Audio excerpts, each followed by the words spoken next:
Pod Mortem would like to thank Original Cinematic for sponsoring this week's episode. Original Cinematic is an independent production company that has made it their mission to create, produce, and promote films that are inclusive, honor women, promote the LGBTQIA+ community, and provide prominent positions and roles to POC actors and filmmakers, and promote the films of marginalized and underrepresented populations. These are all things that are extremely important to our podcast as well. Original Cinematic is currently accepting scripts and treatments. Both William and Xxena Rush are available via email or Zoom to discuss writing and provide input and resources to all aspiring writers, free of charge. Their information will be made available in the show notes. There may be delays due to a hectic schedule and all projects being read on a first-come, first-served basis, but everything will be read and responded to. William Rush has individually produced numerous projects, including Pack is Here, Before, The Cottage, The Winemaker, and Day by Day. Their multi-award-winning film Group premiered and was celebrated at multiple film festivals as well as screenings, both in person and via Zoom, that were made graciously available to us and our patrons. Original Cinematic has many exciting projects on the horizon. Their next film, Immersion, has been completed. The award-winning Sweetener is in development, Fetish begins shooting in September, and Encore will begin next spring. Their documentary Women in Conversation is slated for a September release, and we are looking forward to each and every one of them. It is truly an honor to partner with Original Cinematic, and we can't thank them enough for their contribution to our show. And now, back to our regularly scheduled program.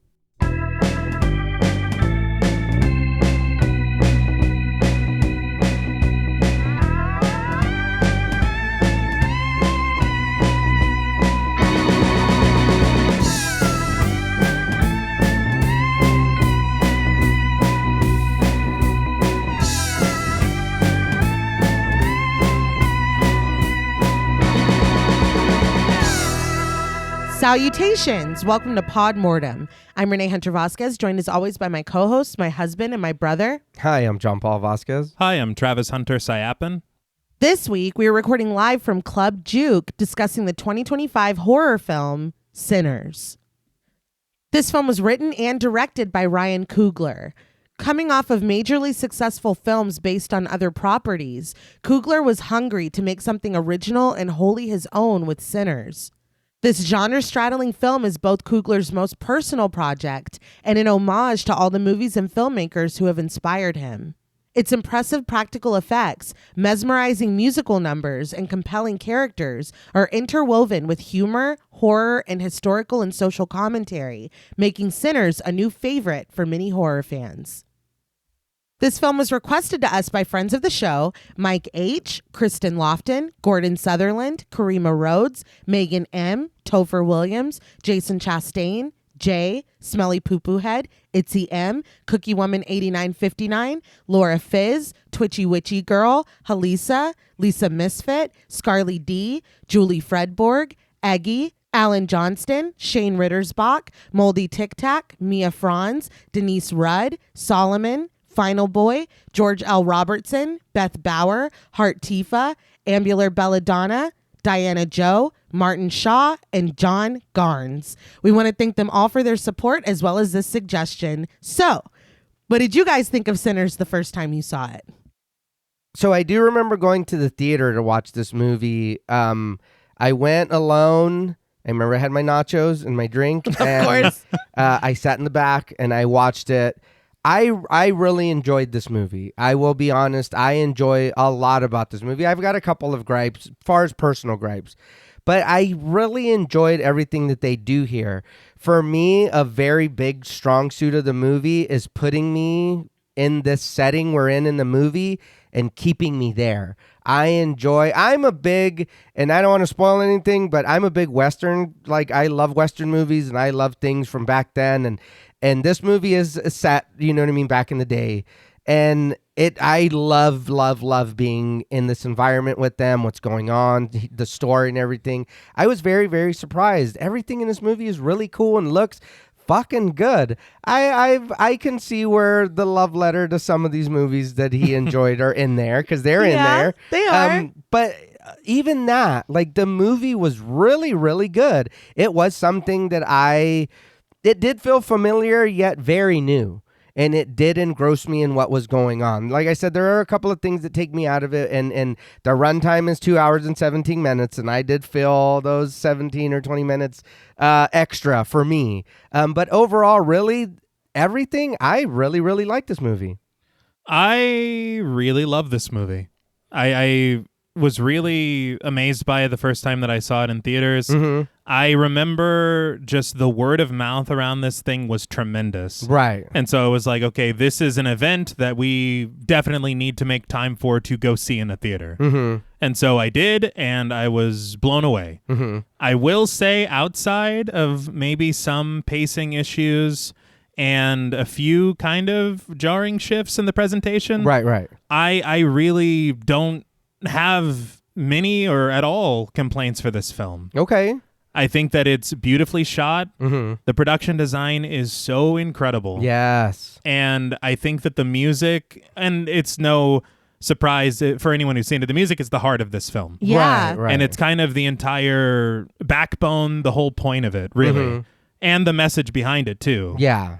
As I'm watching it, I just can't help but be so impressed and so grateful for the respect that is paid to history and culture. Right. I think there's just so much reverence for the roots of the blues, Mm-hmm. the hardships and pain and oppression and resilience that it was born from. Mm-hmm. I respect this film for wearing its influences on its sleeve. Oh, Mm-hmm. yeah. Because I feel like there are so many things that you see that is just like, oh, Ryan Coogler is not only a student of film, but a student of horror. Yeah. And there's a lot of moments that you're like, oh, this is a really cool homage. Yeah. Doing something in a way that is reverent to something that came before, but wholly original for your film. Yeah, you can tell that you love the stuff that you like. Yeah.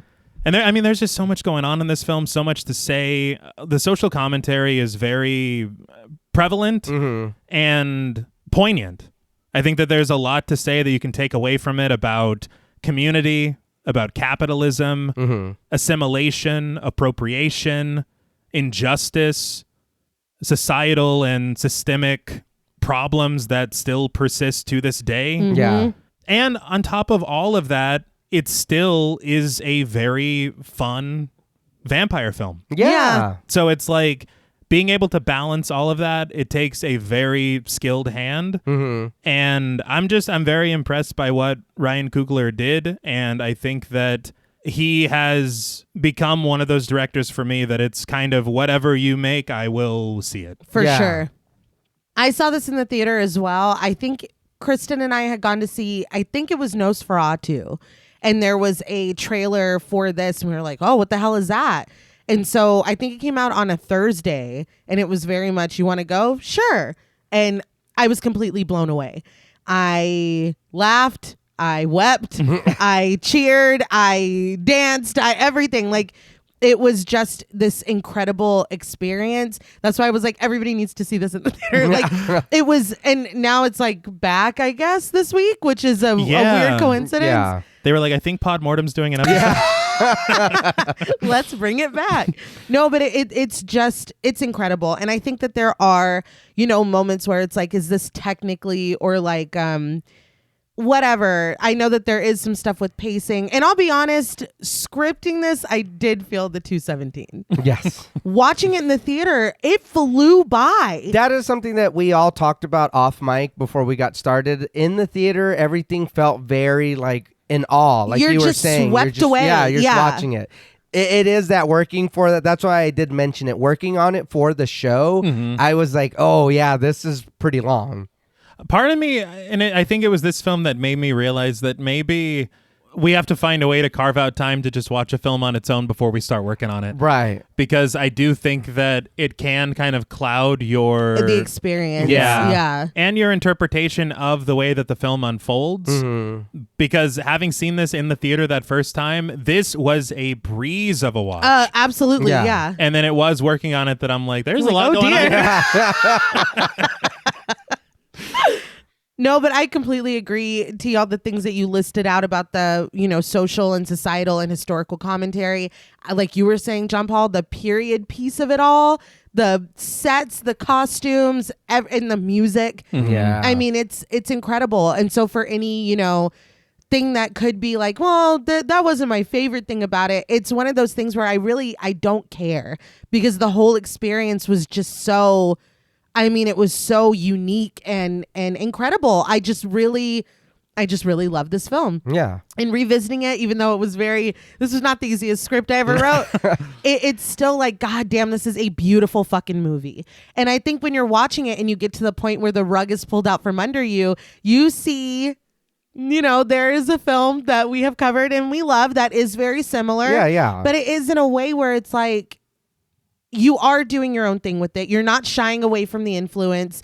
I think, because when I see people talking shit about this movie, and people do talk shit about this movie, that is what they say. Oh, this is a ripoff of blank. And I don't see it as a ripoff. I see it, and Ryan Coogler, I think I say in the production that's coming up, this is his love letter to film and to filmmakers and for the things that influenced him. And I don't know. Maybe it's because I love that other thing and I love this thing and I love what they did. I'm just like, leave him alone.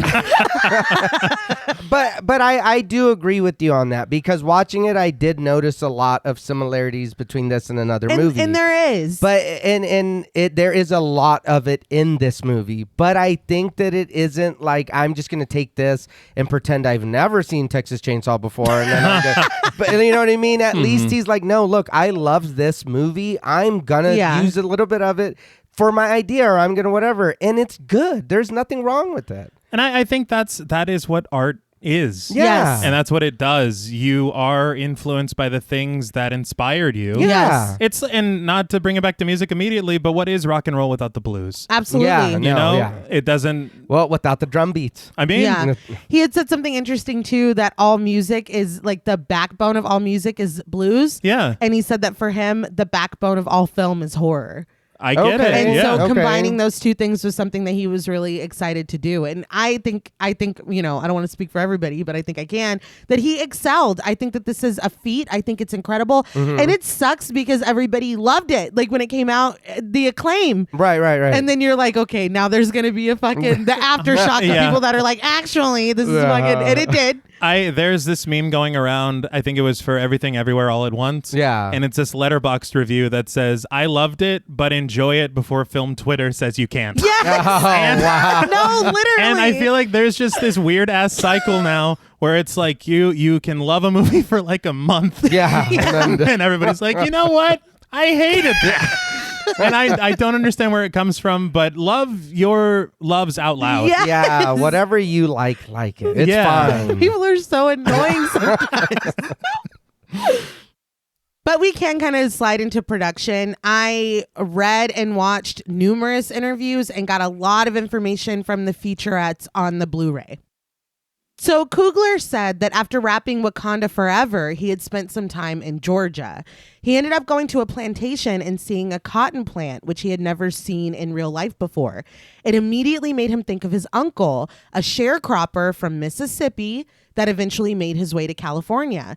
Coogler said that he and his uncle were very close, but his uncle unfortunately passed away when he was finishing Creed, and his uncle never even got to see the movie. Oh. He said that it was difficult for him. He didn't think that he ever even properly mourned him, but he would always remember the one thing he and his uncle would always do together was listen to the blues. So he says he's sitting with his wife, Zenzi, and she is like his business partner, a producer of the film. Like, they're locked in. He said that everything he writes, she reads first. Like, I love it. There was an interview that I saw with Coogler where he talked about almost comparing it to what he heard of Stephen and Tabitha King. I love that. Okay. But he's sitting with her and he said he's trying to figure out what his next project was going to be, because he'd done, Creed and the Marvel movies, and he wanted to make something original. So they had music playing and Wang Dang Doodle came on, and then it hit him. He saw this as an opportunity to, as I said, write a love letter to cinema. And he was finally making a film that was wholly and originally his. And he set out to make it his most personal and important. So producer Sev Ohanian said that it was around Halloween that Coogler said he wanted Sinners to be his next film. And the working title, it wasn't named Sinners, obviously, until way later. The working title was Grilled Cheese. Uh-huh. And I think when they wrapped, they all had grilled cheese. Okay, all right. But everyone checked their schedules and realized that if this was going to happen anytime soon, Coogler was going to have to write it within 2 months. Oh, wow. So it was basically like, okay, we'll see like when things clear up later and, we'll figure it out. But 2 months later, around Christmas, Ohanian gets an email. And it's the completed script for Sinners. Oh, damn. And he said that he read it immediately and it was the best Christmas present that he'd ever gotten. So a bidding war ensued for the distribution rights to Sinners. Warner Brothers obviously ultimately won, but they still needed to adhere to Coogler's conditions of having final cut, first dollar gross, and that he would retain ownership of Sinners for 25 years after its release. Hell Damn. yeah. He said that the last thing was especially important to him because retaining rights to a film about black ownership was the only way that he could move forward. Like that was a non-negotiable. And he got it. Yeah. That's great. So they shot Sinners in New Orleans from April to July of 2014. It ended up swapping its release date with Mickey 17 due to extended post-production, moving it from March to April of 2025. Mickey 17 was also great. Just sidebar. But they did a 3-day screening. I thought this was so cool. In Clarksdale, Mississippi. The town doesn't even have a movie theater. They held the screening at the Civic Auditorium so that the residents of Clarksdale could see it for free. Oh, wow. They said that they owed it to Clarksdale. Yeah. AMC also discounted ticket prices for the film on Juneteenth.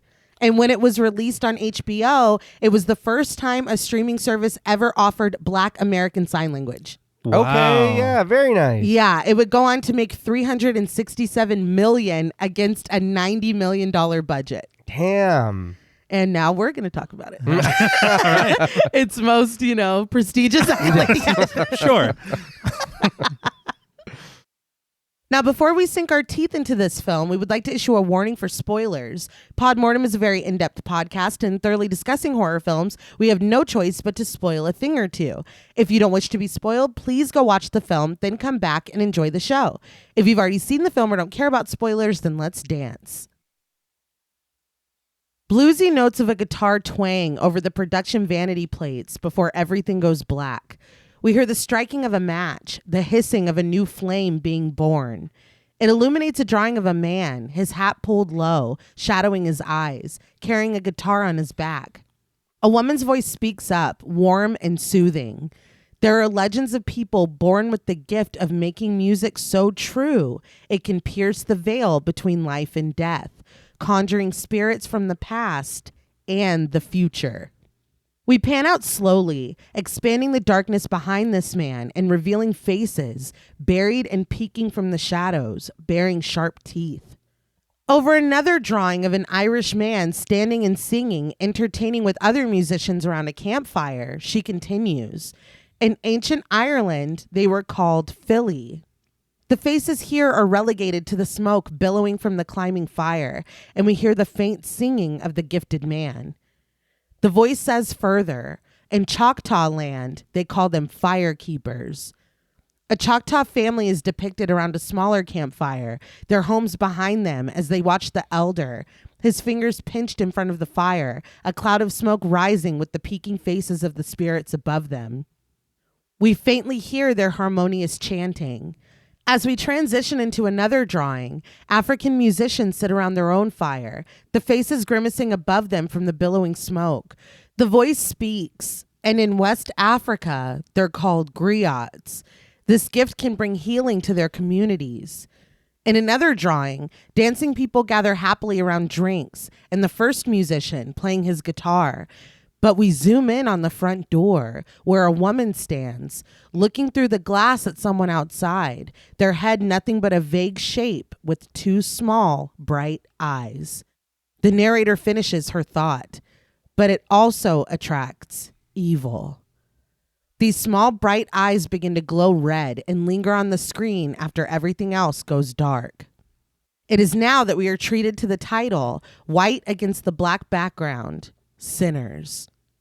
I love this opening so much. Not only just for everything that it's setting up, Right. but I love its presentation. Yes, the drawings. Yeah. And just this idea, this like universality of music.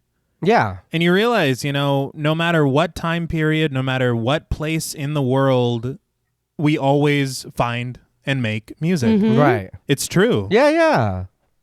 We get a shot of the sky, the sweltering sun burning bright above the swirling clouds, before the screen goes black again and we get text. Clarksdale, Mississippi, October 16th, 1932. Under that blue sky, a Patterson Greenfield automobile comes toward us on a country town's dirt road. And your knowledge of cars, I don't even think you had to look that up, right? No, I did. I knew, but I just want to tell you guys because you guys probably didn't know. Thank you.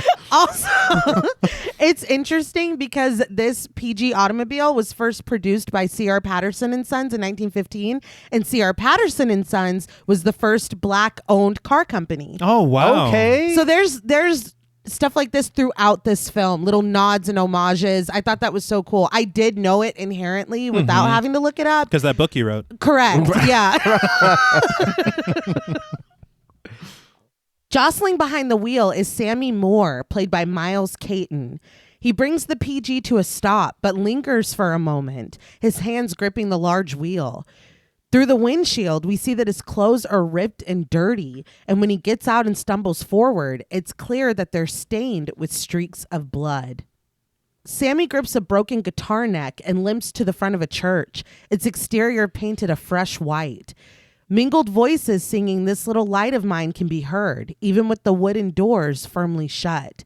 Sammy mounts the small steps and hesitates before pushing these doors open. This is a hell of a place to start Yeah. and be introduced to this character because you're like, what the fuck happened? Yeah. Like, I feel like there was an eeriness to the way that intro ended with the red glowing eyes looking through the door or whatever. But it was such like this beautiful presentation. And then cutting to this, it's like, oh, fuck. Like, we're in it. Like, we're in the thick of it. Yeah, because for me, I kind of forgot a little bit of the beginning of this movie. So when I seen this, I'm like, okay, we're going to go back and see how you got here. Yes, yeah. You're probably wondering how I got here. Record scratch. Children stand ahead of the preacher in front of the room, dressed in long white gowns as they sing. The creaking of the doors draws the attention of the congregants in the pews. Ruthie, played by Andreen Ward Hammond, sits in the front pew, but as soon as her eyes fall on her son, she jumps to her feet and calls his name breathlessly. Standing beneath a cross positioned high on the wall, the preacher, Jedediah, played by Saul Williams, raises his hand to silence Ruthie. Andreen Ward Hammond, she was in Loving in 2016, Just Mercy in 2019, and Ricky in 2025. Oh. Saul Williams, he was in K-Pax in 01. Uh-huh. And in Blink Twice in 2024. He's also a very notable slam poet. Oh, in that's so New York. cool. Yeah. That's badass. But Jedediah calls her name softly, and Ruthie sinks back down into her seat. He turns his focus to Sammy, still standing in the doorway, and invites him to come on. Sammy shakes as he steps forward, and in the light of the sun, deep gashes are visible in his cheek. As the children scatter back to their seats, Jedediah encourages Sammy to come to him, framed with the cross above and on either side. But suddenly, we get a flash of a man, his eyes glowing red, his expression sinister, and his hands raised.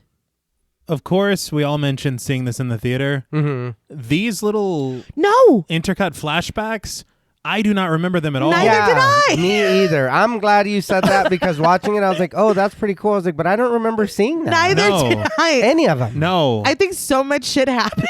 I guess so. Like, I was like, what the hell? Yeah. But we will learn more about this guy. Yes, we will.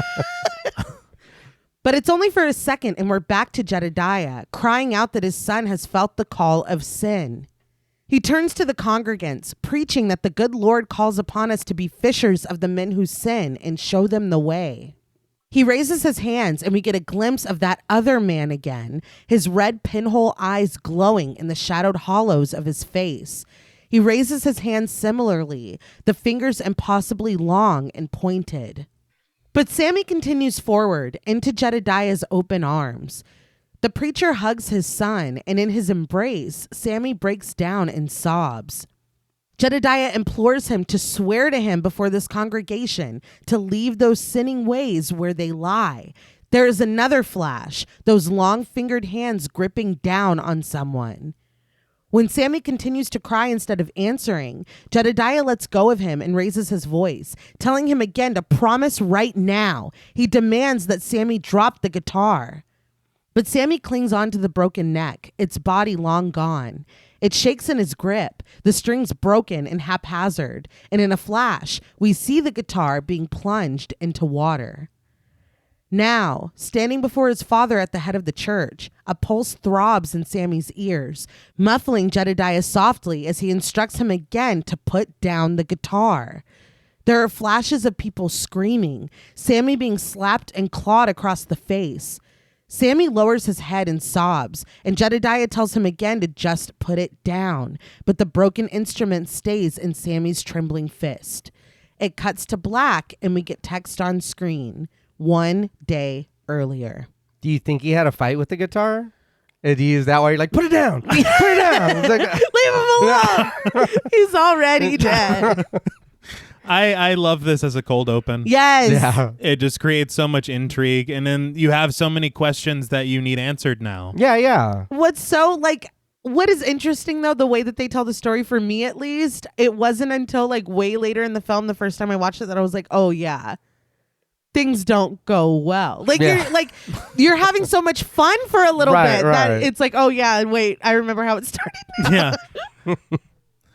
Sammy stands barefoot in a cotton field in the dawning day, humming as he picks the bolls from the stalks. When he starts to sing softly, his voice deep and rich, Beatrice, played by Tanaj L. Jackson, asks him if he's strumming that guitar tonight. Tanaj L. Jackson.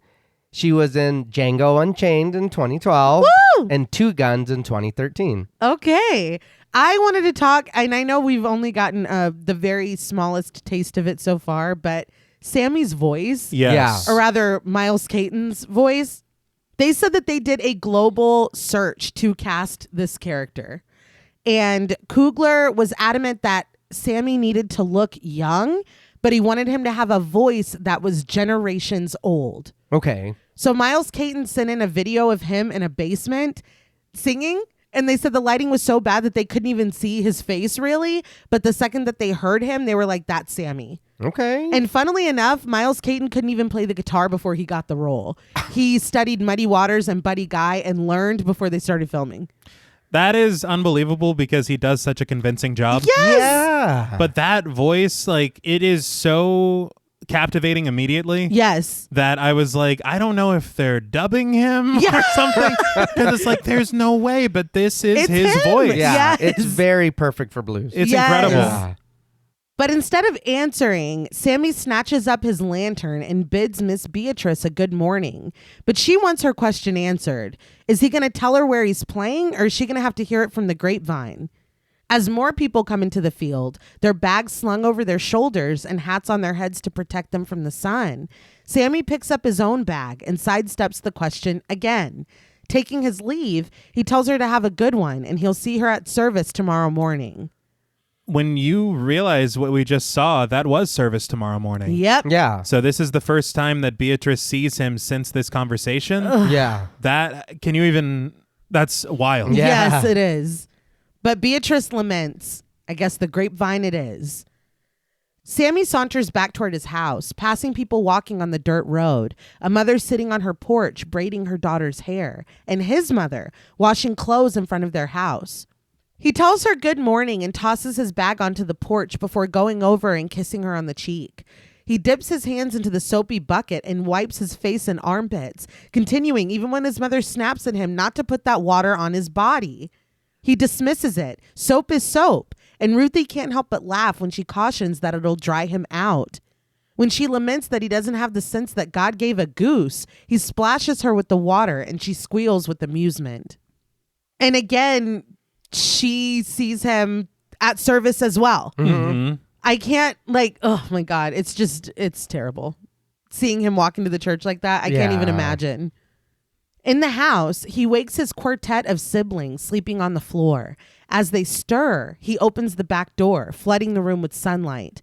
Sammy looks out over the fields with contentment as the bluesy score plays. But when he returns to the room and reaches under the bed for something, his hand only finds the wooden floor. He feels around before peeking under, confused. Outside, standing beside the PG automobile, is Elijah Smoke Moore, eyeing his watch impatiently from beneath his blue newsboy cap. He shakes his head quietly, and we pan over to find, next to him, leaning against the vehicle, Smoke's brother, Elias Stackmore, a burgundy fedora perched on his head. He rolls a cigarette and passes it over to Smoke. As Smoke takes it, Stack swiftly dips his hand into his vest, pulls out a lighter, and lights the cigarette for his brother. Smoke takes a drag and inhales, the motions practiced and second nature. These are the Smokestack twins, both played by Michael B. Jordan. Michael B. Jordan, I mean, we do know who he is, but if you don't, he was in Black Panther in 2018, Creed in 2015. He was in the Fantastic Four remake in 2015 well. I mean, he was also in 13 episodes of The Wire. I was going to say. Yeah, so, he was young. He was. That's the first place I ever saw him. Yeah. And to see how his career has blossomed. And he was already so talented He was. then. It's incredible. Yeah. I saw on the featurette that Michael B. Jordan had said that he called Coogler to pitch something to him, and Coogler ended up passing on that and was like, listen to this though. I love their hats. Yes. The blue is a bit much, but I both of their hats are fucking fantastic. Speaking of the hats and the colors. Yes. The costume designer Ruth Carter put Smoke in blue and Stack in red, obviously. Red is appropriate because Stack runs hot and flashy and Smoke is more subdued and grounded.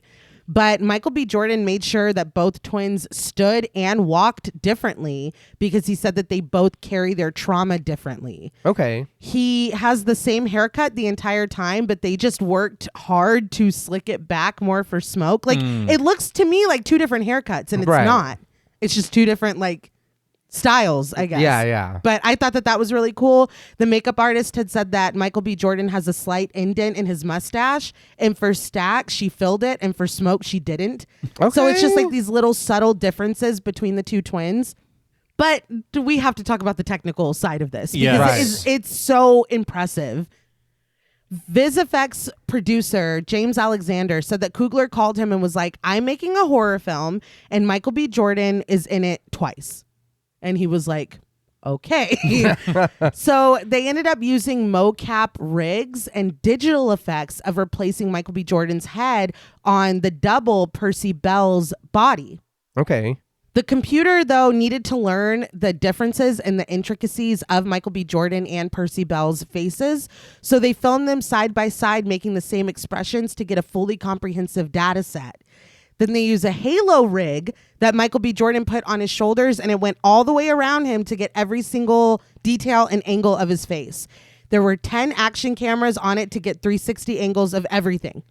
That's how they were able to recreate his face and expressions so seamlessly on Percy Bell. That's crazy. They took all the data and sent it to Australia for every single expression to be replicated and put digitally onto the double. But they still had to flip back and forth for filming, and they said that Michael B. Jordan was playing both twins almost every single day. That's incredible. Yeah. Whenever you see something like this on film, you kind of look for the dividing line. Yes. No, yeah. Or you kind of look for, okay, well, we see the back of this guy's head, but not, like where they would make the switch and have the stand-in.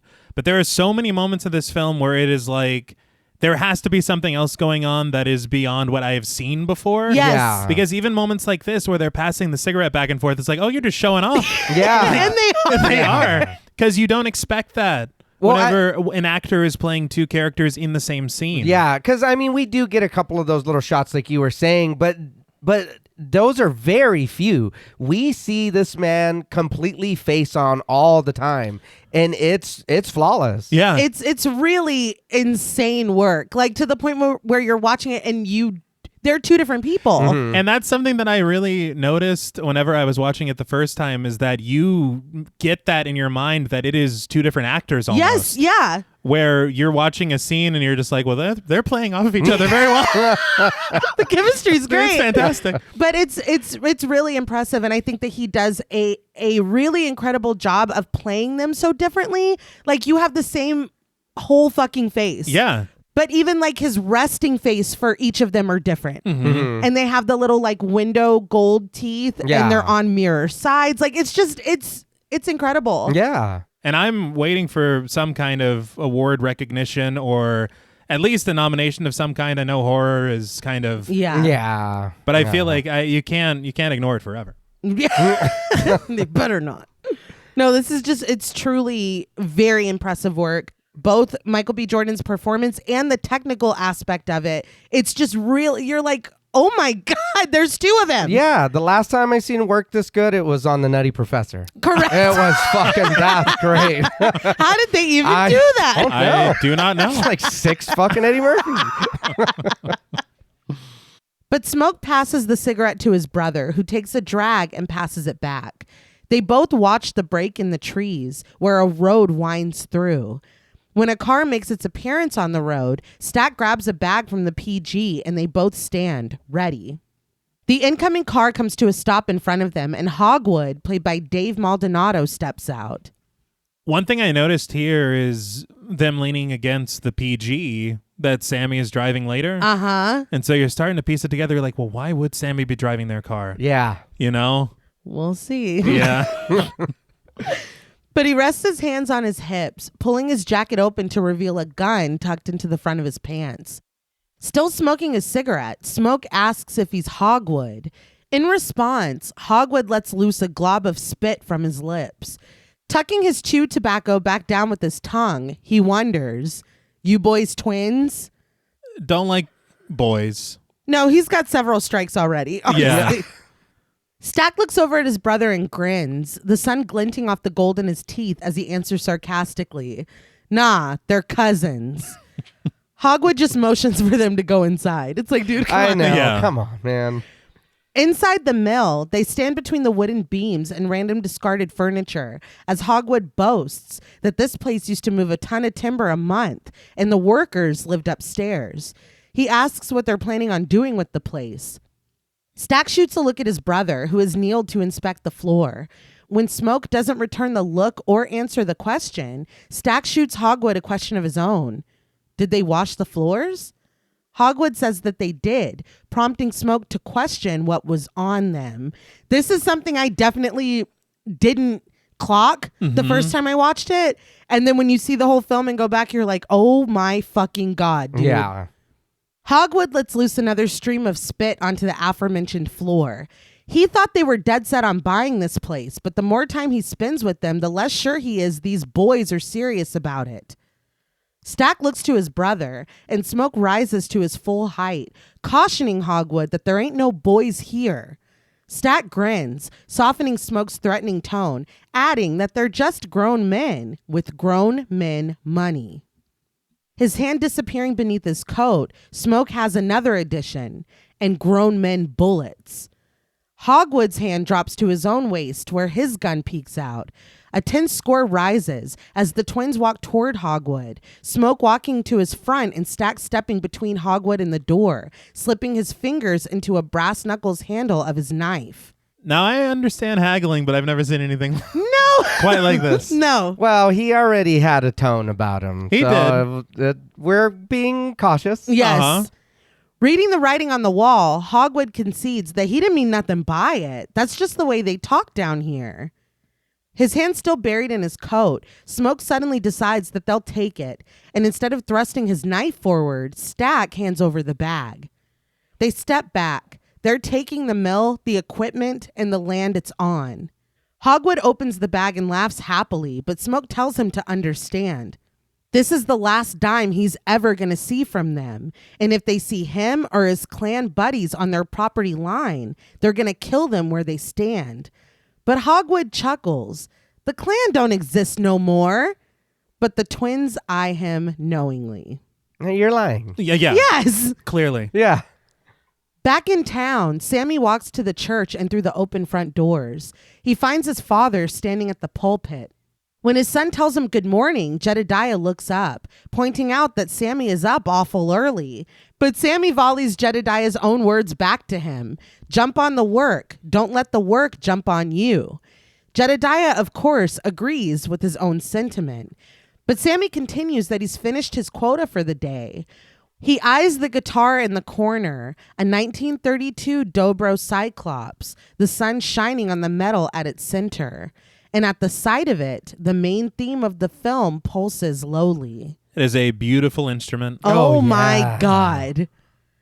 Following Sammy's gaze, Jedediah explains that he brought it in here. He wants Sammy to help him give his sermon tomorrow. Sammy nods and steps up to the pulpit as his father continues. 1 Corinthians 10:13. Taking his place behind it, Sammy obeys when his father tells him to read. No temptation has overtaken you except what is common to mankind. God is faithful. He will not let you be tempted beyond what you can bear. He closes the thick Bible, and when it thuds shut, he continues without the aid of the page in front of him, stepping out from behind the pulpit to address his pacing father. But when you're tempted, he will also provide a way out so that you can endure it. He picks up his guitar, telling Jedediah that if he doesn't mind, he's going to be late. He starts toward the door, but the preacher wants to know, late for what, boy? He wonders where he has to be that's more important than being in the house of God. Sammy reminds his father that he's been working all week. He wants to be free from all of this for a day. Jedediah presses to play music for drunks and philanderers who shirk their responsibilities to their families to sweat all over each other. Instead of answering the question, Sammy just tells him that he'll be back for service in the morning. It's not until he reaches the door that Jedediah calls out to him again. Sammy turns as his father walks up to him, and after a pregnant pause, he warns, "You keep dancing with the devil, one day he's going to follow you home." The theme thrums, and Sammy's expression grows worried, but outside, a horn honks. Someone calls, inviting their little cousin to come on out. There's $2 out here waiting on a dime. Sammy turns and walks outside without another word, and it's the Smokestack twins waiting for him in their car. Jedediah calls out for Sammy again, but remains standing in the doorway of the church when Sammy hops into the back seat. Stack rolls up his newspaper and wags it at the preacher, telling his Uncle Jed not to worry. They'll get Sammy back to him in one piece. Without contributing so much as a word, Smoke drives them away from the church. You keep dancing with the devil, one day he's going to follow you home is a great line. Mm-hmm. Terrifying warning. Uh-huh. And so cool setting up everything that we are about to experience. Yeah, you like preaching, let him play music, man. Well, Yeah. yeah. Like, let him play music. I mean- I get it, and I know you're worried for your son. But, I mean, he's literally telling you what you've told him and what you've taught him. And he's like, look, dude, I'm doing everything you're telling me to do. True. Yeah. Let me just go play. And I mean, he should. He is wrong for it, but he does have Oh, yeah. some great lines. He just have a really cool Yeah. line. Yeah, you got to give it to him. On the road, Smoke asks Sammy if Jedediah is doing right by him. Sammy nods reluctantly, but when Smoke asks if he's putting his hands on Sammy, he says no. And as far as the little ones, it's only when they deserve it, but it's usually his mother that hands out the whoopings. Smoke decides that that's good. Uncle Jed has always been good, but Sammy wants to know about Chicago. He heard there's no Jim Crow up there. A black man can go where he wants. But Smoke warns that he can't believe everything he hears. This town will fill his head up with make-believe, but his cousins will give it to him straight. He says that Chicago ain't shit but Mississippi with tall buildings instead of plantations. The hope dies from Sammy's eyes, and Stack adds on that that's why they came back home. It's better to deal with the devil you know. That is disheartening as hell. Yeah. But like as it goes on, part of me wonders if they're just really trying to keep him out of Chicago. Yeah, I that did occur to me too. Yeah, because stuff we know. yes, and I think a lot of this film is about like legacy and lineage, and like it's like you're not like doomed, but you are affected and touched by the people in your family and those who came before you. And so it's like, maybe nobody that we know should be going up to Chicago. Yeah. Smoke brings the car to a stop in the middle of a road with trees on either side. With no explanation, the twins move strategically placed shrubbery away from a truck in the trees. Sammy tries to help, removing some plants from the back of the truck, but he only unveils a coiled snake, hissing and drawing back, ready to strike. Holy Frankenfuck. Snakes! That was a terrible line. Yeah, I know. And it was in every recap. It was for the whole season, but Jennifer Carpenter delivered it very well. She's great. This is a little bit on the nose as far as what this represents, I feel. The symbolism of like biblically what a Right. snake Yeah. is, yeah. But it was a shocking moment. Yes. It was all right, the CGI snake. It was. Yeah. You know, Like, well, we can duplicate Michael B. Jordan. Yeah, but we can't. We haven't worked out the snake technology.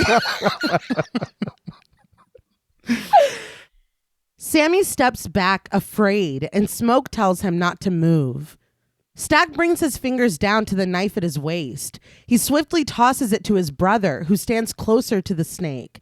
Smoke stabs the snake through the top of the head, ending its threat.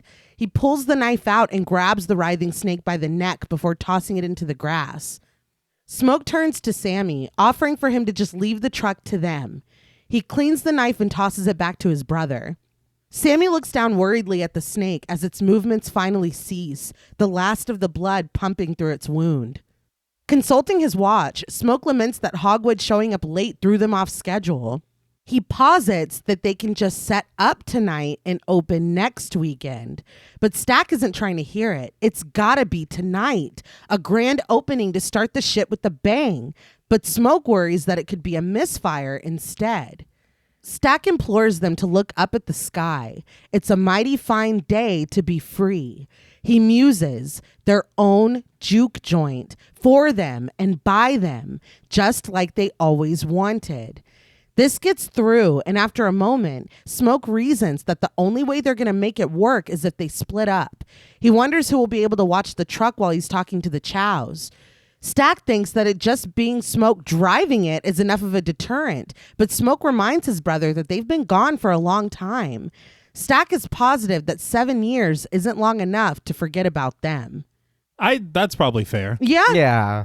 But I have to commend, I love the playful back and forth with their dialogue sometimes. I love one saying that we're going to start this thing with the bang and the other saying it could be a misfire. Yeah. I know it's small, but that just speaks to me and what I like in screenwriting a lot. No, Yeah. totally.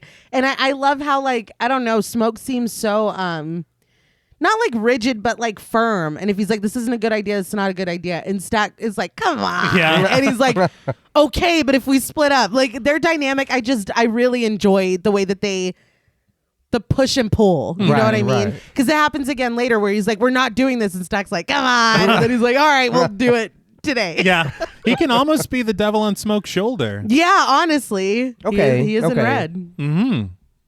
Smoke relents and tells Sammy to watch Stack so he doesn't get into any trouble. Playfully boxing his little cousin, Stack jokes that Sammy's big enough to take him now, huh? And Sammy says that he'll do what he can. But Smoke corrects him. No, he'll do what he's told. He warns Sammy to keep his eyes open for anyone staring too long because Stack doesn't know how to watch his own back. Mm-hmm. The brothers hug and exchange I love yous, and when Smoke tells Stack to be careful, Stack grins that he will. Sammy watches all of this, but when Stack smacks him on the shoulder and reminds, "You're with me," his face brightens into a smile. They walk back to the road and get into the car. Stack starts to drive away, and Sammy takes his place in the passenger seat, pulling up the guitar from the back. They start down the road, and Smoke backs the truck out of the trees, the contents in the back completely covered by a tarp. The vehicles depart as Wang Dang Doodle begins to play. There it is. Yeah. I get it, but I don't know how comfortable. I know me and my past experiences, and if one of my little cousins came with me, you're not talking me at anything. You're getting in trouble with me. Right. That's just what it is. Right. But I do agree. I like the little banter here. But it was like, dude, you're sending Sam off to go fucking get in trouble. That's true, because if I were Smoke, I'd be like, you need to stay with me. Yeah. But also, I need someone to watch Dad. Yeah. Like, it's difficult. The music continues when Smoke pulls the vehicle into town and parks in front of a small row of stores. Getting out, he eyes the people walking down the street amongst parked vehicles and horses, hauling collected cotton. Looking at all these people, and there are multiple times in the film where there are large groups, I think, like John Paul was saying earlier, the costume work is just so incredible. And I learned something that shocked me a little bit. Okay. Costume designer Ruth Carter, who I mentioned earlier, was working, according to Ohanian, on the new Blade film. Okay. Before that version of the project fell through, the new Blade was supposed to be a period piece. Oh, wow. Huh. So they had a warehouse full of costumes, of period specific costumes that Ruth Carter had cultivated, and Marvel let them buy them at cost for this production. So Ruth Carter designed custom original costumes for the lead cast, working with the production designer to tell a red, white, and blue color story. And a lot of the background actors are wearing the costumes that were meant for Blade. No. That's unbelievable. Isn't that wild? I thought they were having a rave in the back. I knew it. I fucking knew it. What is going on with Blade? I don't know. They're saying don't know. it's still a thing, but I don't know for how how you long? get Mahershala Ali I don't. It's the that. dude, yeah, It's that. and then you're fucking it up every single second. yeah, it's very upsetting. Yeah. I will be honest, though. If it's give us a bad Blade movie or just don't give it at all, just don't give it to us. That's fine. Fair enough, but it's like Mahershala. Yeah. No, yeah. I want that. Quit wasting his time. Yeah. But as Smoke closes the door to the truck, he looks around at people clustered in front of store windows, talking in groups and passing out cigarettes. He settles his gaze on a teenage girl played by Aiden Encalarde, sitting in front of a store and plucking the petals from a flower. She looks up at him when he calls out to her, and when he tells her to come here, she obeys. He asks where she's from, and when she tells him Shelby, he wants to know if she's ever heard of the Smokestack twins. Of course she has. He tells her, "Good, I'm Smoke." The girl's expression softens into one of worry, and she takes a step back. But Smoke assures her that she's not in any trouble. I was like, what a reputation. Yeah. She got scared immediately. He's trying to put some money in her pocket. He tells her to come and sit in the truck. If someone comes and looks at it for a little too long, he wants her to lean on the horn. He asks if she can do that, and still a little skeptical, the girl nods. He asks if she can tell time. She nods. Smoke tells her that he'll pay her 10 cents for every minute that he's gone. By now, the looks of skepticism and worry are gone, and the girl is all smiles. He asks if that'll work for her, and she nods, "Yes, sir." But he counters, "No, ma'am." He tells her that they're talking about numbers, and numbers are always in conversation with each other. She has to negotiate. He tells her that 10 cents just won't work for her, so he invites her to talk another number back to him. The girl grins. 50 cents. It's like, all right. Well, You're doing, Yeah, he said. And Smoke immediately counters 20 cents as the best that he can do. He asks if they've got a deal, and the girl nods contentedly. Satisfied, Smoke tells her to jump in the truck. The girl climbs up behind the wheel, and Smoke hands her a pocket watch, reminding her to lay on the horn. As Wang Dang Doodle starts up again, Smoke walks down the street and into a store. I loved this moment a lot. Yeah. It reminded me and kind of put me in the mind of a lot of Scorsese films where you kind of get like this slice of life of a neighborhood. Yeah. And you're like, well, these guys are part of the mob or whatever, but the neighborhood loves them. and benefits from them in ways, and they have lessons to teach, even if they're on the wrong side of the law, quote unquote. Right. Okay. Like the beginning of The Departed, whenever he's meeting, I think it was Billy Costigan for the first time. Yeah. Nicholson. And you're like, man, he's giving him sandwiches and like making sure his fridge is stocked and everything. True. Yeah. It's like, it feels like that, where they are maybe doing bad things, but they are kind of anti-heroes because they are taking care of their community. Yeah. Right. No, yeah. And it feels like that is a moment that girl is going to remember forever. Oh, yeah. And anything Well, having she's getting paid. Yeah, and anything having to do with money, she's going to remember what he told her. Like, it's just, it is really cool. Yeah. And whatever reputation they have is like these bad guys, you know what I mean? This was a nice, like, contrast of like, no, like, I'm taking care of people. Yeah.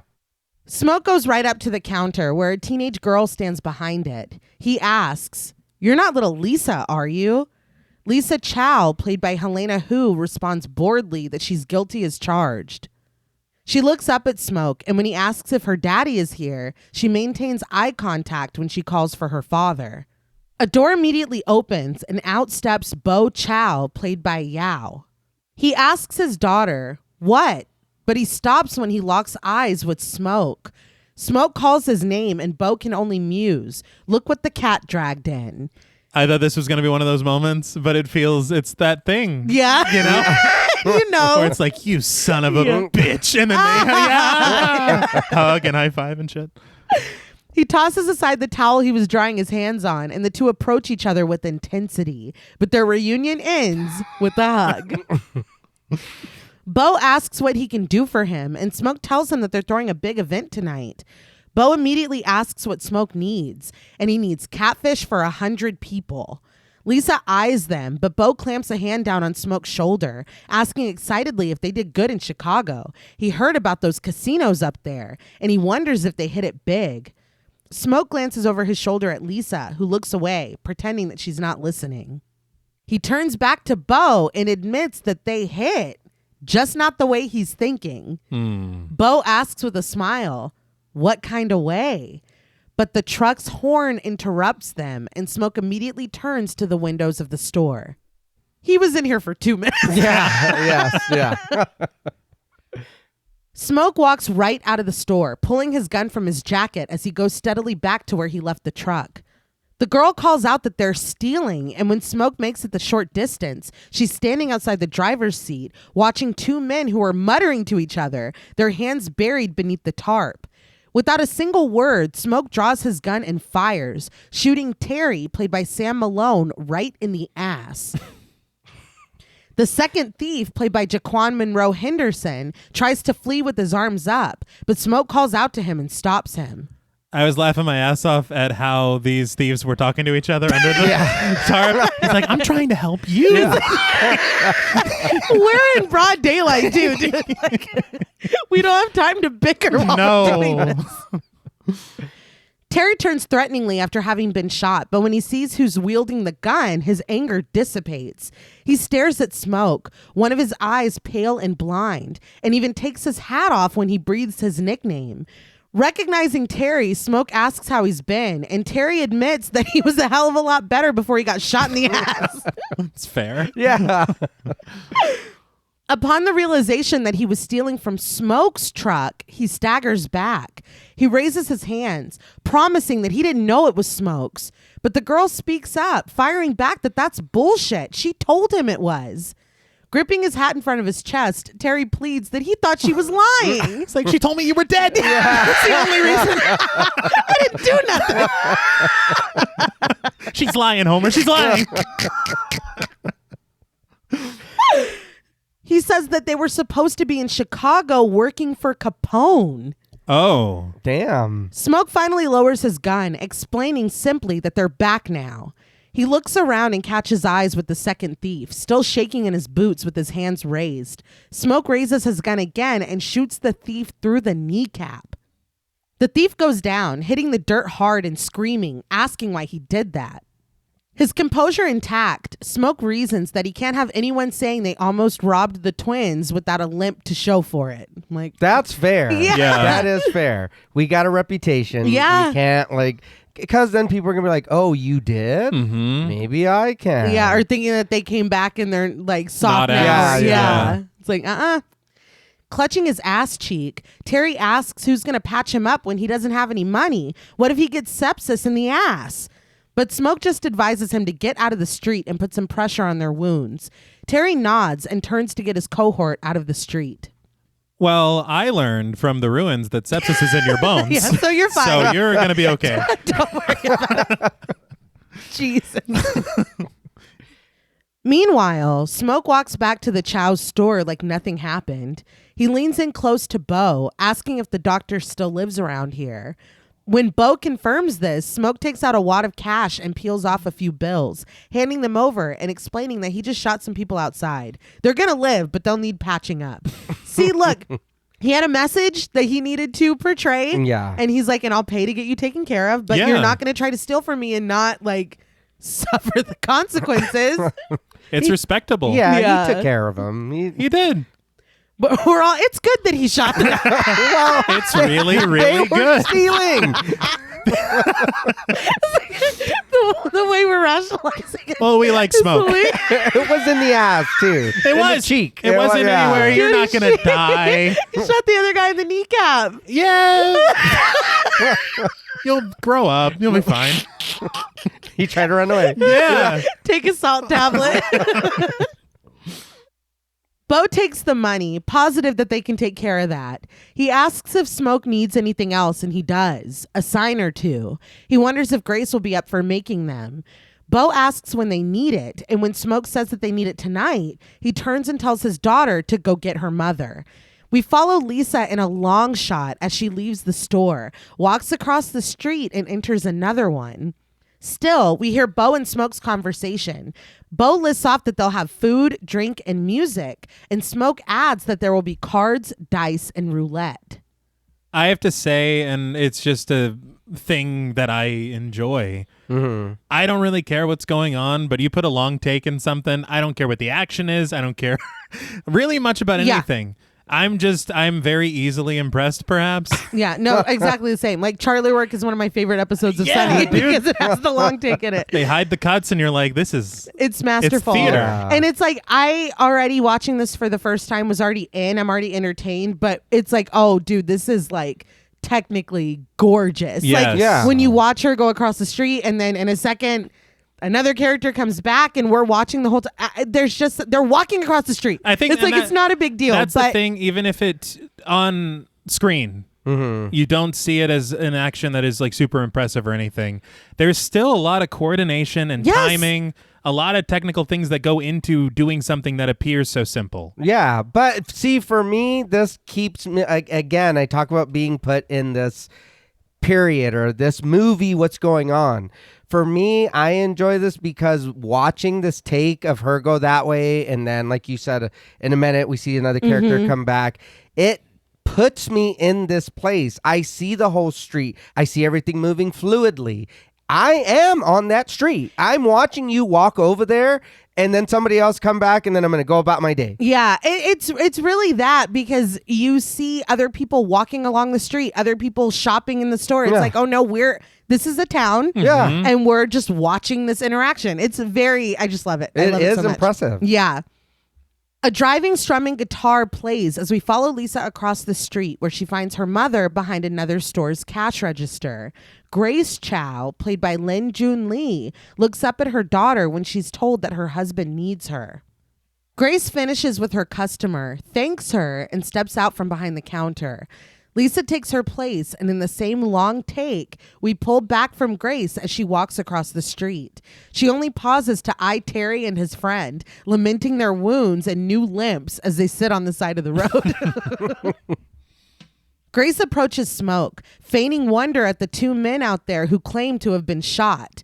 Smoke concedes that he already gave Bo the money to get them patched up, but Grace wants to know why he has to come back here bringing trouble. But Bo hands over the list of Smoke's wants and needs, alerting that trouble isn't the only thing he's bringing. Grace looks over the list in shock. She asks how he's going to pay for all this. Smoke holds up his wad of cash, and Bo adds that Smoke wants her to make him a sign. Holding Smoke's gaze, Grace reasons that it's a rush job. That's going to cost him. Smoke is listening, and she offers 20, 15 for the door sign and 5 for the menu. Smoke counters as he does. 10, 7 for the door, and 3 for the menu. Grace, 16. Smoke, 15. Grace accepts. With the deal struck, Bo chimes in that they only have one color, by the way. Red. This changes things for Smoke, who drops from 15 to 13. Grace counters, 14.50. Smoke mulls this over, spotting a cluster of flowers in a vase on the counter. He offers 14 if she throws in the flowers.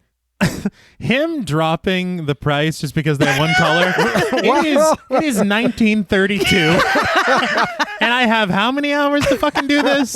Literally. Come on. He's like, oh, no, that simply won't do. Hey, but you got to make moves. Everybody's, I loved that Grace was like, oh, no, we're... Immediately. Yeah, I know what this is. Mm-hmm.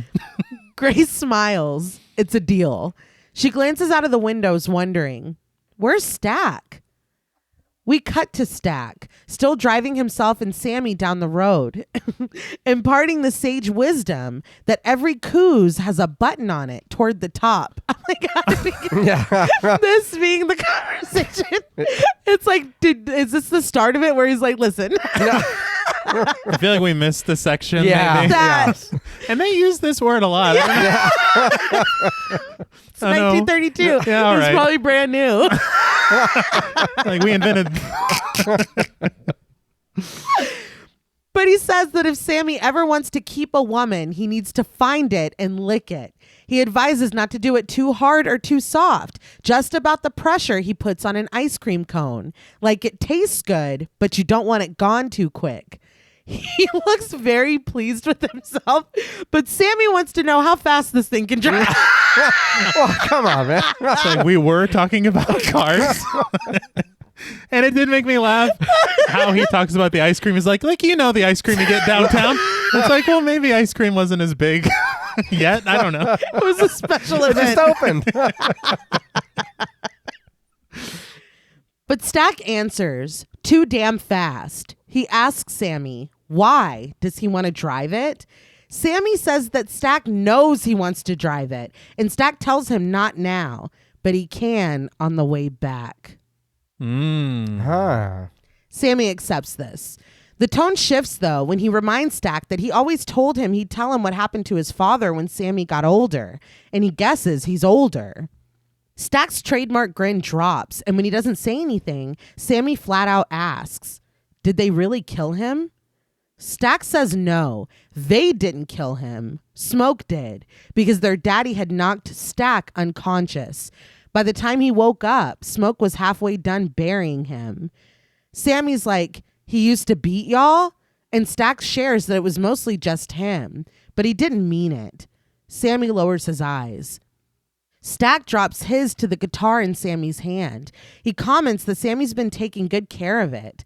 Sammy admits that he can't thank them enough for it. It plays so right. He asks where they even got it from, and Stack grins that it was Charlie Patton's guitar. He and Smoke won it off him in a card game. Sammy can't believe that he's had Charlie Patton's guitar this whole time, and Smoke swears to God that he has. Now, let's see if he can play it like him. He implores him to play right now, and Sammy raises it, telling his cousin to watch this. He starts to pluck out a blues tune expertly, and when he starts to sing Travelin' with his deep voice, Stack turns from the road and stares at him in awe. After a moment, he cheers excitedly, and as Sammy continues to play and sing, he marvels that they are gonna make some money. Watching this for the first time, I was like, man, his voice shocked the hell out of him. Yeah. I learned on the featurette that this is the first time that Michael B. Jordan heard him sing and play. Oh, okay. And so that was a genuine reaction that they caught on film, really. Well, I think that was all of our reactions. Yeah. I'm like, God damn. Okay. That is so cool. Because it is a big reaction. It is. Okay, that makes sense. They finally arrive at the Clarksdale train station, passing arriving people and tipping musicians as they go. Finally, they spot Delta Slim, played by Delroy Lindo, sitting on a box and playing the hell out of a harmonica. Delta Slim. Love. Delroy Lindo. God damn. Yeah. Long career.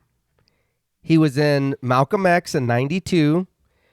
Get Shorty in 95, Blood In, Blood Out in 93, Gone in 60 Seconds in 2000, and that's just like a small percentage of what he's done.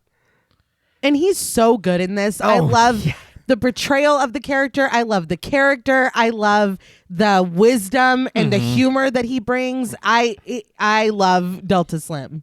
He is my favorite character in this movie. I agree. I think that there is just something about his performance that makes this character feel so lived in. Yes. And you have to be that to be this character. For sure. And it works so well. Mm-hmm. Stack drops a tip into his upturned hat, set on a sheet of newspaper between his feet, but Slim is still playing with his eyes closed. When he finishes, Stack and Sammy applaud, and Slim opens his eyes at the tip in his hat. He thanks them for their generosity, but his expression shifts when he looks up and sees Stack grinning. Slim reasons that the Chicago wind must have blown their black asses back down here, huh? Stack chuckles and Slim smiles and asks who Sammy is. Stack introduces him as preacher boy Sammy, his little cousin. He happens to be the finest blues player in the Delta. Slim laughs loudly at this, light glinting off the gold in his teeth. He's got socks older than Sammy. What the hell does he know about the blues? Slim doubles over, cackling, but Sammy readies his guitar, offering that he can show him better than he can tell him. But Slim isn't laughing anymore. He snaps at Sammy to put the guitar down because this is his patch right here. And if Sammy weren't a young pup and Stack's cousin, he'd cut him too thin to fry. He takes a gulp from his flask, and Stack warns that if he threatens Sammy again, he'll make his drunk ass swallow his harmonica. Well, he's like, no, let's not do too much. I get it, but that is my cousin. And he doesn't know any better, obviously. Right. No. Slim pretends to cower behind his flask, but Stack gets down to business. That cowering, I was like, this dude is great. I fucking love this character already. Is he still nice with the keys? Slim reasons that it depends who he asks. So Stack offers him $20 to come play their juke tonight. Slim shrugs that he wishes he could, but he's going to be at Messenger's tonight, just like he is every Saturday night.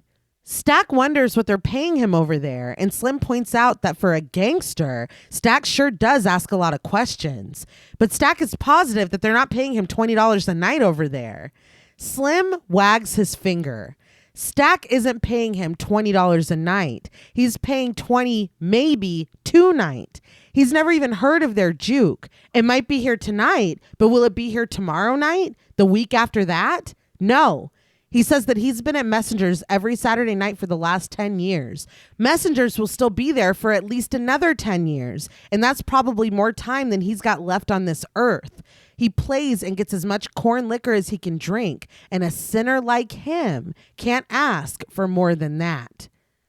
Coogler credited Quentin Tarantino as an influence on his filmmaking, and I feel that influence in the dialogue here. Okay. It's like you're not paying $20 a night, you're paying $20 maybe tonight. Yeah. I'm like, this feels very like that rhythm. Comfortable, yes. Sammy looks at him with some sympathy, but Stack smiles slyly as he places a toothpick in his mouth. He says that he'll drink to that. Sammy hands him a bag, and Stack pulls a bottle from it with a flourish. It is funny to me because they arranged this before. So what was that conversation? He's going to say no at first. Yeah. He twists off the cap, producing a hiss that makes Slim go, ooh. He asks what Stack's got there, and Stack is like, oh, this? It's an Irish beer straight from the north side of Chicago. He raises it dramatically to his lips, but Slim stops him before he can drink it. He asks if Stack is saying that that's beer. Stack presents it to him, adding that the wind didn't bring them back empty-handed. It's like, okay, that's good. Slim can't help but laugh as he snatches the bottle, and he takes a long look at it before bringing it to his lips and taking a drink that seems to have changed his life. No, it's so good once it hits your lips. Knowing that he's getting Slim right where he wants him, Stack boasts that he's got 500 more bottles just like that, ice cold. We press in on Stack as he presents a new offer. $40 a night and all the beer Slim can drink. After that, there's no strings. And if he acts now, he can even finish that bottle in his hand. Slim looks from the bottle up to Stack, and we immediately cut to him standing next to Sammy, playing the hell out of his harmonica while Sammy accompanies him on the guitar. I laughed out loud. So I think that's a yes. So now I think is as good a time as any to talk about the music in this film. Mm-hmm. It is so remarkable and so impactful. And I really commend them for how much work they put into it. Mm-hmm.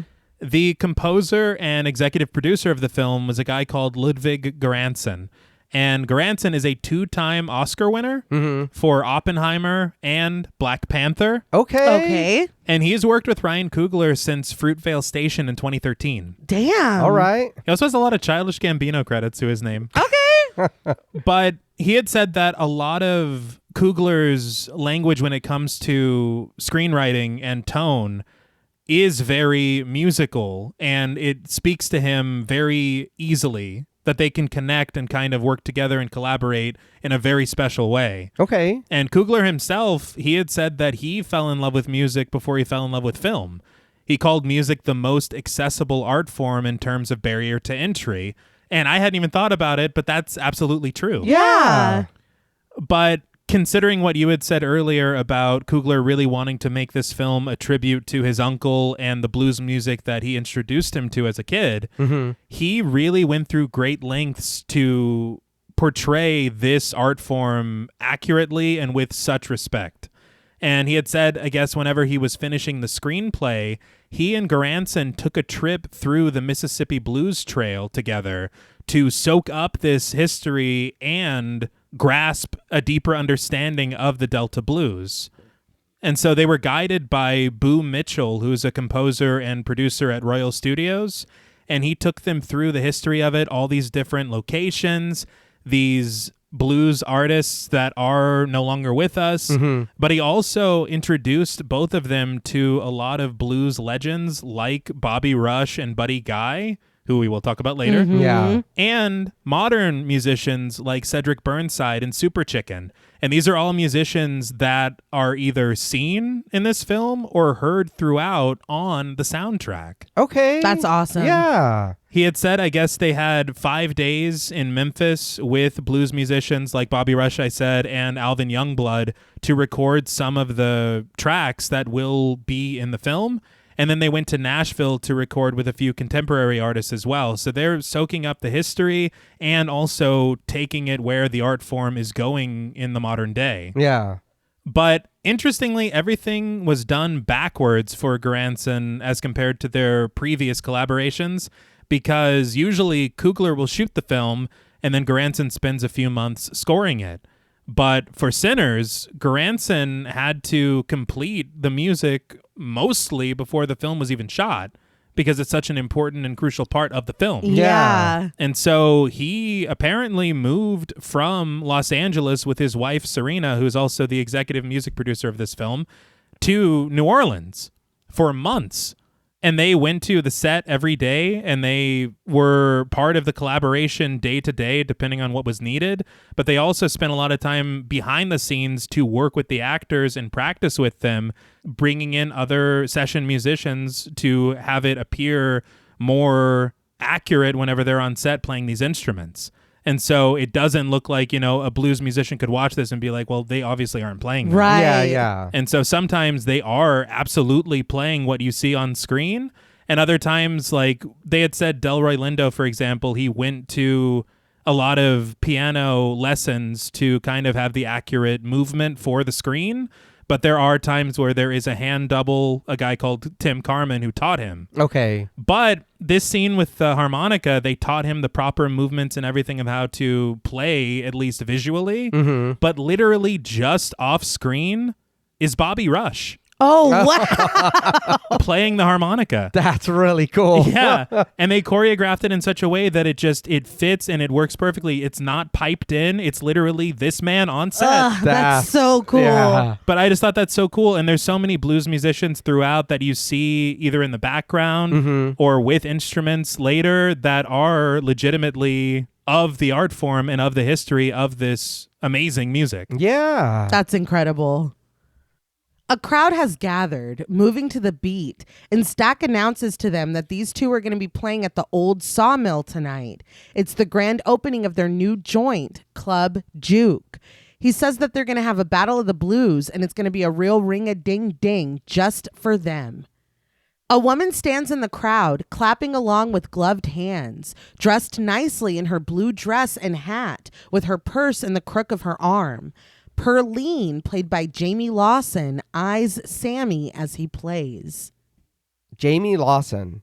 She was in The Batman in 2022, The Woman King in 2022, and The Running Man in 2025.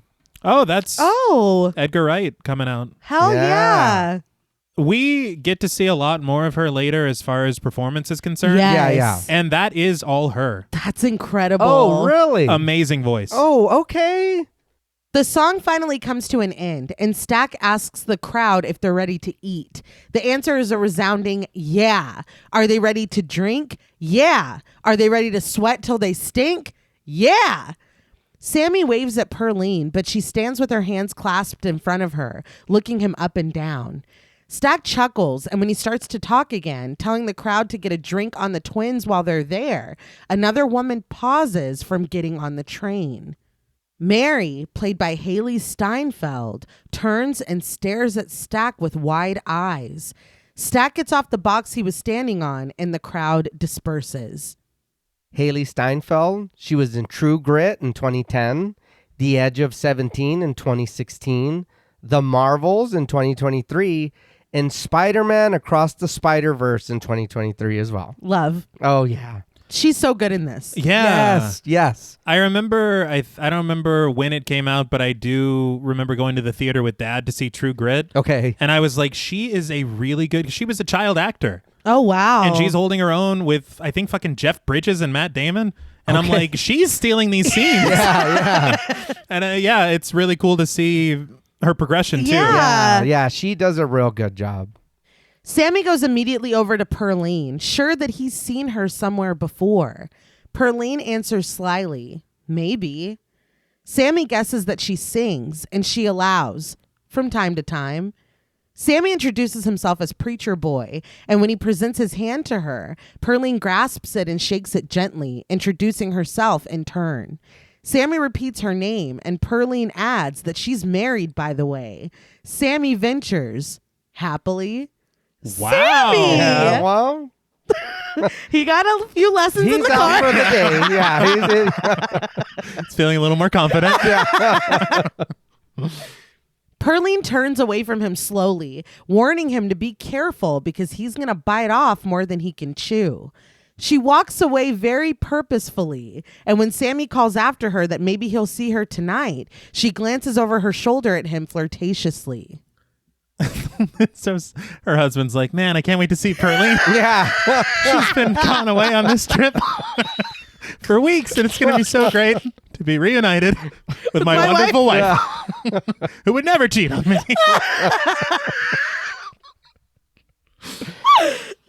But once Perline is gone, Sammy spots Mary, still standing stricken in the dirt, clutching her purse in front of her, staring at Stack. Sammy hurries over to him, informing his cousin that there's a white woman staring at him. Stack knows immediately. Shit. He asks Sammy if he's sure that she's white, and Sammy nods. She's walking over right now. And she approaches, excusing herself to get Sammy's attention. Fixing her eyes on the twin, she asks if this is Smoke or Stack. He's like, I'm wearing red. Yeah. You know who I am. She knows. Yeah. Well, he's wearing the hat. Yeah. Stack warns Sammy not to look at her, to just go and keep playing. Sammy steps away, and Stack glances around before stepping up to Mary. Anger evidently simmering within her, she tells him, "You know I waited for you." Avoiding eye contact, Stack responds that he doesn't know why the hell she would go and do that. Mary fires back that she did it because he told her that he loved her. Finally looking at her, Stack reminds her that he told her to stay the fuck away from him too, but he guesses that she didn't hear that part. Mary smiles bitterly that she heard him loud and clear, but then he stuck his tongue in her coos and fucked her so hard that she figured he changed his mind. Now, you're saying that word a lot. A sign of the time, I guess. Yeah, well, They just invented it. Stack warns her to keep her voice down, and that's not how he remembered it. Slim is doing his best to mind his own business and look away, but Sammy can't help but glance over at them. At his failing memory, Mary offers some help. Does he remember falling asleep with his head on her chest and then leaving in the middle of the night without a fucking word? But Stack sidesteps this. He just wants to know what the hell she's doing back here. So Mary tells him she buried her mother yesterday and she thought she might see him in smoke there, considering how much she looked after them. But Mary guesses that their love for her lasted as long as they could get something out of her. Stack is visibly wounded by this, but he pulls it together and tells Mary that she's right. That's all her mother was to them, just food and a warm bed. But he can't meet her eyes when he says this. Mary replies simply, "Rotten hell, Stack." And Stack assures her that he will. Mary turns and walks back toward the trains, and Stack calls after her that he'll save her trifling ass a room, before muttering to himself, "Right next to me." Interesting. yeah. Mm-hmm. Sammy comes over and reasons as he looks after her. Maybe she's not white. Go over there. That's what he Yeah. took from There's a lot of history I think we Yeah. need to talk about. It's like, maybe I was wrong. But Stack decides that it's time to leave. They've got one more stop to make. He calls out to Slim to come with them. So at first, when she approaches, I thought this was going to be a thing of like, oh, Stack is like a cad. You know what I mean? Like, he sleeps around and tells women what they want to hear and then moves on. But as they're talking, you're like, oh no, this is like much deeper than him just slutting it up. You know what I mean? But once again, they're on the road with the clouds swirling over the sun above them, Slim in the passenger seat and Sammy in the back. They sit in silence for a moment as they approach a chain gang. They sing together as they swing their hammers into the ditch, and Slim implores Stack to slow down. Stack does, and Slim stands in his seat, calling out to the men in solidarity to hold their heads. The man on the end, played by Percy Bell, pulls his hat from his head and calls Slim's name, but he quickly lowers himself when a gunshot rings out. The singing stops, and Slim flinches in his seat. So this is Michael B. Jordan's double. Right. Oh, okay. Yeah, I'm like, at least we get to see his face a little bit, you know? He takes a drink from his flask, and Sammy asks if he knew some of them, but Slim replies, all of them. Sammy wonders what happened, and Slim begins the tale. He and his buddy Rice were hustling back and forth up the Delta. They got busted for vagrancy, and the white sheriffs took them down to an empty jailhouse. Slim was sure that they were going to kill them that night, but they gave them their instruments back and told them to play. He says that they played. We hear their music faintly accompanying Slim's story. He says that the music was coming out of the windows. People on the street were coming in to see. He chuckles, and Sammy and Stack smile in return. The next day, the sheriffs decide that they're going to take Slim and Rice on the road. They put them in a paddy wagon and took them to a huge house full of white folks with real money. They had them play music for them. Sammy guesses that they had to play the old ragtime songs, and Slim confirms that they did, but they played a fair amount of blues too. He grins that white folks like the blues just fine. They just don't like the people that make it. Sammy nods in understanding, and Slim continues that the Peckerwoods were nodding their heads and stomping their feet, and some of them were even on rhythm.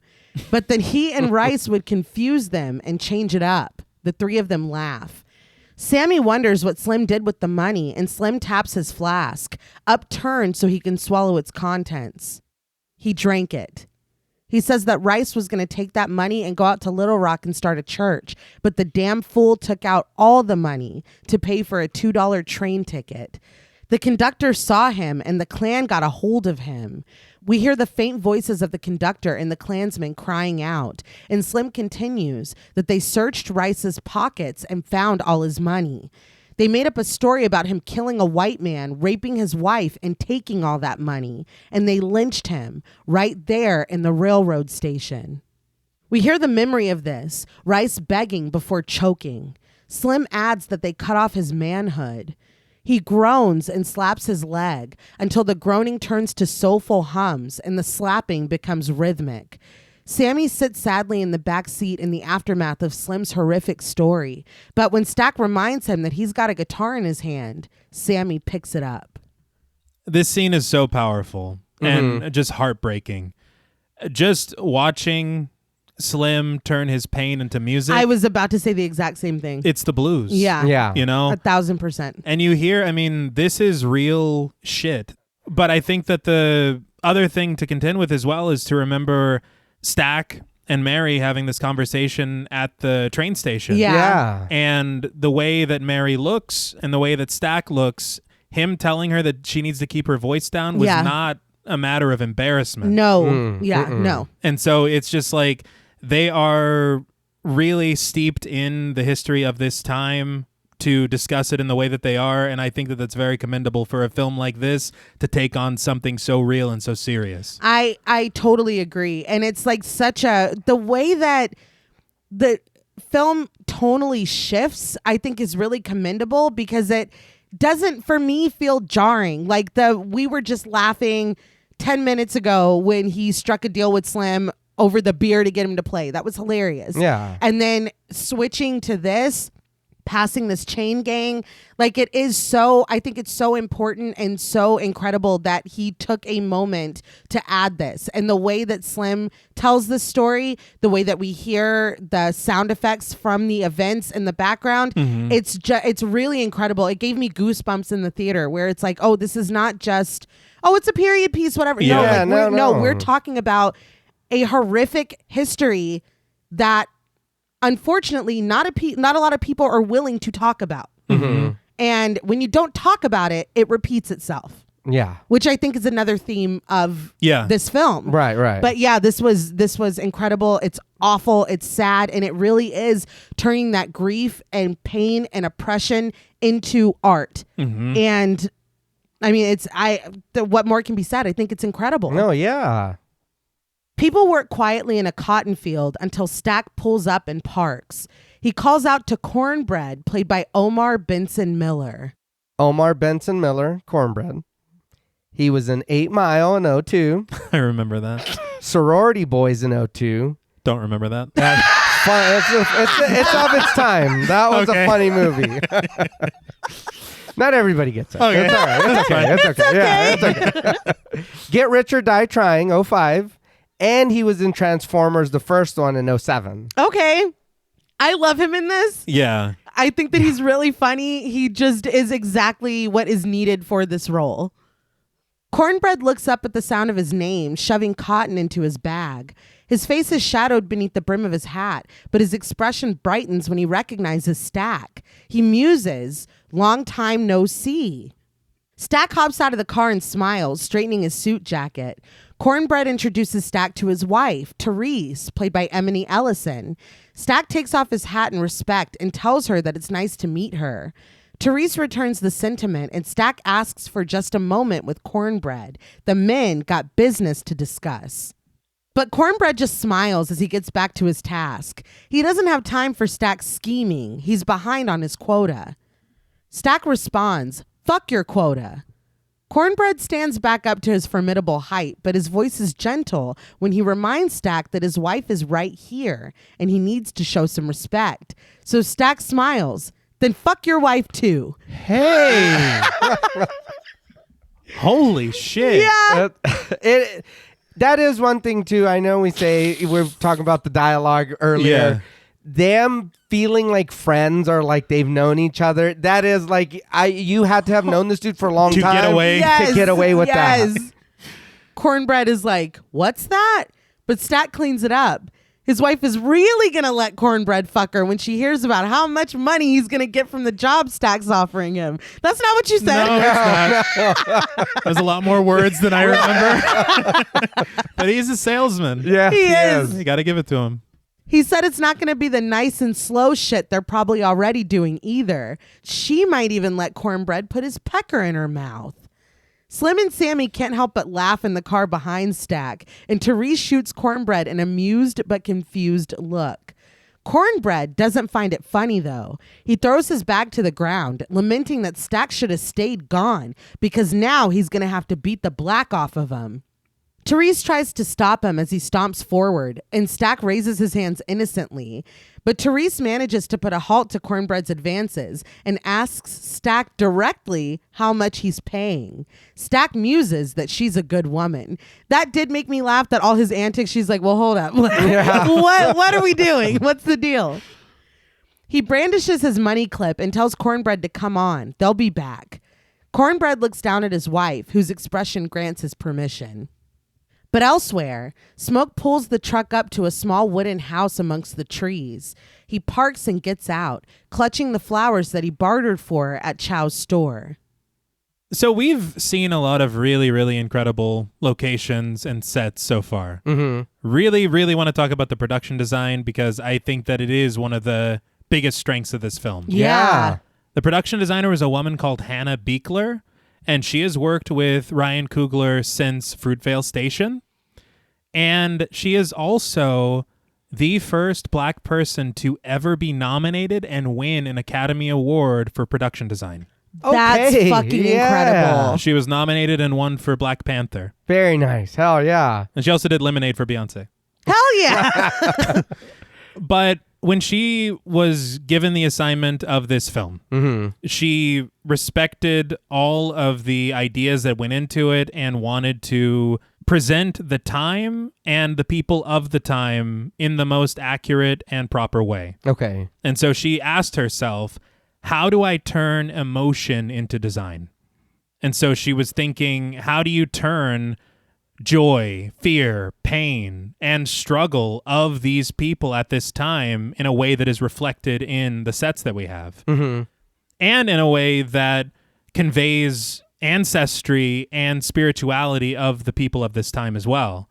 And so there are some very sly and very smart uses of color, some with what you had mentioned earlier about Coogler kind of assigning color to certain characters.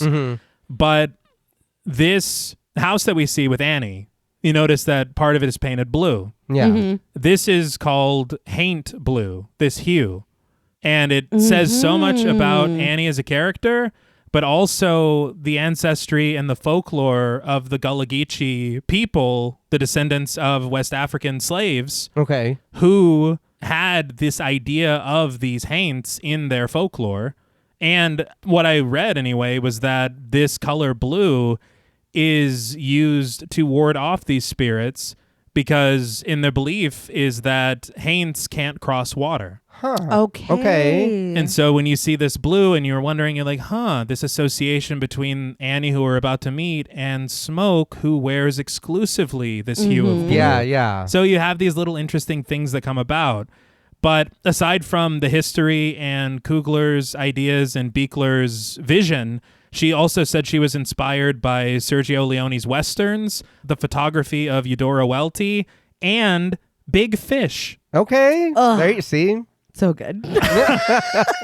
But she does like such brilliant work and hides things in a way that you would never understand unless she told you. Yeah. Like there's some stuff earlier in the church where she says, things like the crucifix being spaced 33 inches apart from each other, signifying the age of the death of Christ. Things like that you wouldn't even, there's no way you're picking that up. Yeah. But something else that was really interesting, she said in the juke joint, they were listening to blues music as they were piecing it all together. And they were taking sections of old blues songs and taking the equalizer waveforms and painting them into the walls. Oh my God. Okay. That's so cool. So Yeah. everyone there is literally surrounded by music. Right, right. Things like this that is just like, that is such a brilliant idea. Yeah. You would never even think of it, and you would never know no. unless she told you, and I'm glad she told me. Yeah. Well, not me personally, but I'm glad we talked. yes. No, that's so brilliant and so thoughtful. And I think that that's when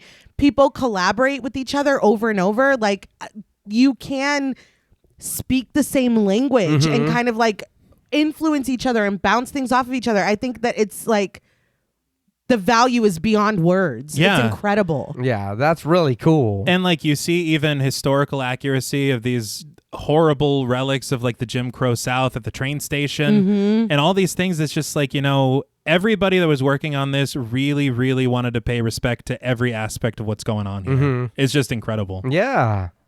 Smoke takes his hat off when he reaches a small clearing in the grass, adorned with a rock bearing a small handprint.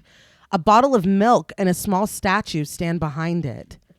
Smoke brushes the fallen leaves away from the tiny grave and assures the departed that Papa's here. He sets the flowers down next to the rock and stays there quietly. Annie, played by Wunmi Masaku, walks out of the shop and watches Smoke silently, but he senses her. Still looking down at the grave, he asks how she is. Annie replies, "No misery's worth complaining about." Moonmi Musaku. I know we talked about her in His House 2020, but I love her and I do want to, again, throw some more credits out there for her. Deadpool and Wolverine in 2024, Lovecraft Country in 2020, and 11 episodes of Loki. Really? Yeah, she did good on there. She was in Playtest, That's Black right. Mirror, The End of the Fucking World. Yes. Yeah. She is a goddess. I'm obsessed with her. I think that she's amazing. When I saw her, I was like, ah! Yeah. I just think she's great. And I do want to amend what we had said earlier about Delta Slim being our favorite because it's a close. Hold on. No, Yeah. she's great. Annie is Yeah. amazing. When Annie starts toward him, Smoke stands and turns around, meeting her halfway. She asks if he's come alone, and Smoke says that he has. Stack is on the other side of town. So Annie asks what he came back for. Smoke reveals that they bought the old sawmill, and they're going to patch it up and turn it into a juke joint. Annie muses. A juke joint. She guesses that this is another one of Stack's ideas. It is, and Smoke says that Stack thought tonight could be the grand opening. Annie says that she thought the twins were done with the Delta. The last she heard, they were Northern men. Smoke objects that they're through with Chicago, but Annie wonders, is Chicago through with y'all? Smoke is like, what are you asking? So Annie puts it plainly, who did he and Stack rob to get enough money for the mill? She's asking the right question. Yeah. Stack sucks his teeth. Annie turns knowingly and walks back into her shop, and Smoke follows after her. Inside, a little girl played by Kai Thompson makes a purchase from Miss Annie. Annie does as she's asked, adding a pinch of High John into a small bag.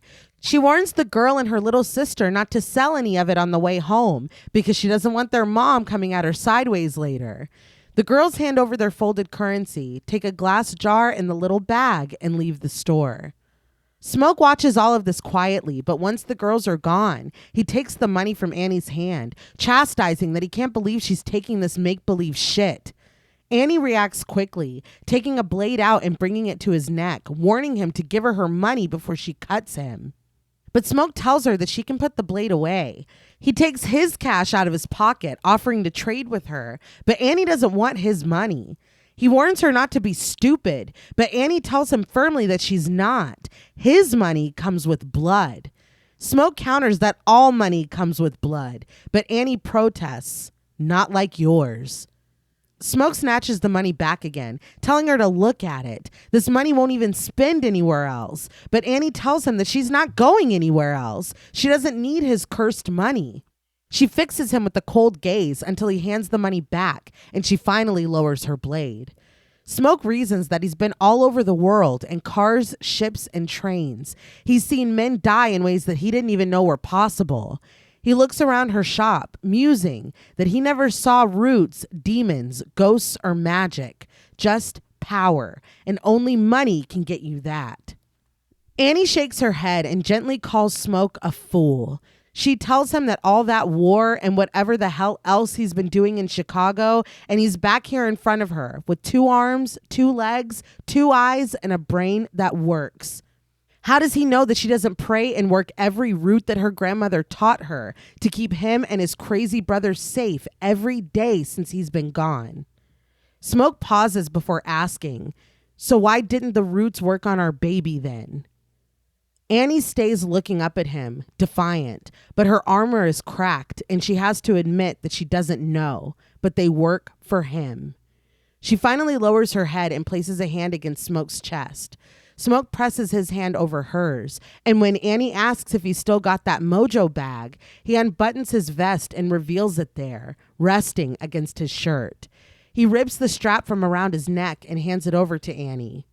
I just firstly want to say I love this hoodoo element being a part of this film. Yes. Mm-hmm. Do you think that he wears that as just love and respect for her because she asked him to? I feel like it's one of 2 things. It's that or he Secretly does believe and he doesn't want to admit it.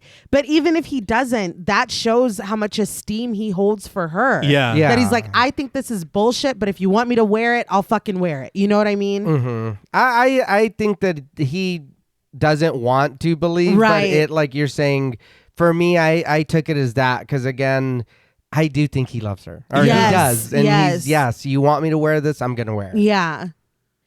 Annie takes the bag to her table and lights a thick yellow candle. Smoke stands by, smoking a pipe as Annie prays, the bag clasped between her hands. Soil of my soil, bone of my bone, blood of my blood, I bless you. Smoke watches, shaking his head, but Annie continues, taking a bottle from the table and pouring some on either side of the black bag before pouring some on top of it. Her eyes still closed. She screws the cap back on and sets it down before finally looking up at him, the smoke from the candles curling between them. She asks, "Why are you here, Smoke? What do you want with me?" Smoke admits that they were hoping to serve food at the Juke tonight and they want her to cook for them. This isn't good enough for Annie. She watches him, the smoke cradling her face. She coaxes the truth with his real name, Elijah. Smoke asks if she wants him to say it. It still hurts coming back here, but he loves her and he misses her. Annie nods and walks over to Stack. She holds him, cradling his face against her chest before kissing him and dropping her hand between his legs. Gripping his neck, she purrs in his ear in Yoruba. Your body ain't forget me. Smoke closes his eyes, helpless against her as she nibbles his ear. Finally, the 2 stand and embrace, kissing passionately. The score rises as Smoke bends Annie over the table, and their true reunion commences as we pull away from her shop. I was like, oh, all right. Well, we have the Good shop for to them. ourselves. The kids have left. Uh-huh. It made me think of The Strangers. I don't think I had a mouthful of coffee. He proceeds to put it yeah. in. I was like, I didn't see that in the movie. never happened. But it actually happened here. True. On the road, she rides next to Smoke in the truck now. Stack's car full with Slim, Sammy, and Cornbread. Slim hands his flask back to Sammy, who takes a sip and grimaces. Back in town, Bo loads the back of his truck and opens the passenger door for his wife, holding her hand as she climbs inside, wearing blue coveralls and her hair hidden beneath a red bandana. So she strikingly looks like Rosie the Riveter, right? Yeah. I wondered if that was Okay. intentional. But he gets behind the wheel and Grace lights a cigarette, looking through the window to the store where Lisa stands. Grace waves at her daughter and Lisa watches her parents before turning back to mind the store. But the music stops abruptly when we find an isolated farmhouse under the colorful sky, the sunset staining it blue, purple, and pink. Suddenly, a man lands on the ground seemingly from the sky, smoke billowing from his skin. He runs up to the house. It's when he's knocking on the door that we see his face. Remick, played by Jack O'Connell, one of his eyes swollen shut, blood dripping from his mouth, his shirt torn and his skin smoking, the flesh burned away in chunks. Jack O'Connell. He was in Unbroken in 2014, 300 Rise of an Empire in 2014, and 28 years later in 2025. Okay. Yeah. I haven't seen it yet, but now I want to even more. Yeah. It's very interesting what they're setting up for him in 28 years later, future installments, I will say. Oh, Okay. But also very cool is what we just saw just now in this film, Sinners. Shifting our focus back. Yes. Because again, when this character appears like this, Yeah. you're like, there's something already. Where'd you come from? Yeah. Yes. And why is your back like that? He bangs on the door desperately, screaming for help. Bert, played by Peter Drymanis, yanks the door open with the shotgun pointed at Remick's face. His voice cracking, Remick begs Bert to help him. He thought he could trust them, but they tried to kill him. Bert tells him to slow down, and we see that his wife is standing in the doorway right next to him. Joan, played by Lola Kirk, pointing her own shotgun at Remick. She asks, who tried to kill him? And he answers, Choctaw. Lola Kirk, she does have a credit in Gone Girl from 2014 and Mistress America in 2015. I had kind of fallen down a rabbit hole about her when I was like doing her credit or whatever. And she is the sister of Jemima Kirk from Girls. Oh. And their father, Simon Kirk, was the drummer for Bad Company and Free. Really? I was like, what the fuck? Okay. I think she's a musician too. Okay. Casually dropping a hard R, Bert asks if Remick is sure it was them because there's no engines around for miles. I'm like, okay, this is already. Yeah. Yeah. Remick just raises his hands over his head and sinks down to the porch, sobbing. He weeps that they took his wife. He takes in a ragged gasp of air, realizing, I'm a coward, ain't I? A somber score swells as Remick sees that in the house, a Ku Klux Klan coat and hood sit propped proudly on the bed, waiting to be worn. He reaches into his pocket, offering that he's got gold. They tried to rob him, but they can't get all of it, and they can just have it. Just don't let them hurt him. Bert finally lowers his gun, and he and Joan exchange a look. I'm like, well, that explains the slurs. Yeah. But I thought Hogwood said there ain't no clan no more, or whatever the fuck he said. Yeah, Hogwood's a fucking liar. Yes. Yeah. What? I know. I hate to break Fuck it to that you. guy. Fuck Hogwood. Yeah. Fuck Hogwood. And yes. this guy, too. Yeah. But we cut to the road where a group of Choctaw Native Americans approach in a truck and on horseback as the sun sets further. As they pull up, there are several vultures circling the house overhead, and it is like, oh, shit. Yeah. I love that. Yeah. Dude, we saw a vulture in the road a few weeks. It was actually on John Paul's birthday. Oh, yeah. Happy birthday. Yeah. Happy birthday back then. Yeah. It wasn't a few weeks ago. That was over a month ago. We've lost track of time. We've lost track of time. But Ari goes, was that a turkey? They're Well, so fucking big. Yeah. They're They are. terrifying. Yeah. It is kind of disturbing how often we see vultures here. Dude, they're Yes. here all Yeah, the time. I don't know what. They just hang out. Yeah. I want... Oh, no, what? let's keep going. They're waiting us out. Terrifying. When Chayton, played by Nathaniel Arcand, knocks on the door of the farmhouse, Joan answers again with her shotgun raised. The men in the truck point their guns at her in return, but Chayton stands undeterred. He bids Joan good evening and warns that they're in pursuit of someone very dangerous that might have come onto their property. He asks if she's seen anyone recently. Nathaniel Arcand, he was in Grey Owl in 99, American Outlaw in 01, Pathfinder in 07, and Killer of the Flower Moon in 2023. Oh, Very good. Yeah. I am both sad that we don't see more of him, but also I love that we don't see more of him. And that'll make more sense as we go along. Right, right. I can understand that. Yeah. But Joan immediately answers with a definite no. They haven't seen anyone. Chayton peeks around into the house, and Joan calls out for her husband. His voice still calm. Chayton asks if he's in there with her, but Joan just raises her gun. Chayton leans in closer, his eyes sincere and focused, warning that this man is not what he seems. God forbid she let him into her home, but if she did, they need to act now. And you know what? This dude showed up smoking. Yeah. Like his skin was smoking. I mean, I get that he's sobbing. I'm a coward. They killed my wife, whatever.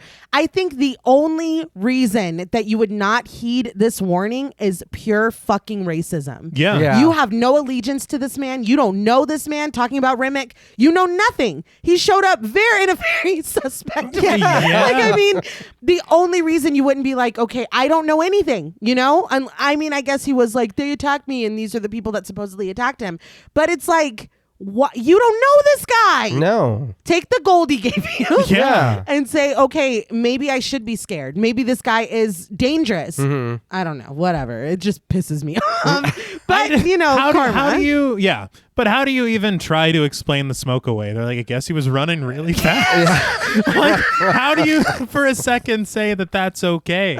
Because there's no way. You bring his ass inside, he's still smoking. It Yeah. doesn't just stop. Yeah. I mean, even if the story was that they burned him or whatever, that would explain the scars, but not him actively smoking. Yeah, but his burns look a little different. They Yeah, do. they do. How come that's not hurting you as bad? Yeah. No, it's concerning.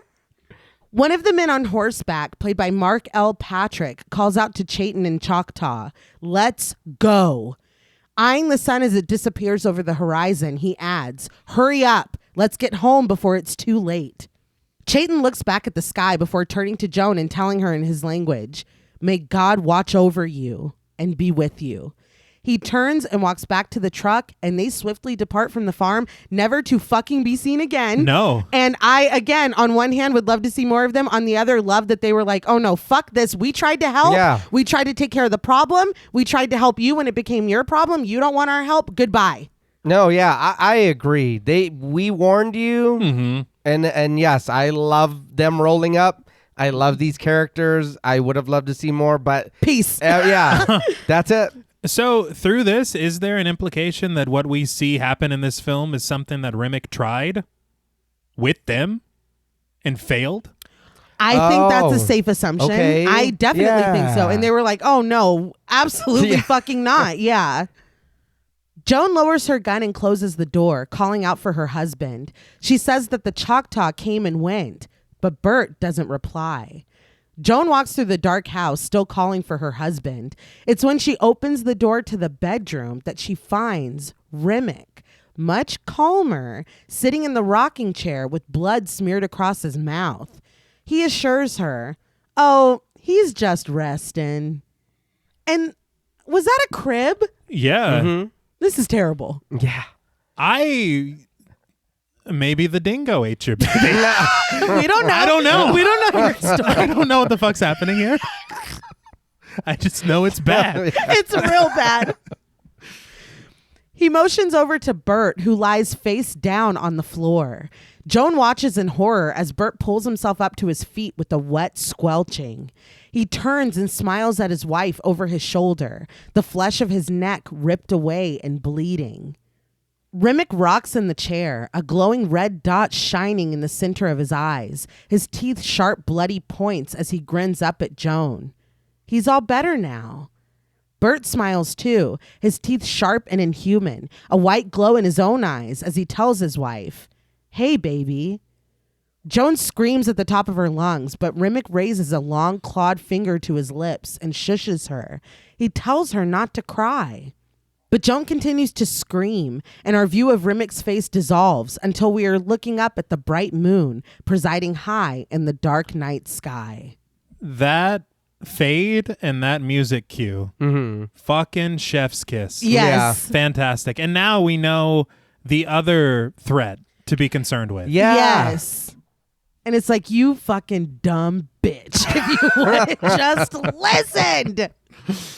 I want to talk about a couple things before we move forward. I want to talk about the prosthetic work in this film, and I want to talk about the contact lens work in this film. Okay.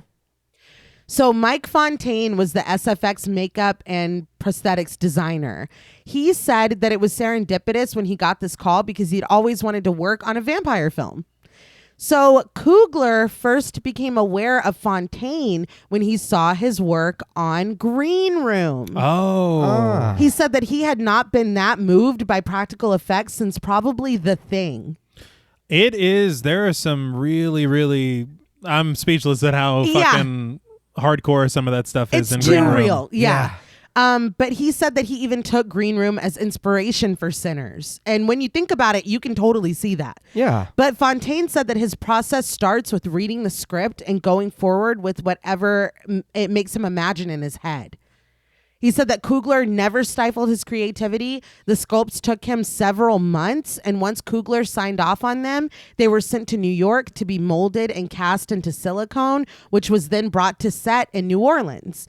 For the bite wounds, Fontaine studied animal bites, and he said that he wanted it all to be as realistic as possible, and they went through gallons and gallons of blood over the production. We'll talk about some individual looks later, but they all look fucking incredible. Yeah. There is one section later where the prosthetic is such a part of... It's this wound that moves. Yes. And it is just... You can't stop looking at it. That is one thing that I am glad, and like you said, later on we'll talk more about it. But when they, stuff happens or whatever, and then it is a visible wound, like you're saying, it's just there. Ugh. And it looks real. Like, it looks good. Mm-hmm. So, first of all of the contacts in this film, and there are a lot with that glowing effect, they're all hand painted.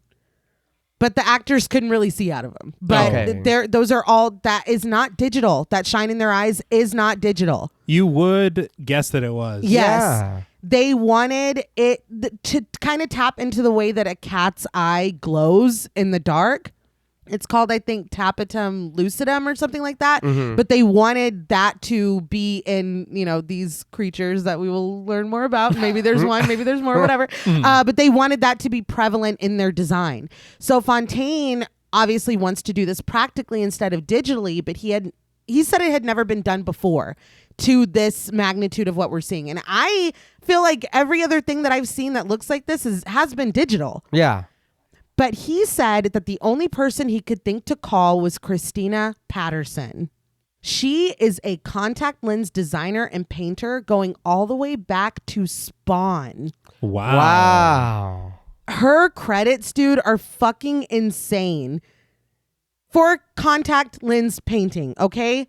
House of a Thousand Corpses, Twilight, 30 Days of Night, Terrifier, The Walking Dead, Preacher, The Last of Us, X-Men movies, Cabin in the Woods, Lord of the Rings films, Conjuring films, Insidious films, Game of Thrones, Doctor Sleep, Weapons, and that's only naming a few. Damn. So she's the one to call. Yes. Yeah. So he calls her, and she had actually secretly been working on developing a lens that could do exactly this. The way that a cat's eye reacts to light. Okay. And so this is the first time it's been used is in Sinners. And it is all hand painted. It is the light reacting to the lens. It is not digital. Wow. It is such a cool visual. Yeah. My jaw dropped. I was like, you're fucking kidding me. Yeah. But this woman clearly is insanely talented. Like, her credits are jaw dropping. Yeah. Grace is painting her sign in red, and when they get up on the ladder and try to adjust the street lights, sparks fly. But still, when the doors to Club Juke open, there are people waiting to get inside.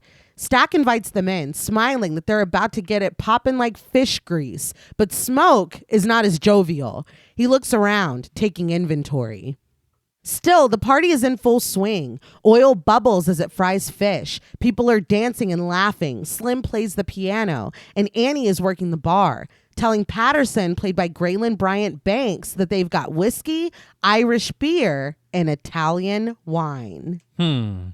Stack stands by as Patterson muses that they're classy and too fancy for him.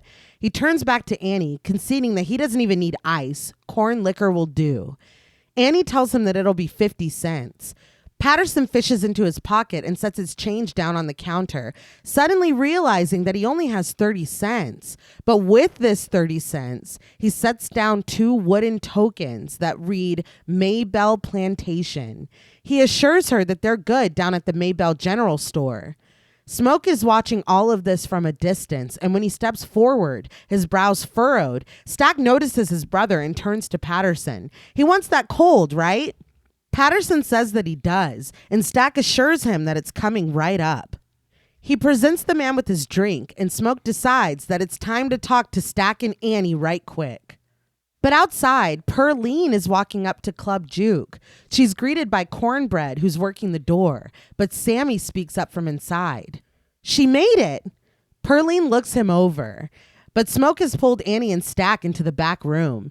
He closes the door behind them, reminding the two that this isn't a house party or a charity. They're only taking cash. U.S. motherfucking dollars.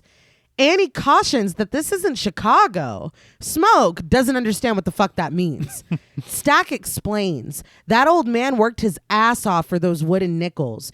We see the people dancing just beyond the door, having the time of their lives, as Stack continues that they've been working in the fields all day. When they show up here, they need to let them enjoy themselves. Annie adds that if Smoke wants this place to work, these people need to feel wanted. Stack agrees. This place is supposed to feel like it's for them. At the door, Cornbread invites more people in with a smile, but when his eyes fall on someone, his smile drops. He steps in front of her and takes his hat off, asking politely if she's sure she's in the right place. But it's Mary, who smirks up at him and agrees that that's a damn good question, Cornbread. Cornbread is shocked. Little Mary? Mary points out that she's not so little anymore, and Cornbread pulls her into a hug. Inside, Pearline walks with Sammy, asking when they turn this place into a juke. Sammy answers, "We did, today. His cousins own it." He asks if she knows the twins, and Pearline looks at him with some surprise. Of course, she's heard of them. They're his cousins? Sammy nods. Pearline dismisses that they must be his play cousins, but Sammy explains that their daddy was his daddy's big brother. Pearline is surprised to hear that they're cousins through blood. Sammy seems like such a nice young man, but Sammy counters that he ain't always nice, and he ain't that young either. So she's unhappily married. Yeah. Well, you came for a reason. That's Pearline looks Sammy up and down and walks away with a small smile, but Sammy follows right behind her, exploring her with his eyes. At the door, Cornbread offers his condolences to Mary about her mother. He tells her that they would have made the repast, but him and Therese had to work. Mary tells him that it's all right. She tells him to let her come in and get a drink before she starts tearing up, and Cornbread immediately lets her through, telling her to enjoy herself. Another couple approaches, and when Cornbread turns to see them, he asks the man if he's got his $2. The man is like, huh? And Cornbread grabs him by the shoulders. In the back room, Smoke wonders, when Stack was selling ass in Little Rock, did he ever let a John pay with a goddamn promissory note? Stack is like, hell no! Annie shoots him a look, and Stack quickly realizes that Smoke got him. He backtracks, but he wasn't selling ass in the Delta. In the club, Pearline leans up against a wooden beam, asking Sammy if he's going to play. Sammy volleys it back to her. Is she going to sing? Pearline shrugs. They'll see where the night takes them. Sammy asks if her husband is coming, and Pearline shakes her head. But when he looks to the side and sees Mary through the dancers on the floor, he mutters, shit, and excuses himself for a moment. He approaches Mary politely, removing his hat as he ventures that he doesn't think she should be here. He tells her that he's with the twins, but Mary cuts him off. With the twins? She shakes her head, warning that if he doesn't get the fuck out of her face, but Sammy blocks her from walking off. He insists that he is with them. He reminds her that they met earlier at the train station. He's their little cousin. Mary is like, little cousin? But Sammy just repeats that she should leave before they see her. Mary realizes now that he's little Sammy. She's like, the guitar. She asks if he's old enough to drink now before taking him by the hand and leading him to the bar, where she offers to buy him a drink.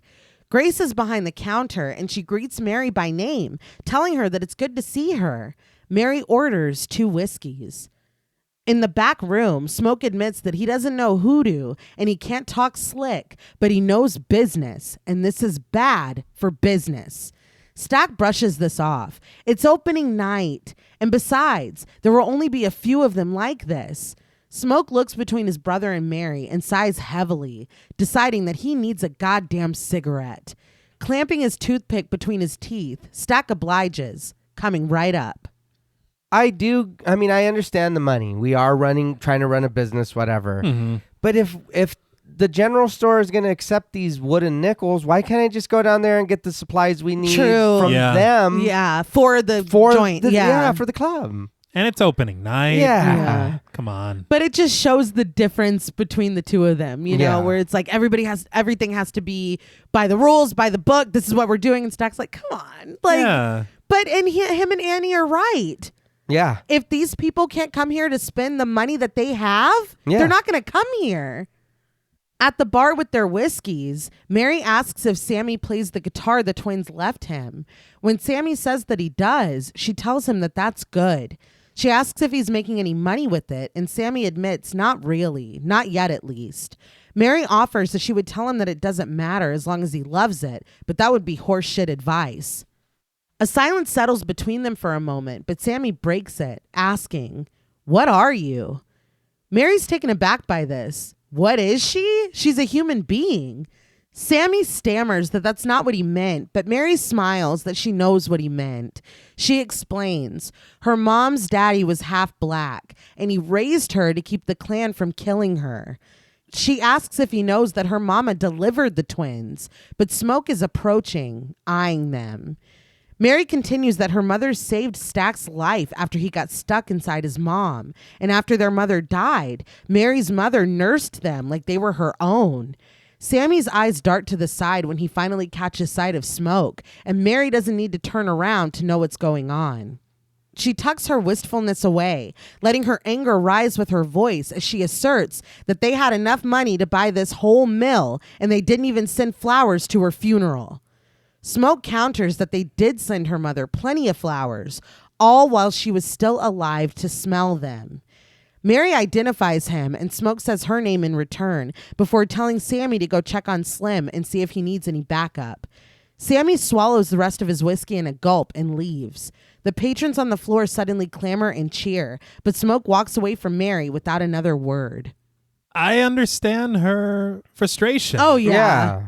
But I also understand what he's saying as far as taking care of people, because there is a lot of times where people pass and that is when people realize how important someone is. Yeah. So he's like, we did take care of her when she was around, but at the same time, you got to pay your respects. Yeah. Everything she did for you. I think that they're purposefully being very cold to Mary to keep her away. And I get that. It was clear by Stack's reaction at the train station. They didn't know that she died. Yeah. I don't think they knew.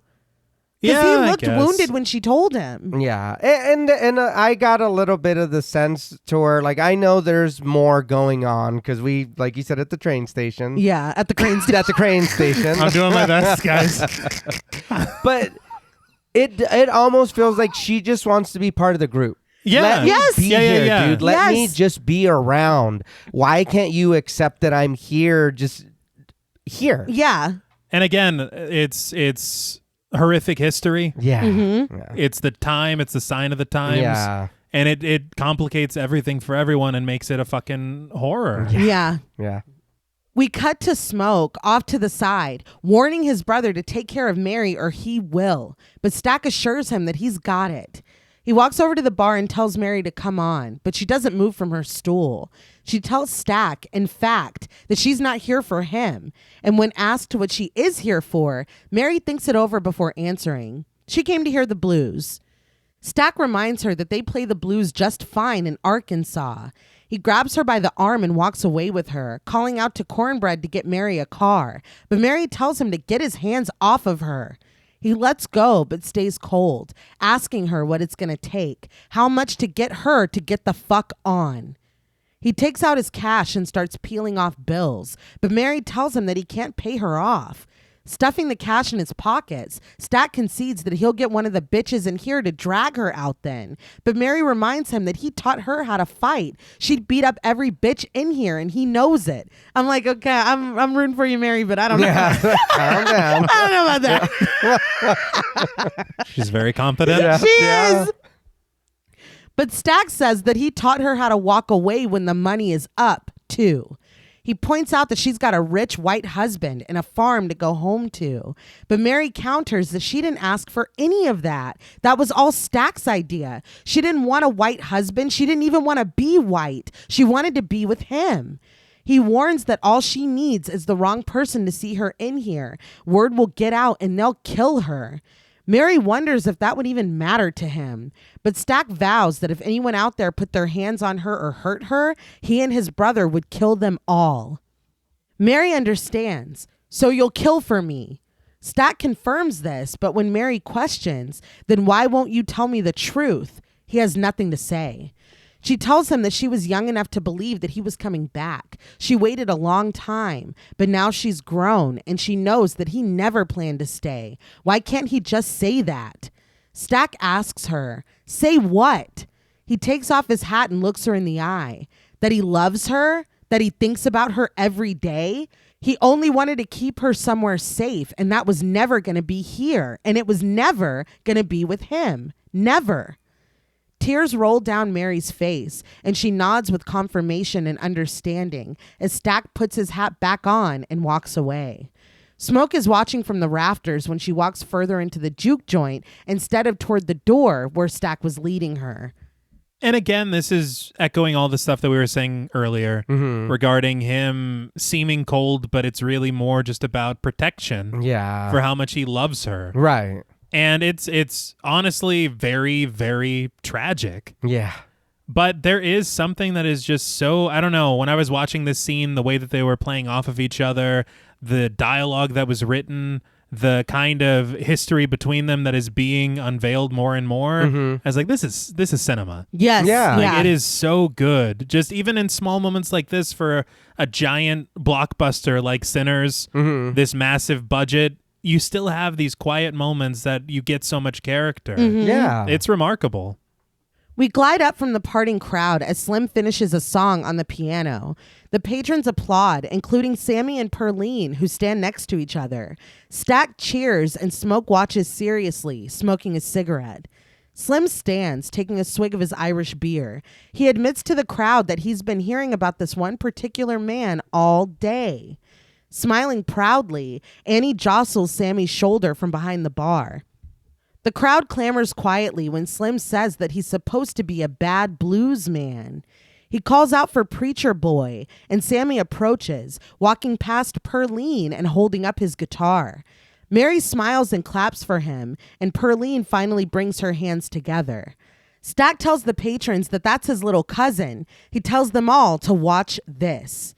Sammy brings up the guitar and starts to pluck out notes, but Slim tells him to stop. He needs to tell the people who he is and where he's from.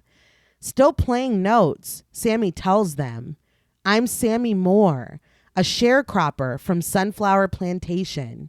He gets cheers at this, and Sammy continues that they call him Preacher Boy on account of his daddy being a pastor. He coaxes bluesy notes from the strings of his guitar, admitting that he wrote this song for him. Sammy starts to perform I Lied to You, and slowly the crowd joins in, stomping their feet and swaying to the words and rhythm of his guitar. Slim settles back behind the keys of the piano, accompanying Sammy. Stack looks to his brother, laughing with amazement. Smoke continues to suck on his cigarette, watching Sammy. The music continues, muffled, and we cut to Slim and Sammy talking earlier tonight before the joint opened. He teaches the younger man that blues wasn't forced on them like that religion. No, we brought this with us from home. He tells Sammy that what they do is magic. It's sacred and big. The last word stretches into a whisper as we go back to the juke joint. Sammy hums, deep and soulful, and Club Juke is alive with his music. The dancing, the stomping, the string and the keys, birthing light and life into this abandoned mill. As we pull back from Sammy, we hear the voice from the beginning that we can now recognize as Annie's, reminding us there are legends of people born with the gift of making music so true it can pierce the veil between life and death, conjuring spirits of the past. We swirl around Sammy with Perline dancing in front of him to find an ancient African musician playing his instrument among the people at the juke joint. A woman dances next to him, the movement of her body shaking the bones of her tribal garb and making them clatter under Sammy's deep voice as he begs, "Somebody take me in your arms tonight." And Annie finally finishes the sentiment and the future. A futuristic man, goggles over his eyes, a glittering gold and purple outfit flashing against his dark skin, steps up with an electric guitar. He plays, its rising cry accompanying Sammy's voice. We glide over a burning cigarette nestled into the ashtray atop Slim's piano, and we find a DJ spinning records, the scratching adding to the mounting music. Sammy's pleading notes come to an end, and the music takes over. Among the people dancing off their long day in 1932 are tribal dancers and 1980s break dancers moving and losing themselves to the beat. Maintaining the single shot, we glide over all of them to the DJ, announcing new shit from Preacher Boy Sammy Moore. We pass over Slim playing his piano and find a man in a dashiki playing his drum and singing in low, echoing Mandinka. We float across the room where modern-day women twerk with kitchen workers of the past, and we follow Grace when she passes them, dancing as she walks by two men in blue bandanas and white t-shirts, sea-walking on the dance floor. She enters another room where Bo sits playing cards, and behind him, a dancer dressed as Sun Wukong, the Monkey King, moves and poses unseen. When Grace offers her hand to her husband, he immediately takes it, abandoning his card game, and we swirl back to where she entered, catching modern men in red bandanas playing roulette with someone from 1932. Behind them, also from Chinese opera, spins a woman, fluttering the long pink sleeves of her costume. She smiles behind her stage makeup, her black hair braided and pulled high. But we quickly leave her to linger on Bo, dipping Grace on the dance floor as Sammy continues to sing. But they're gone too when we glide over to Perline, dancing in unison with tribal women, a Zulu masked dancer gliding expertly between all of them. A ballet dancer clad in red twists and winds through the crowd, and we follow her back to Sammy, still standing at the front of the room, still pouring his heart out as he sings his lamentations of lying to his father over his love of the blues. His music unites old and new, young and old, past, present, and future, if only for this one perfect moment on this October night in Mississippi. They continue to dance around him, fueled and moved by the magic, and when Sammy lets out one last long sustained note, he raises his hand pleadingly to the sky, and we follow, where the burning ceiling rains down in embers. They flutter down onto us, but we continue to rise through the ruined rafters until the fire is gone, and Sammy's voice has melded with the long note from the electric guitar. When we come back down, there is no juke joint. They all stand outside with the fire burning in the remains of the mill around them. Sammy continues to play, his music lost to our ears, but everyone still dances, connected in this magical moment. Delta Slim's voice comes in clearly, educating Sammy. With this here ritual, we heal our people and we be free. The dancing continues and we pull back to take it all in. Cornbread guards a door that is no longer there, but in sight now, watching from a distance, we find Bert and Joan with Remick standing between them, all holding instruments, all looking captivated at what's displayed before them, all with pinholes glowing in the center of their dark eyes, Remick's red and Bert and Joan's white. Sammy's humming takes over the mounting score, and when we appear behind the trio again, the juke joint is still standing, and they walk toward it. I felt just as captivated. It is hard to watch a sequence like this and not get emotional. No, yeah.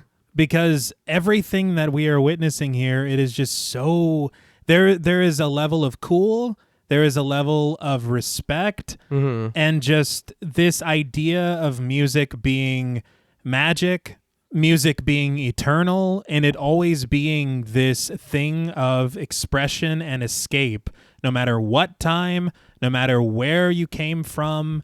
It is something that is with us forever. Yeah. And this is just, to me, I thought it was masterful filmmaking.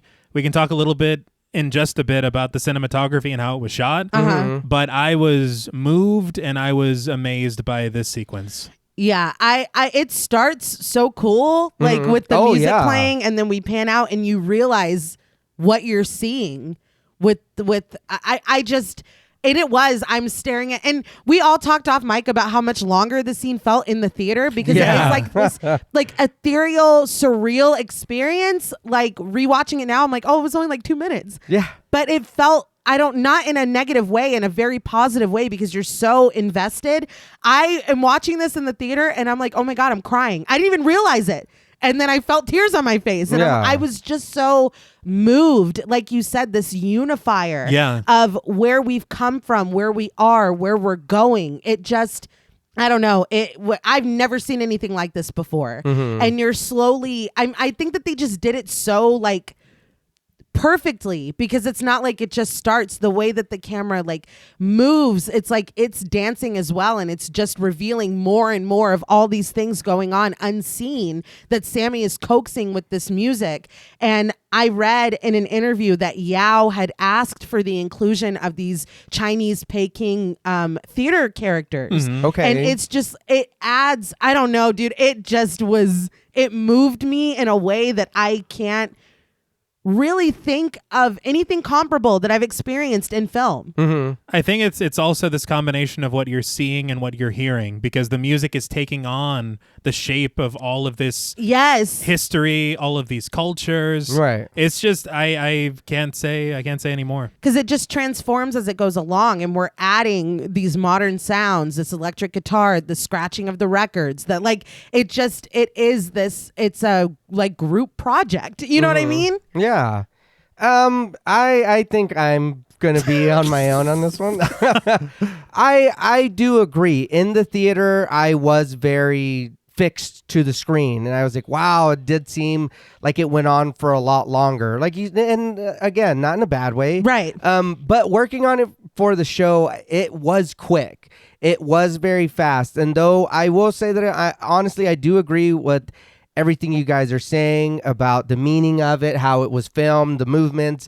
For me, I'll be honest, watching it the second time, hearing that electric guitar really took me out of it. And then when we hear the LimeWire, where did you get this from? DJ Sammy. I was like, dude, I'm sorry. Yeah, I was like, it did I loved the past.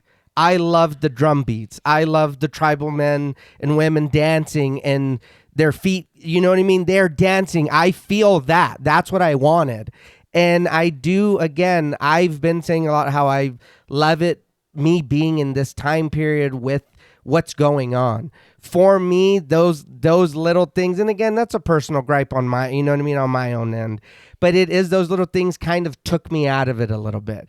Because again, I want to be in this time period. I want to know my past, everyone's past. What came before us. Like you said, the music, it's always been there. That's what I was fixed to. So when I did see a moonwalking or whatever, I was like, oh, okay, that's cool. But you know what I mean? Maybe it just wasn't for me fully. Right. But it was that. I appreciate and agree, like I said, with everything else. But when I hear the scratching, I'm like, damn, I want to still hear the blues. I want to hear him. I will say it is a very bold choice, right, to include the future. Yeah. Or I guess our present too. Right. Yeah. But I think it is just one of those things where it's like we are connecting. Like this is the blues and how it evolves. No, I that, get it. yeah. You know? I get it. We wouldn't have any of this if not for this. And again, I understand. Hey, I listen to all music, even country music and whatever. You know what I mean? I think it was just that. I'm so in, like I said, in what's happening. I'm in the juke joint. Uh-huh. So then when I see that, I'm like, okay, I'm not in the juke joint anymore. I'm at home sitting at my bed. You know what I mean? Like, yeah, fuck yeah, this is great. And then it's like, okay, well, let me be back there again. I will say you were the first person I heard with that complaint, but you are no longer the only person. I've seen a lot more people say that. Yeah, me too. That they wanted it to be grounded in the period and prior. Okay. For me, it works because it is this again, another sentiment on legacy Right. and on how this is the backbone and we would not have these things. Even the twerking, it's important. I get it. Yeah. Twerking is It important. is. It is. We It can all That agree. was good. Yeah. You trace these things back, and I think that it is commentary on that. And again, like you said, it is personal preference. Right. And it's not like, no, you're wrong or anything. No. I think that it is just your cup of tea or not your cup of tea. But I think that it's I don't know, the way that we're gliding and it's so seamless and it's like, I just can't, I have no notes. Like I can't, there's nothing that I can say that would have made this better. That does not work for me. This is just one of the most beautiful, original, incredible things I've ever seen set to film ever. Okay. And I could not wait for us to cover this. Uh-huh. And this is the scene that I'm like, how the fuck? How do you convey this? How? It's something you have to see. Yeah. Yes, I was scrounging trying to find the screenplay because I was so interested to see in how Coogler wrote this. Right, It is right. not available Oh, great. anywhere. Huh. So I was like, how did he say this? Like how, Yeah. you know, like in his words, what did you write that made this appear in front of me? Because thank you. Yeah. Yeah. Maybe I can win you over a little bit more discussing the technical side. Okay. I did want to talk about how this was shot because it feels like a oneer. Oh, yeah. Yes, it does. And that adds to it. Yeah, but I have to talk a little bit about certain things and how it came to be to get to explain how they did this. Okay. So the cinematographer for this film is a woman called Autumn Durald Arkapaw, and she actually shot Wakanda Forever for Coogler. Okay. But early on in the process, and this film was shot entirely on film, which is incredible. Damn. But early on in the process, Coogler had said that he wanted to shoot this on 16 millimeter. Then it came down from the VFX artists that they needed more resolution in order to do the twinning work. Okay. And so they're like, okay, we'll shoot on 35 millimeter. Then they get a call from producers who say, hey, have you ever thought of shooting this film on a larger format? And they're like, huh. And so Coogler and Arkapaw discussed all the possible formats that they could shoot on, including 2.76 like they did for the Hateful Eight. Okay. And so they screened 70 millimeter clips of The Hateful Eight, 2001: A Space Odyssey, and Tenet. Mm-hmm. And after doing a bunch of camera tests and different things to kind of work out the kinks of what they wanted to do, they realized, hey, why don't we shoot this on 2.76 and 1.43 simultaneously? And this is the first film to ever do that. Oh, Okay. shit. And so you do have sequences that they decided they're like, okay, well, this will look better in IMAX. This will look better in Panavision.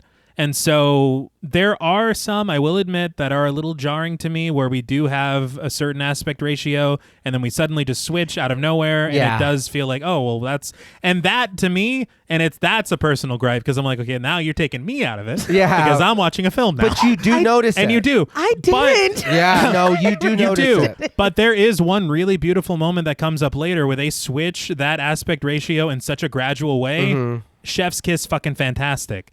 The thing is, filming this sequence, they shot it on IMAX. And the thing with IMAX cameras is the amount of film that can fit into these cameras is only about 1 to 2 minutes. Holy shit. And so they have a lot to contend with. They're talking about extras and costumes spanning centuries of time and culture.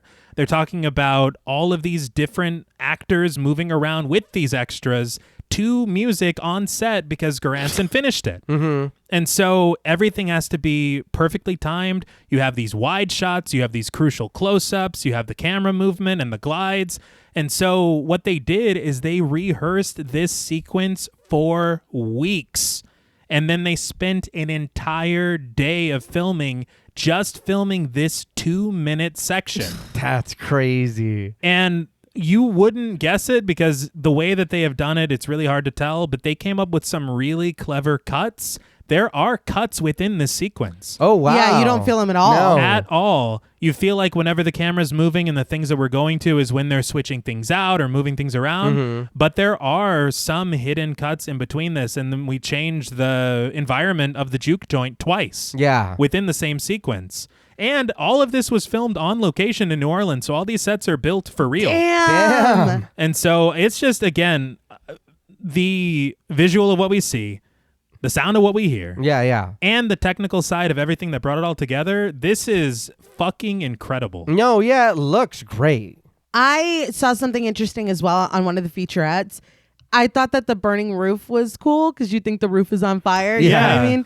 So VisFX supervisor Michael Ralla said that in order to do this the way that they wanted to, the way that they wanted it to look, they were actually going to have to burn the roof.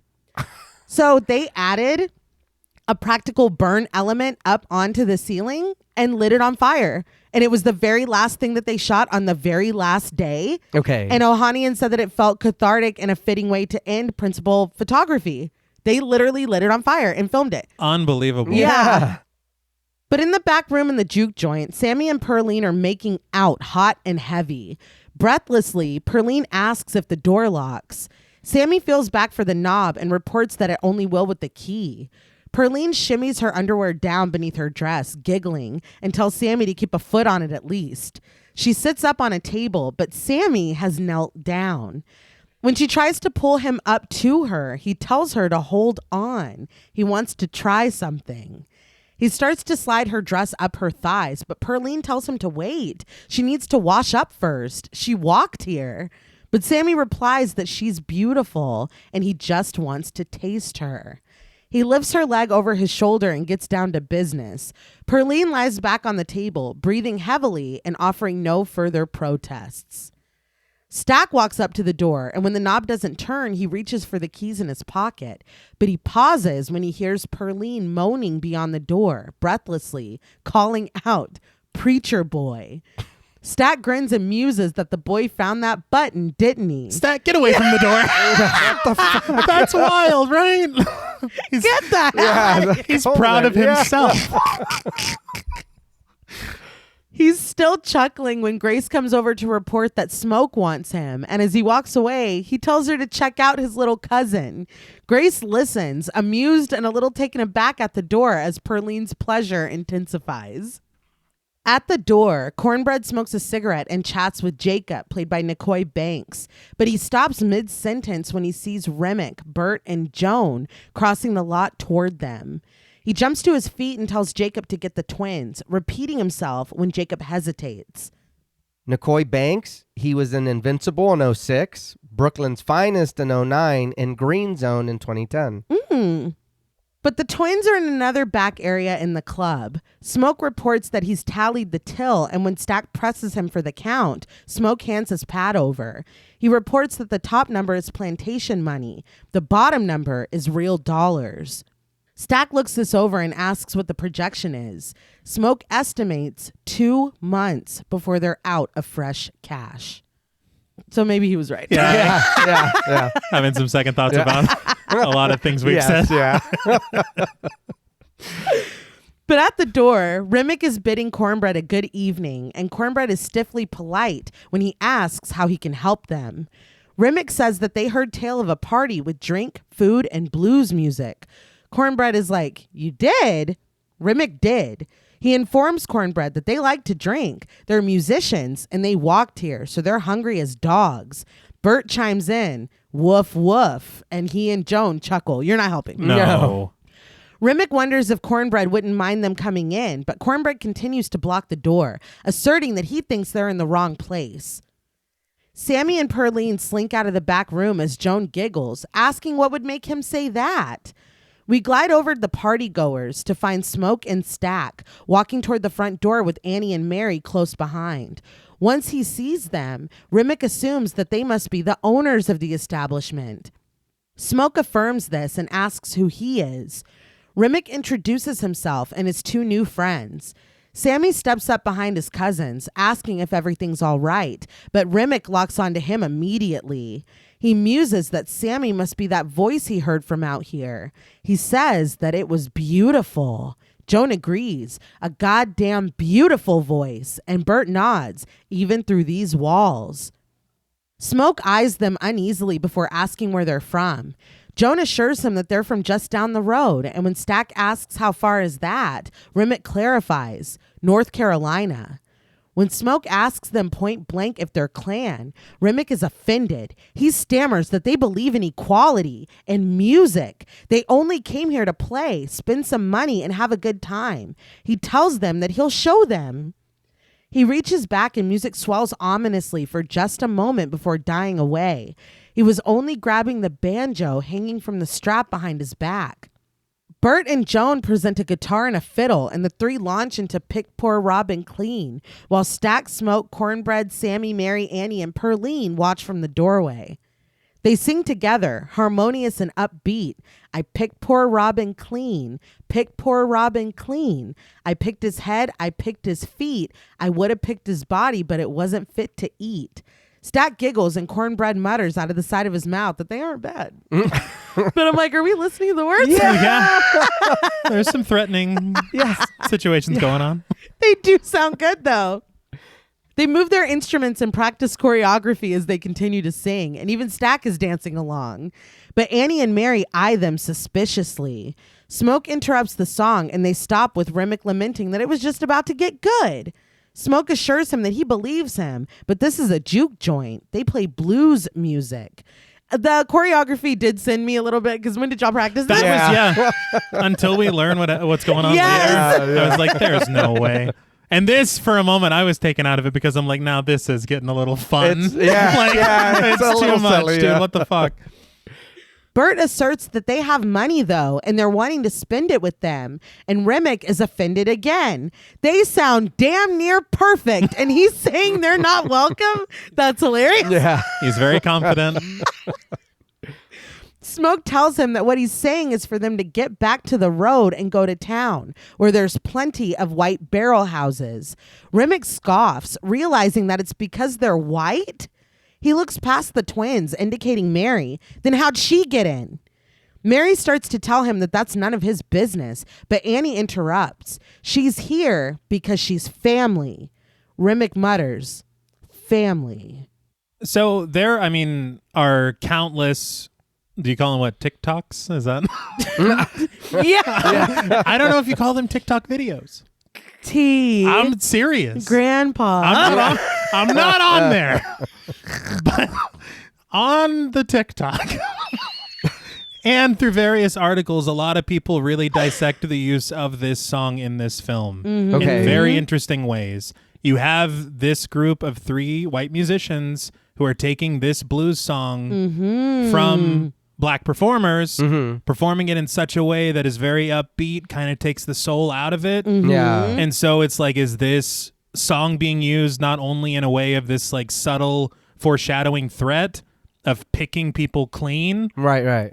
Or is it also a commentary like Elvis Presley? Like culture vulture kind of a situation. So there's a lot in here just from the use and the selection of this song. Interesting. Okay. Remick asks if they could just for one night all be family. He steps toward the group, and Smoke instinctively puts his hand on the gun holstered against his vest. Wounded and wagging his finger, Remick assures Smoke, "You don't need to do that, sir." He backs up and relents. They'll be on their way. They start to leave, but Remick turns back to them, letting them know that they're going to walk real slow, just in case they change their mind. And they start off, walking very slowly into the creeping fog of the night. Stack calls out for them to have a nice night. Annie admits that they gave her the willies, and when Stack tries to make a joke, Annie doubles down. Smoke asks his brother if he thinks they brought company with them, but Stack doubts it, and they've got enough pepper on them if they did. Smoke realizes that they forgot the trunk, and when Stack asks why his brother didn't remind him, Stack says that he told Stack to remind him. But Mary says that they don't need the trunk. It was only 3 of them. Stack has a question, though. What if they just came to sing? Smoke counters. What if somebody spills something on them or steps on their shoe or looks at their woman for just a little too long? They'll have a bigger problem than just a fight. Cornbread agrees, and Smoke tells him definitively, don't let them in. Cornbread nods. Smoke walks away, and Stack shares a look with Annie before following his brother. As another musical act takes the stage and the dancing continues, Sammy meets Smoke in the rafters. Smoke commends Sammy on his performance, and Sammy reminds his cousin that they're the ones that put that guitar in his hands. And now this. He can't thank them enough. Overlooking the partying people below, Smoke allows that Sammy certainly has the talent, but all of this is no life. He shares that he's known plenty of musicians, but he's never met a happy one. It might be cute now, but the rambling gets old. But Sammy admits that after being with them today, he feels like he's flying. Because of tonight, he's made up his mind to head off on his own. Smoke asks where he's going, and Sammy shrugs that he doesn't know. Maybe Chicago. Smoke looks at his little cousin with concern. Alone on the stairs, Mary asks Stack what's wrong. Stack immediately shares that they're underwater. All the plantations are paying with credits. Mary clicks her tongue at this before proposing that she go talk to the people outside. She can feel them out before they get too far. Stack assures her that he could feel them out himself, but Mary is positive that they'll tell her more than they'll tell Stack, and she can find out what they really have. Stack asks, and what happens if they're from Little Rock? But Mary asserts, they ain't. Smoke shares with Sammy that one day his father beat Stack really badly, and they decided that they needed to run away. He wanted to go to the next plantation over, but Stack thought they could get to Mound Bayou, a small town here in Mississippi, founded by free slaves. Everything there is black owned. Sammy is incredulous, but Smoke doubles down that he's seen it. Sammy doesn't understand why they didn't just stay then, and Smoke tells him the mayor knew their father and that he was an evil man. He was sure that there was no way he didn't pass the evil down to his sons. But on the stairs, Mary insists that Stack let her go get the money for them because she knows they need it. Stack asks what that's supposed to mean. Well, I'm like, you just told her. Yeah, we all heard you. We're underwater. You need money? Where'd you get that idea? You. Yeah, 2 minutes ago. In the rafters, Smoke points out that Sammy's father is a preacher. He should do that. If he likes making music, he should make church music. And if he wants to leave, he should go to Mound Bayou and live with proper black folks and leave all the improper shit to him and Stack. Mary looks up at Stack skeptically. Irish beer, Italian wine. They robbed both sides and let them blame each other and then came back here to set up shop. I was like, God damn it, dude. Wow. That's wild. That's crazy. The sheepish and amused look on Stack's face is as good as a signed confession. But Mary warns that they're going to need every dime they can get when they put 2 and 2 together. Stack is certain that they won't, but Mary insists that they might. Meanwhile, Sammy is positive that he's not going to Mound Bayou. Smoke shakes his head, disappointed, and takes a drag from his cigarette. Sammy allows that his father is a reverend, but he's their cousin too. And a lot more people know about the Smokestack twins than they know about his daddy. Smoke advises Sammy to enjoy the rest of the night then, because this is his last juke. But Sammy points out that Smoke is in no position to tell him how to live his life. On the stairs, Mary insists again that Stack let her go talk to them and get some money in the till. She turns around, and at her gentle urging, Stack slides the gun from the back of his pants and slips it into her garter. She walks down the stairs. Smoke warns that come tomorrow, if he finds out about Sammy playing at one of these, he'll kill him himself. Sammy is unfazed. He tells his cousin that he's leaving that plantation just like they did, and if that's a problem, Smoke can just kill him now. So Smoke takes out his gun, loads it, and points it at Sammy's face. Everybody calm down. That I understand you're trying to teach a lesson or whatever, but this is your cousin. Yeah. Yeah, but it does feel like we were saying earlier. He's like, look, more people know us. That's not a good thing. Mhm. Yeah. You have this dream and you want to go whatever. And yeah, even Sammy being like, well, they know you guys. I don't need my dad. I'd live off your name. No. Or that their name has tainted him. Yeah. Yeah. And it's like we learn more about this motivation of him not wanting Sammy to live this life later on. Mm-hmm. But it's like, yeah, dude, this is not the way. Yeah. This is not the way. But Sammy just, Yeah. he doesn't. He's like, no, I'm doing it. Yeah. Yeah. Sammy looks at the barrel with unease, and Smoke asks him, what's the matter? He's a soldier, and Sammy just gave him a command. But ultimately, he lowers the gun. Mary heads outside, pulling her silky shawl over her and finding that the trio didn't leave. They are just past the parked cars, playing their instruments and harmonizing as they sing Wild Mountain Time together. But as Mary approaches, Bert and Remick's vocals fall back and Joan sings alone, high and sweet, while looking right at Mary. We pan over to Remick as they all start to sing the chorus together and press in on him before floating over to Bert for his own solo. When they finally bring the song to the end, Mary politely applauds.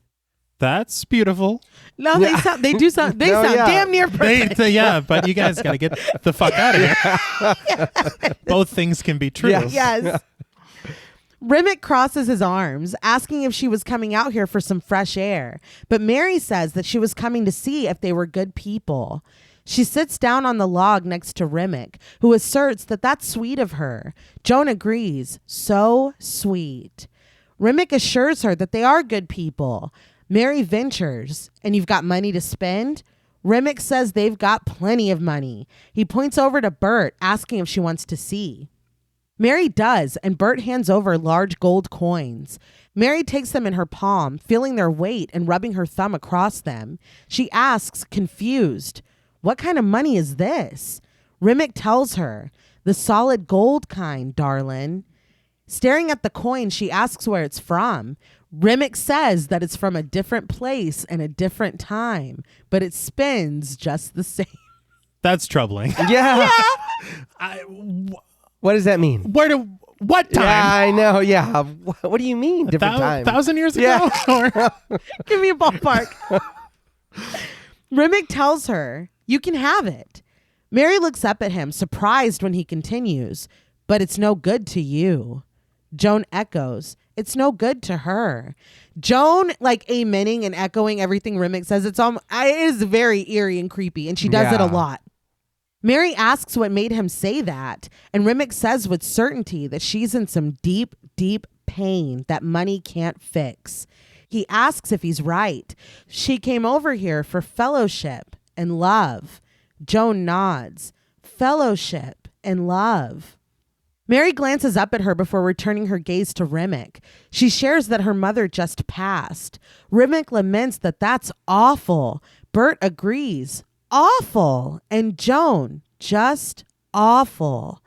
Bert says that losing a mother is a hurtin' feeling, and Remick nods somberly. He turns to Mary, sharing that he wishes in his heart that they would have met sooner. He would have liked to have saved her mother from her fate, but he can still save Mary from hers.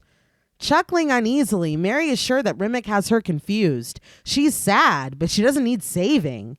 Remick sets his banjo down, and when he turns back toward Mary, the dots of red glow in his eyes again, and drool pours down his chin. He counters, yes, you do. They all do. I don't know how he knows that about her mother. Yeah. She told him. Right then? Yeah. That's probably how he knows. Okay, Stack. Yeah. Well, but How do you know about that? he said he kind of assumed a few things before she. He assumed He that did. she's sad, Yeah. but we're all sad. You know what I mean? Yeah, okay. that's an easy way in for Yeah, everyone. too. I'm feeling a J. There's a J somewhere. A J. Our time's hard. Oh my God, they are. Remick leans toward her, but Mary snatches the gun from her leg and gets to her feet, pointing it right at Remick as she backs up. She alternates, pointing it at all three of them before deciding that she's going to head back now, and she thinks they should too. Back to wherever they came from. The red glow is gone from Remick's eyes now, and he wipes the drool from his chin. Mary walks back toward the club, the gun still in one hand and the gold coins clinking together in the other. But with her back turned, she doesn't see Remick as he starts to float behind her. We immediately cut to Perline on stage now, singing Pale, Pale Moon on stage, stomping her feet to the playing beat. Smoke looks down at her, smoking from the ledge above, and Sammy watches with adoration. Mary walks up to the door where Cornbread sits, grooving to the music. When she calls his name, he's startled, wondering what she's doing out here. Instead of answering, she asks if he's going to let her in or just sit there blocking the door.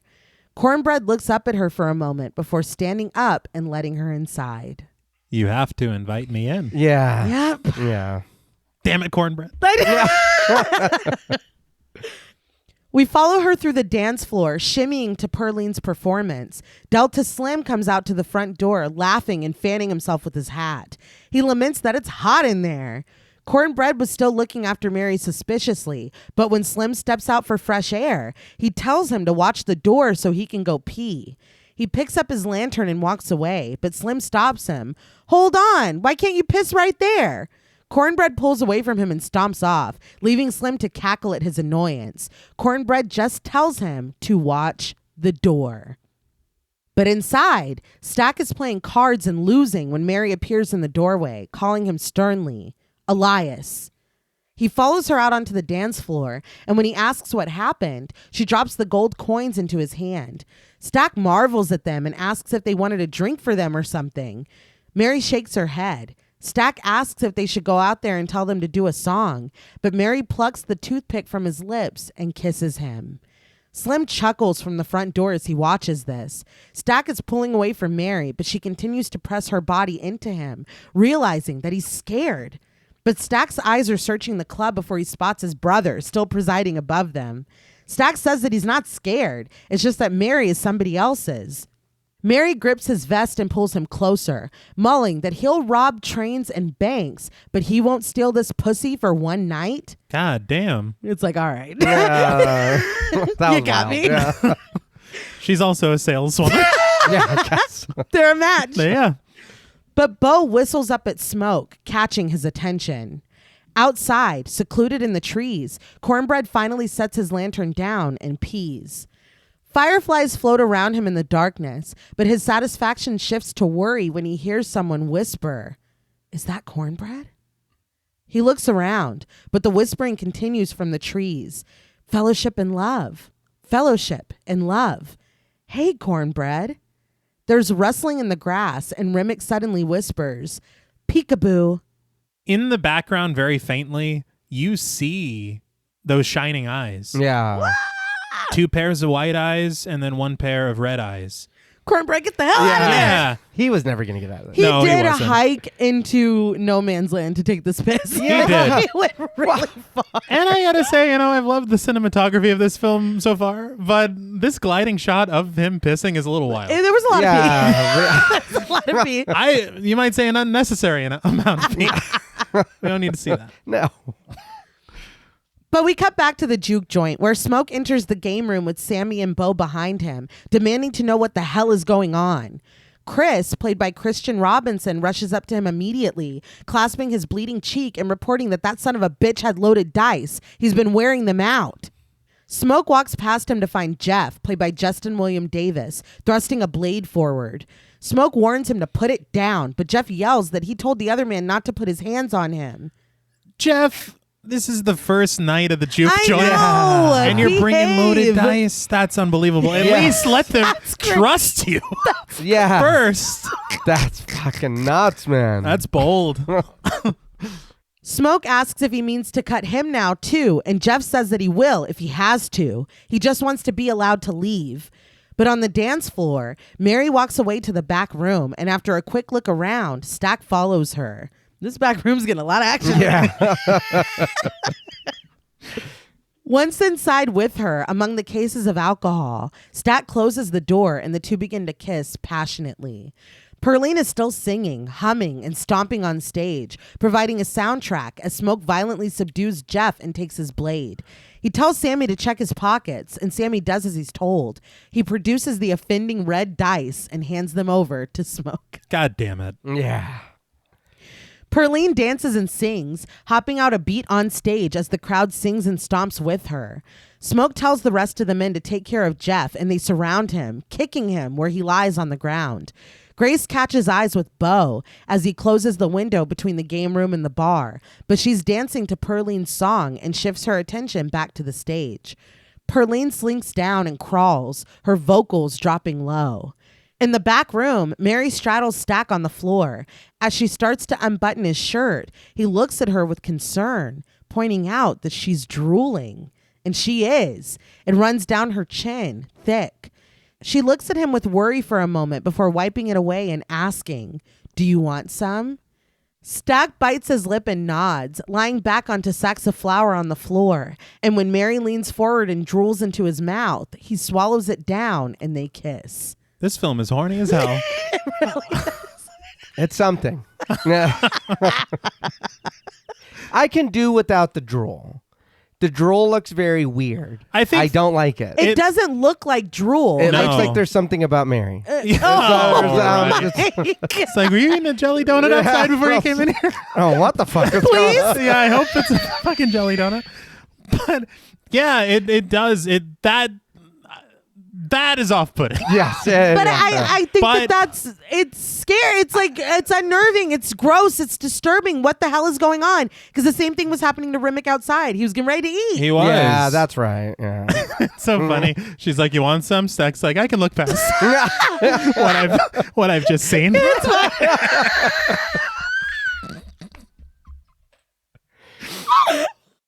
Perline writhes on stage, laughing as the crowd sings the refrain. Mary and Stack continue to kiss, and we watch from above them as Stack pulls the strap of Mary's dress down, revealing an open and angry red bite on the back of her shoulder. On the dance floor, Stack inspects the severity of the slice across Chris's nose, realizing that he's going to need stitches. He tells Sammy to go get his brother. Sammy looks around, and when he doesn't see Stack, he calls out to Slim, who is still minding the door in Cornbread's extended absence. When asked, Slim tells him that Stack went in that room. He can go in. Why would you? I know. Come on. Sammy walks right to the door, opens it, and reports that Smoke is looking for him. But Mary is on top of Stack, moaning, and neither of them notice that Sammy is there. Surprised by what he's seen, Sammy immediately backs out of the room and closes the door. He turns to Slim, who feigns ignorance. "Oh, he busy, huh?" You asshole. Thanks, man. That's crazy. He cackles, and we circle around the room before returning to Sammy, who goes back to Smoke. Smoke asks if he didn't go get Stack, and Sammy says no. Smoke asks, "Well, why the hell not?" Sammy answers truthfully. He was getting some nookie, but Smoke doesn't give a fuck what Stack was doing. He told Sammy to go get him, but Sammy shakes his head that he's not doing that by himself. We pull back, following an annoyed Smoke as he walks to the back room, but he pauses when he spots Slim at the front door. He asks where the hell Cornbread is, and we glide over to Slim to guess that he's building them a new outhouse he went to piss 2 damn days ago. Continuing this one-shot take, we float back over to Smoke, who asks the obvious question, "And he left you to watch the door?" Slim is like, "You don't think I can handle it?" But Smoke is done with this. Yeah, we're not doing that. He turns back toward the door, giving a quick warning for them to get decent because he's coming in. I will say that Perline has been going for a very long time. She has. With the same. It sounds great. It does sound great, but how long is this song? It is because like, she's tired. Yeah. Let her stop. She's like, "Where's Sammy? Wasn't he supposed to be performing?" No, Charity was next. Yes. It's the extended cut. Oh, okay. All right. I will say one thing just as like a nitpick for sure. Yeah. I would just love to see a microphone somewhere on this stage. Yeah, that That's- is true. Because I guess with it not being there, it's kind of taking on the vibe and atmosphere of a straight up musical then. Yeah, yeah. Mm. So, I mean, like, it depends on what you're going for. Mm-hmm. But I wanted to say a microphone. But Smoke isn't prepared for the eye fold that he gets when he walks into the back room. Stack is barely visible beneath Mary, lying flat, and Mary is still straddling him, leaned all the way forward animalistically, grunting and growling. Smoke asks genuinely, "What the fuck?" But Mary hears him and immediately jumps up, revealing Stack's blood staining her mouth, her neck, and chest, the front of her dress. I was like, no! Yeah. I was so fucking heartbroken. She calls out Smoke's name and assures him with a nervous smile that it's not what it looks like. Smoke looks down at his brother, gushing blood from his neck. He spasms with the loss of blood. And when Stack calls his brother's name weakly, Smoke immediately snatches up both of his guns and fires. Mary is hit with each of the bullets, staggering backward with the impact. And it's only with the sound of the gunshots that the singing and dancing in the club finally stops.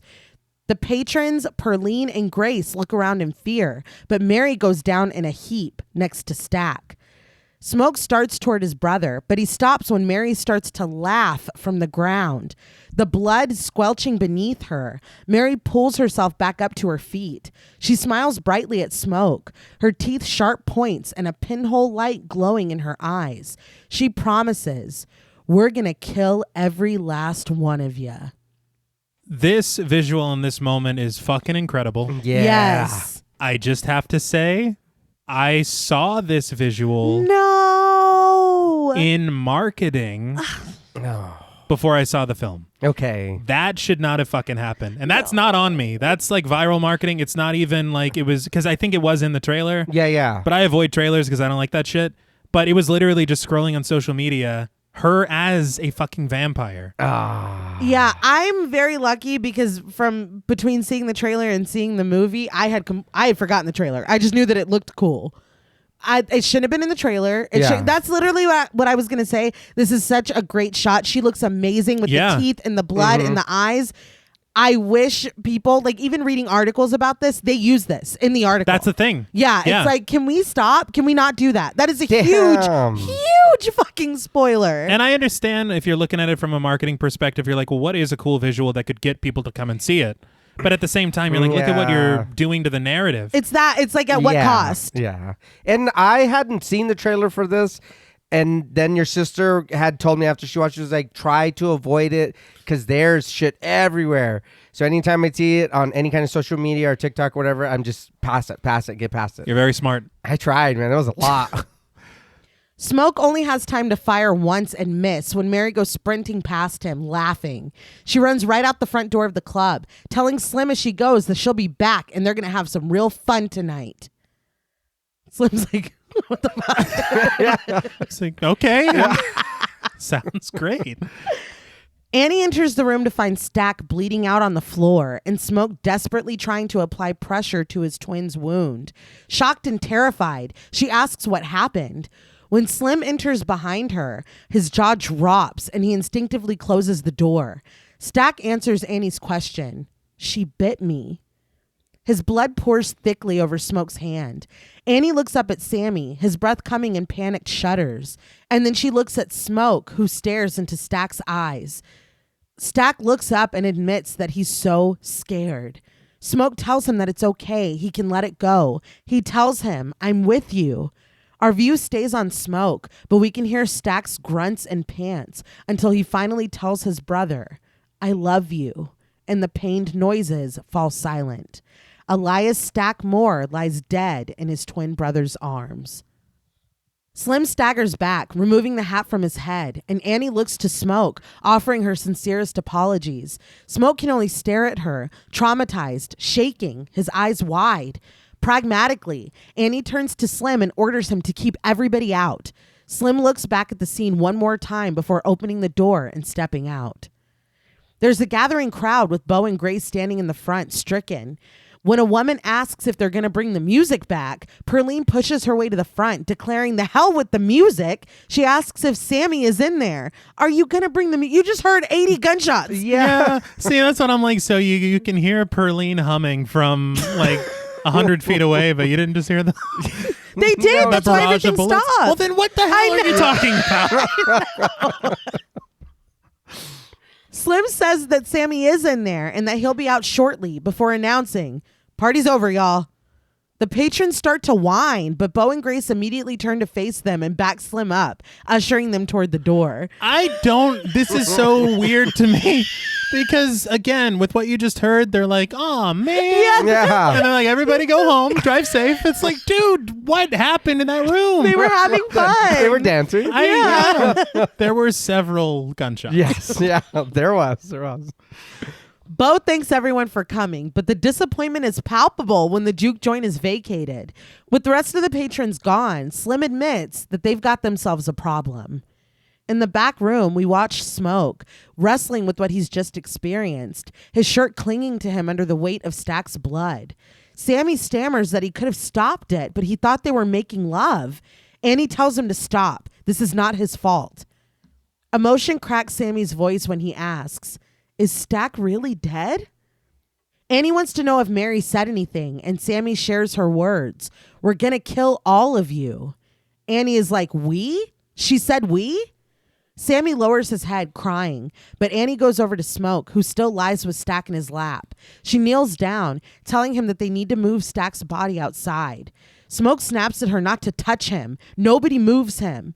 Annie reminds Smoke that he shot Mary, and she kept running like nothing happened. She tells Smoke that they're dealing with a haint, or worse. She tells him urgently that they need to keep everything inside and the dead body outside. But Smoke fires back that this isn't a dead body. It's Stack, and he's staying here with him. Sammy buries his head in his hands, and Smoke asks Annie, "You got any magic to bring my brother back? Got a mojo bag for him?" Annie lowers her head and whispers that she can't, but Smoke asks sincerely, "Please." Annie looks at him and says that she can't. She's sorry. Smoke looks down and realizes, damn, he's really gone. He finally slides out from underneath Stack and lies him gently on the ground. He stands and looks down at Annie, confessing, "The best thing about me was him." But on the other side of the door, Grace tells her husband that they have to get out of here. Bo points out that a man just lost his brother, but Grace reminds him that they came to help with the party, not this. They have to go home because Lisa is waiting. Bo finally nods and agrees. Yeah, they'll just go home. When Grace tells him to get the car, he leaves to do so, and Bo walks outside alone. They finally come out of the back room, leaving Stack's body behind. Annie locks the door with the key and hands it over to Sammy, telling him in a whisper to watch after him. Pearline immediately goes to Sammy and asks what happened. Annie finds Smoke kneeling with his back against the wall and staring, and she promises him that she's here. But they all perk up when they hear someone calling to Smoke from outside. It's Cornbread, walking back to the juke joint as a wailing guitar cries out lowly. Slim asks Cornbread where the hell he's been. He walks right up to the door and stops before walking inside. He answers, "To see a man about a dog, like I told ya, yo drunk." Turns out that he needed to take a shit too. He's like, big deal. Just the longest shit ever. Yeah, what? No big deal. And then I got lost on my way back. Yeah. Slim stands staring at him, and when Smoke walks over, he catches Cornbread's attention. Cornbread looks him up and down, noticing the blood, and asks what happened, his eyes wide. Smoke reveals Stack is dead before returning the question of what happened to Cornbread. Cornbread shakes his head and offers an apology. He's like, all right, well, let me in so I can help. But officially, do it, please. But formally invite me inside. But Annie tells him to hold on. She walks up to the door and Cornbread repeats for them to just step aside and let him in. Annie wants to know why Cornbread needs him to do that. He's big and strong enough to push past them. But Cornbread reasons that wouldn't be too polite, would it, Miss Annie? He realizes that he doesn't even know why he's talking to her anyway. It's probably her fish sandwich that messed up his stomach in the first place, using that old stale grease. Now, what you're not about to do... You're definitely not coming back. Yeah, no. And you're flailing. You don't fucking matter anyway. Yeah, nobody else is shitting like crazy for 2 hours. Annie rebuts that he knows she's never used stale grease, but Cornbread swiftly tells Annie to shut up. And he's like, now smoke. Like, dude, you can't. I know. You can't do that. But Annie isn't done. She reminds Cornbread that he's talking to her right now. Why can't he walk his big ass in here without an invite? Smoke looks from Annie to Cornbread. Annie tells him to just go on and admit it. Admit that he's dead. Smoke looks back at Annie in surprise, but she continues. Admit that one of the white folks out there killed him and he's a haint now. Everyone stares and Slim tips his flask up to take a swallow. Cornbread laughs at Annie. He points a finger at Smoke, declaring that Smoke showed him kindness, employed him, and grabbed him out of the fields. Now that his brother's been killed, he needs comfort, not Annie filling up his mind with that Louisiana Bayou bullshit. Fanning his arm out to the emptiness behind him, Cornbread asserts that they're out here playing games and telling ghost stories instead of doing what they ought to do. Slim wonders what it is they're supposed to be doing, and Cornbread answers, spreading his arms wide. Being kind to one another and being polite. They're one people, and they shouldn't go barging into each other's places without being invited. Get the fuck out of here. Yeah, dude, you're What? scaring me. Smoke points out that Cornbread has been in and out of here all day, and he never needed an invite then. He reasons that something ain't adding up. Cornbread says that Stack was his ride. Is he supposed to walk back now? But Smoke asserts that that isn't his problem. Cornbread shakes his head, lamenting that it be your own people. He thought Smoke was better than that, but he's just like the white man. He starts to walk away but stops. He asks Smoke if he can at least get his money. Slim yells out that Cornbread did such a bang-up job, now he wants to get paid for what he didn't do. It is kind of ballsy. Yeah, it is. Yeah. That is kind of wild. All right, pay me then, I guess, for abandoning my post. But using the bathroom on the clock is part of... Yeah, shit on company time. yeah, dude. Yeah. We all have done that. But Cornbread says that nobody's talking to Slim, the old drunk. He tells him to shut his mouth, but Slim fires back for him to shut the fuck up. Cornbread opens his hand, palm out, waiting to get paid. Now, your money hand is way too close to your body. You are... Yeah. I did notice that. Right? I was like, why can't you reach out your hand? Yeah. It's funny to me, too, that he was like, we need to be kind to one another. That he's like, shut the fuck up, Slim. It's like, well, you're breaking your Yeah. own rule.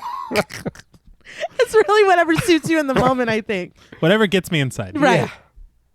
Slim tells Smoke not to give him shit, but Smoke dips his hand into his pocket. Annie warns him to be careful, but Smoke looks from her to Cornbread, who beckons with his fingers for money to be laid in his palm. Smoke takes cash out of his pocket and holds it out for Cornbread, who swiftly grabs Smoke's arm and yanks him out of the juke. His eyes glow, and his sharp teeth are bared as he raises Smoke's arm to his mouth in one fluid motion.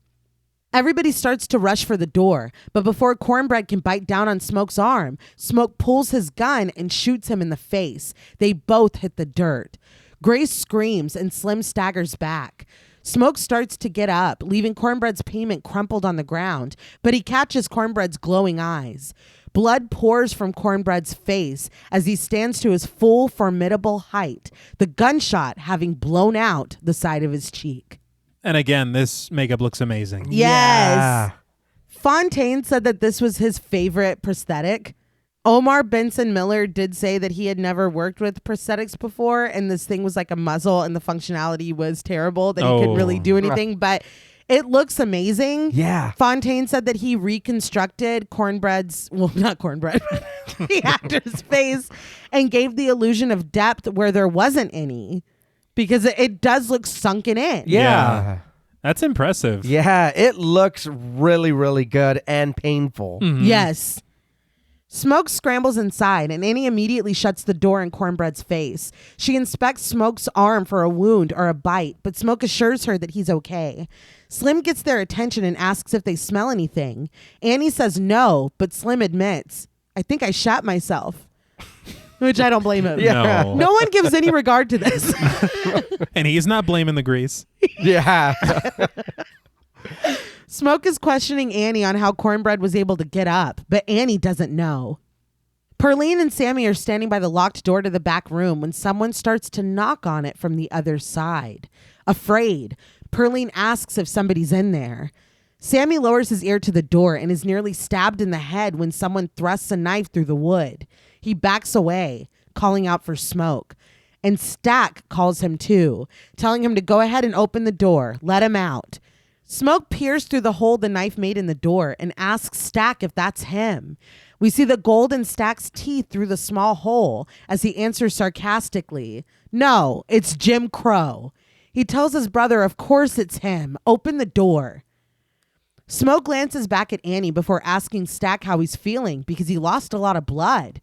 On the other side of the door, Stack looks down at the blood covering his shoulder and chest. The flap of his ruined neck folds as he does. Is this what you were talking about earlier? Yes. It looks crazy, dude. It's terrible. He pulls his vest on in a poor attempt at hiding it before returning to the door and assuring Smoke that it was scary, but he's feeling much better now. I'm feeling much better now. And he swears on their mama's grave. In a trembling voice, Grace speaks up, reminding them that they said he was dead, and Annie assures her that he was. She checked his pulse. Grace asks what the fuck he's doing talking to them then. But Pearline is like, this is good, right? It means he's okay. Pearline. Now, Pearline. I know. You were at the door, Yeah. right? With cornbread? That's true. Yeah, we all saw that. We barely got it back inside. We're looking up at Stack's grinning face from below, both of his hands pressed against the door in a very Jack Torrance way. Take a shot. Mm-hmm. His eyes glow as he listens to Pearline's hopeful reasoning, but Annie shakes her head. She tells Smoke that is not his brother. Stack speaks up, asking what that witch is out there talking about. Is Smoke going to let her come between them again? He reminds his twin of everything they've been through together. German trenches, Chicago gangways. Annie runs off, and when no one opens the door, Stack promises them that they're going to pay for locking a pimp in the closet. He bangs on it, demanding that Smoke open the door, or he swears to God he's laying all of these sons of bitches down one by one. He continues to bang on the door as Smoke presses against it, an internal battle raging within him. Stack tells him to open it. It's him. He begs to be let out. Please, he can't take it anymore. Smoke walks away, telling Annie to give him the key. In his absence, Sammy walks up to the door, peering through the hole and calling out for his cousin. But suddenly, Stack comes crashing through the door, landing on top of Sammy when the wood gives way. Like, poor Sammy. I know. He rolls off and starts toward Annie and Smoke, but when Annie throws a bottle of liquid in his face, it sizzles against his skin. Smoke holds her back, but Stack just holds his sizzling face and runs outside. Smoke realizes that Sammy is still trapped beneath the fallen door, and he frees his cousin and helps him to his feet. Slim slams the door behind Stack, but Pearline has an important question. What was in the jar?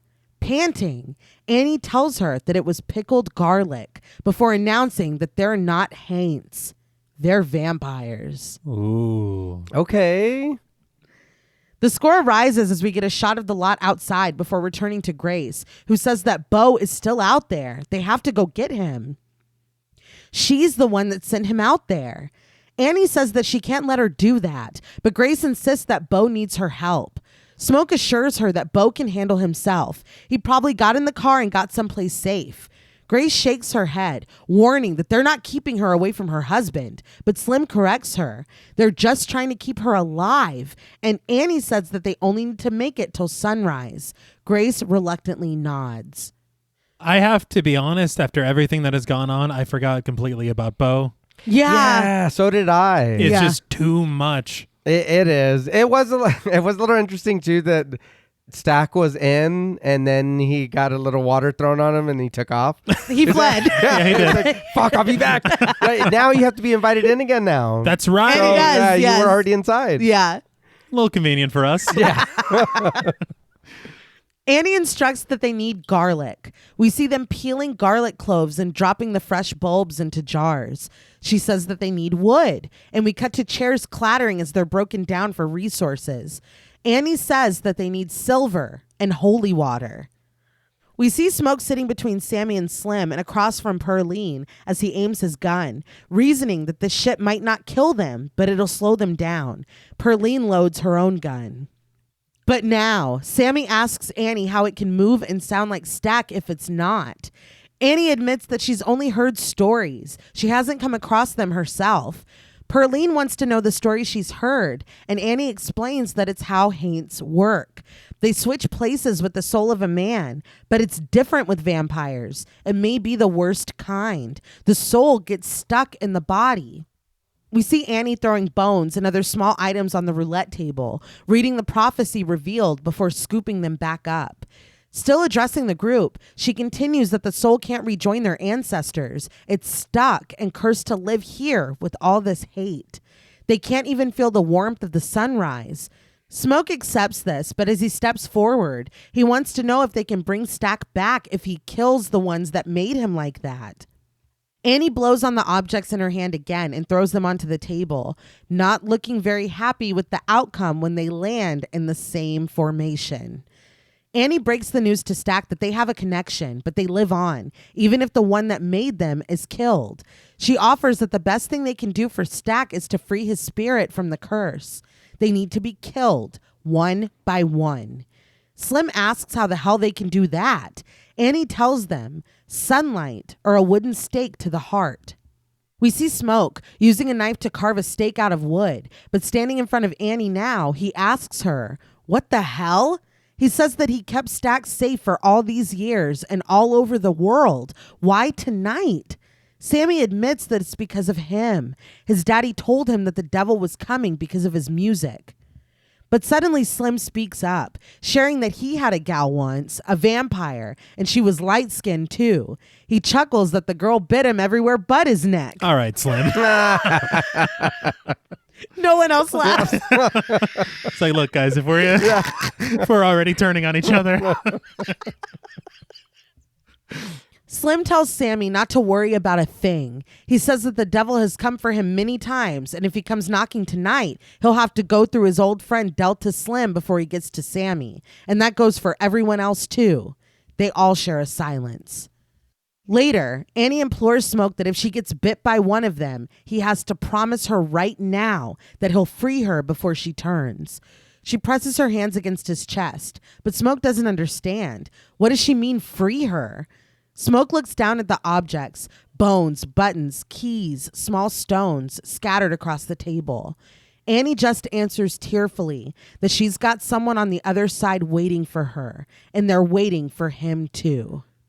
This is very sad, the way that it's said, the way that it's understood, and the entire performance. But I just have to say, as another nitpick or a pet peeve, I hate it when screenplays do this and completely telegraph what we know now is going to happen. Yeah. It is almost kind of like that, I'll be right back. Yes. Yeah. It's like man, come on. Yeah. And the only way that it would work for me is if it sets up misdirection. Okay. Right. Yeah. But otherwise, it's like, come on. Yeah.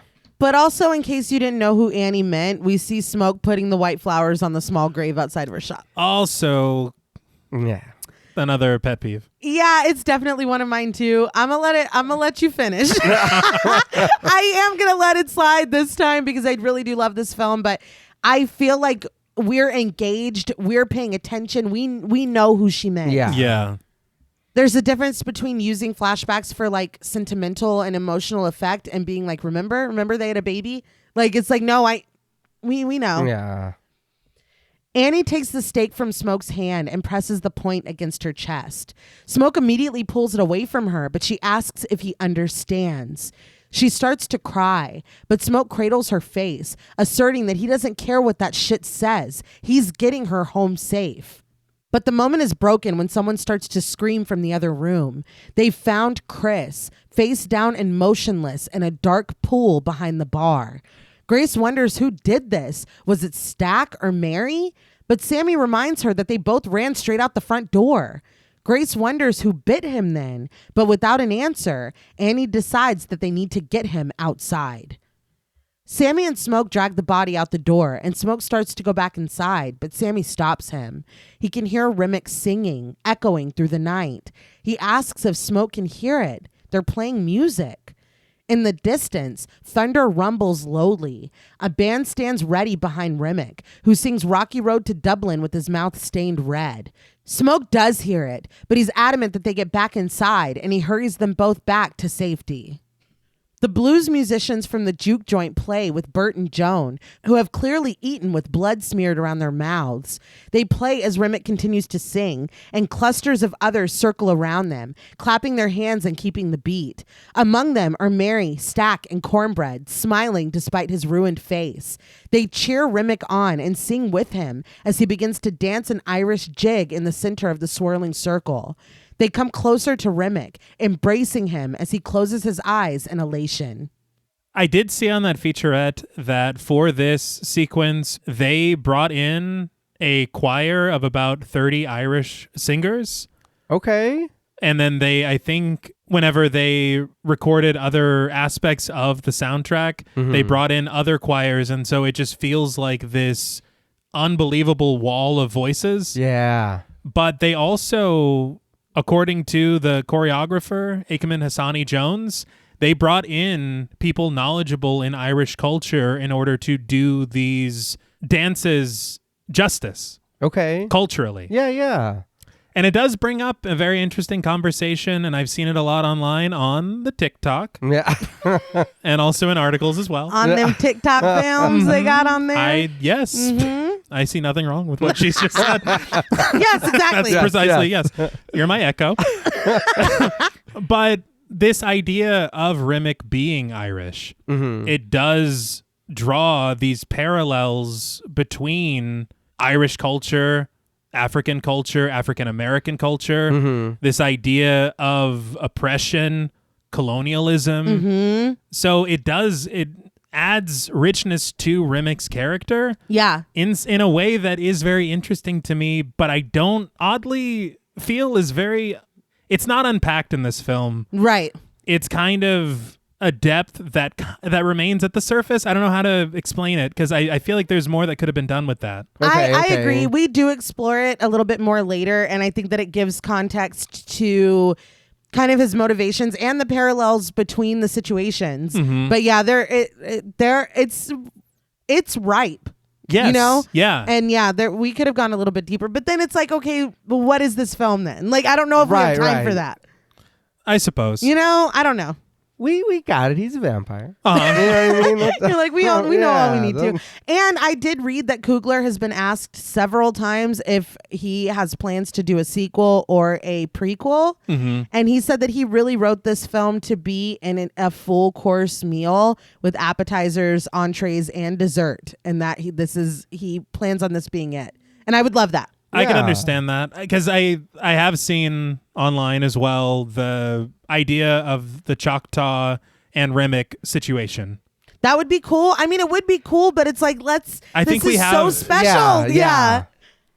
But inside, the mood isn't quite so jovial. Annie, Slim, Sammy, Smoke, Grace, and Perline all stand in a circle. Annie holds a jar of garlic and announces that they're all going to eat a clove. Chewing on one herself, she hands the jar to Smoke, who dips his hand inside. Perline shares that she doesn't really like the taste of garlic, but Annie turns to her with incredulity. No one said she had to like it. They just have to figure out if anyone left here is one of them. This isn't about preferences. No, she's like, ew, my breath's gonna stink. But I'm like watching this, I'm like, oh, this is the thing. Yeah, this exactly. is literally the thing. And I think that we can say now how clear the From Dusk Till Dawn influences on this film. But I saw Coogler had said that obviously, yes, he was influenced by From Dusk Till Dawn, but the Rodriguez film that really got in for him was The Faculty. And then you think about it and you're like, The Faculty was clearly influenced by The Thing. 100%. Yeah. So it's like, this can either be the blood scene or the scat scene. Yeah. Take your pick, you know what I mean? And when you think about it also with Remick, it's an idea of a collective. For sure. Yeah. Okay. So that's, yeah. Yeah. Smoke chews a mouthful of garlic and passes the jar along to Sammy, who takes his turn and hands it to Grace. Grace takes a bite and grimaces. They don't have any more of the pickled ones? Y'all are annoying. And plus, like, you should be thankful that you get to taste garlic one more time. Yeah, I know. That's really the only downside to being a vampire. Yeah, no. Dude, I can make it. Her hesitance, I'm like, well, she's obviously somebody bit her on the way in or out or something. I did think that. Because that's Grace or Perline? Perline. Yeah, I thought so too. Because she did it, and it's just the way it's like, why are you so angry? She's like, I don't like it. Yeah. But she holds the jar out to Perline, who doesn't take it. She instead decides that this is ridiculous. It's also here that I realized that Jacob is still knocking about, and I laughed out loud. Nobody's paying attention. No, not at all. Well, we need We need an extra. Uh-huh. We don't even see him eating the garlic. It was just really funny to me. What is it, the red shirts? Yeah. Smoke immediately raises his gun and points it at Perline. Sammy asks him to put it down, but Smoke tells his cousin to shut up. He tells Perline to eat it or he will shoot her. Sammy is positive that Perline isn't a vampire, but Smoke isn't budging. Grace is like, just eat the damn garlic, girl.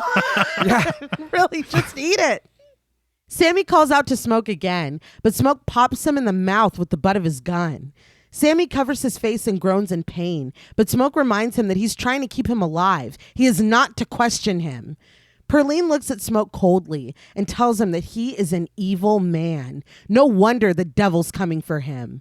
But she finally takes the jar from Grace and pops a clove into her mouth, disgusted when she bites down. All that because they're making you eat a clove I of know. garlic? She should have just made her pinky go like gooey and then it knock the garlic out of her mouth. But we only see that later, and it never fucking happened.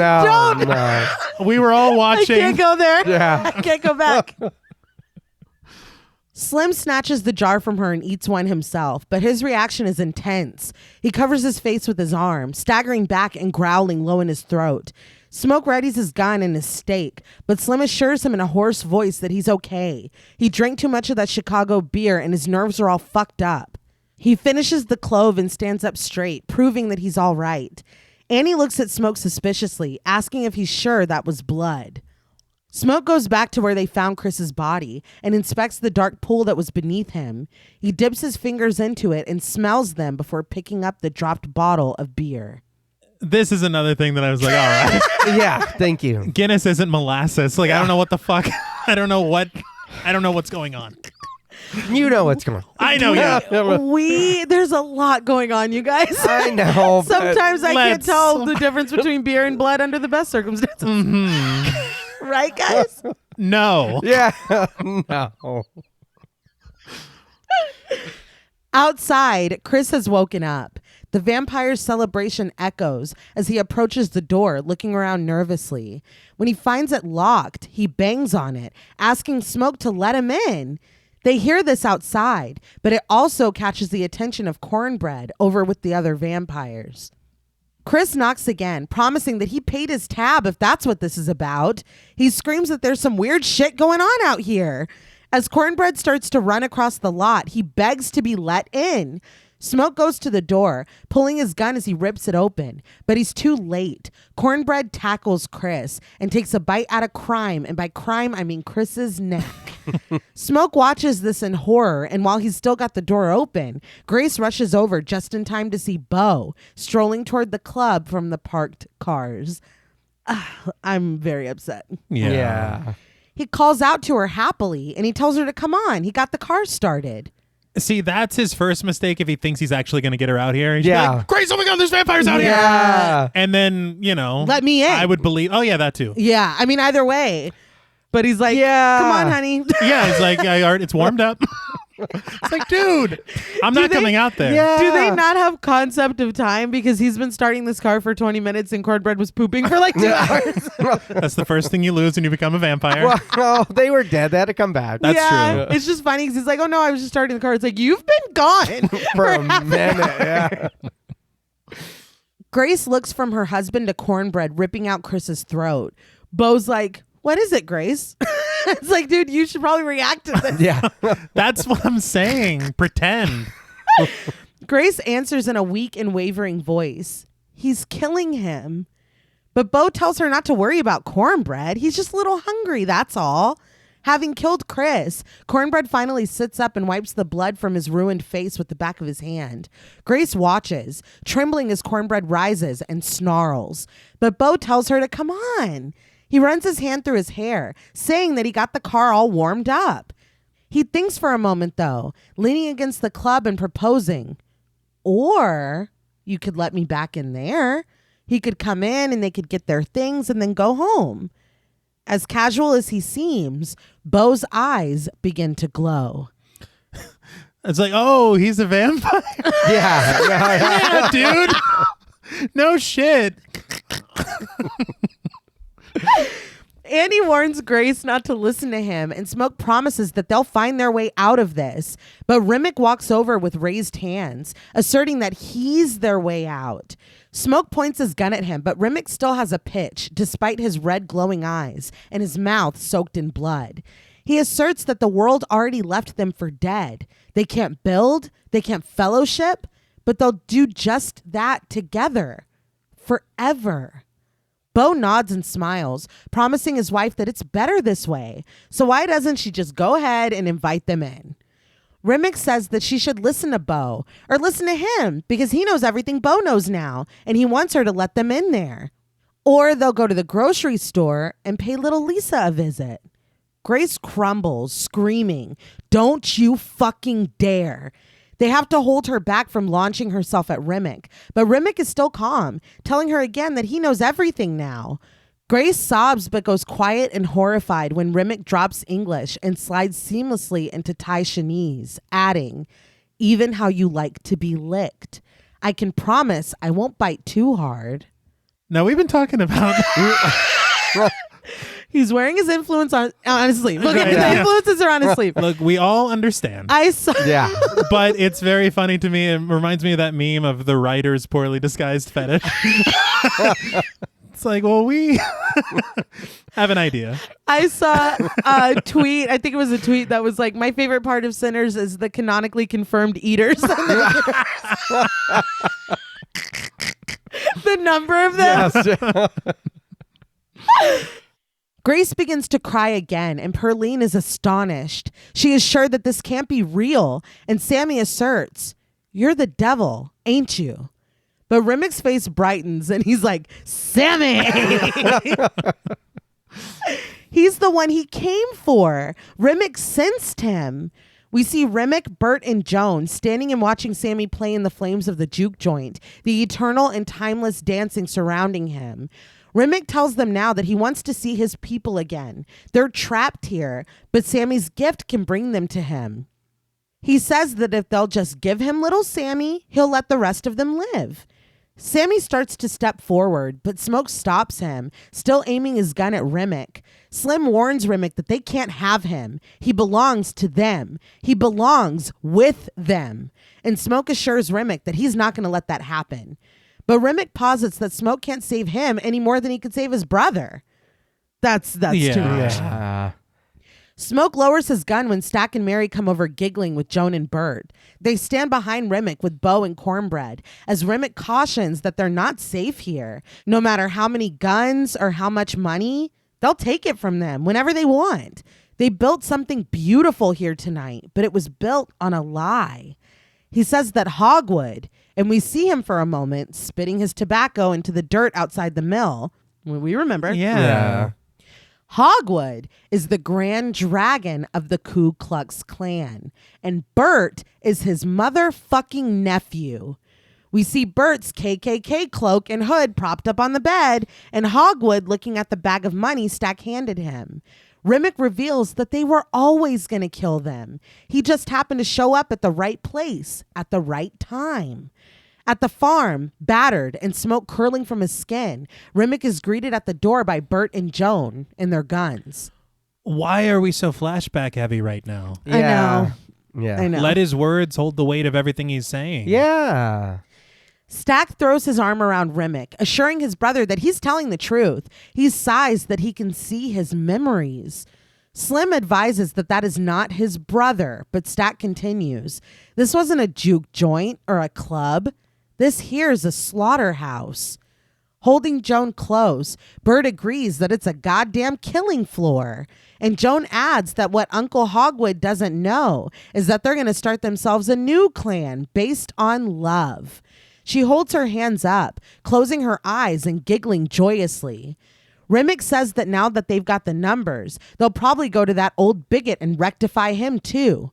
Annie doesn't understand why they won't just go, but Mary steps forward now, telling them plainly that they're not leaving without them. They're family. She asks, ain't that right? She admits that she knows it sounds crazy, but after they kill them, they're going to have heaven right here on Earth. Chris begins to stir on the ground, the scar on his face opened into a gaping wound by Cornbread's sharp teeth. He sits up and stretches like he just took a long, satisfying nap, and Remick welcomes him. Stack steps in front of Remick, and Slim is immediately incensed. He asserts, "Let me tell you something. The Stack he knows isn't fellowshipping with the goddamn devil." But Stack asserts rudely that it is him, Elias Moore, and he's talking to his big brother right now, so he's going to kindly ask Slim to shut the fuck up. Slim blinks in surprise. Eyeing his brother, Stack posits that they were never going to be free. They've been running around everywhere looking for freedom, but they knew damn well they were never going to find it. Until this. He laughs that this is the way, together, forever, and he's not doing this shit without him. He tells him, there is no me without you. So what's it gonna be? Smoke starts forward, but he's held back.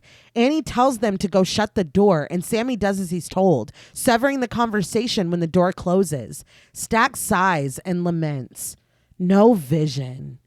This is another moment where we talk about these parallels with the faculty of this attempt to have them join you. Yeah. And if you won't join, then we have only one other option. Right. But if you think about it, honestly, Remick isn't lying. He kind of saved them in a way from what was coming. Yeah. And so it is a very interesting layer to add to it. Right. And a promise of heaven on earth. Do you know what that's worth? It's just like with the faculty, though, when it's for a moment, you're like, well, maybe. Yeah. But then it doesn't sound as bad. Well, and then, yeah. I did honestly have a question, too, because, listening and we're whatever. Okay, you said that Cornbread was hungry, but he barely ate a little bit of that guy, and that guy came back. So what do we eat when when there's we nobody? Yeah. Like, do we need food, or do I just need the little drink and then I'm good for a little bit? Or see, I'm puzzled too now that you mentioned that, because Remick was fucked up when he arrived at that doorstep, but then he ate dude. He's fine. Yeah, and he's back to normal. Well, and all he did is eat some neck meat. Yeah, the rest of him was little. fine. So maybe he just need just a nosh. You know? Yeah. Okay. Usually, in a lot of vampire lore, there's a level that you can eat and it's fine, and then after that, it's like, okay, now you're a vampire with me. Right. Yeah. Yeah. But here, it's like, look, you got one bite. And that's it. That's it. You're a part of the collective. Yeah. Yeah.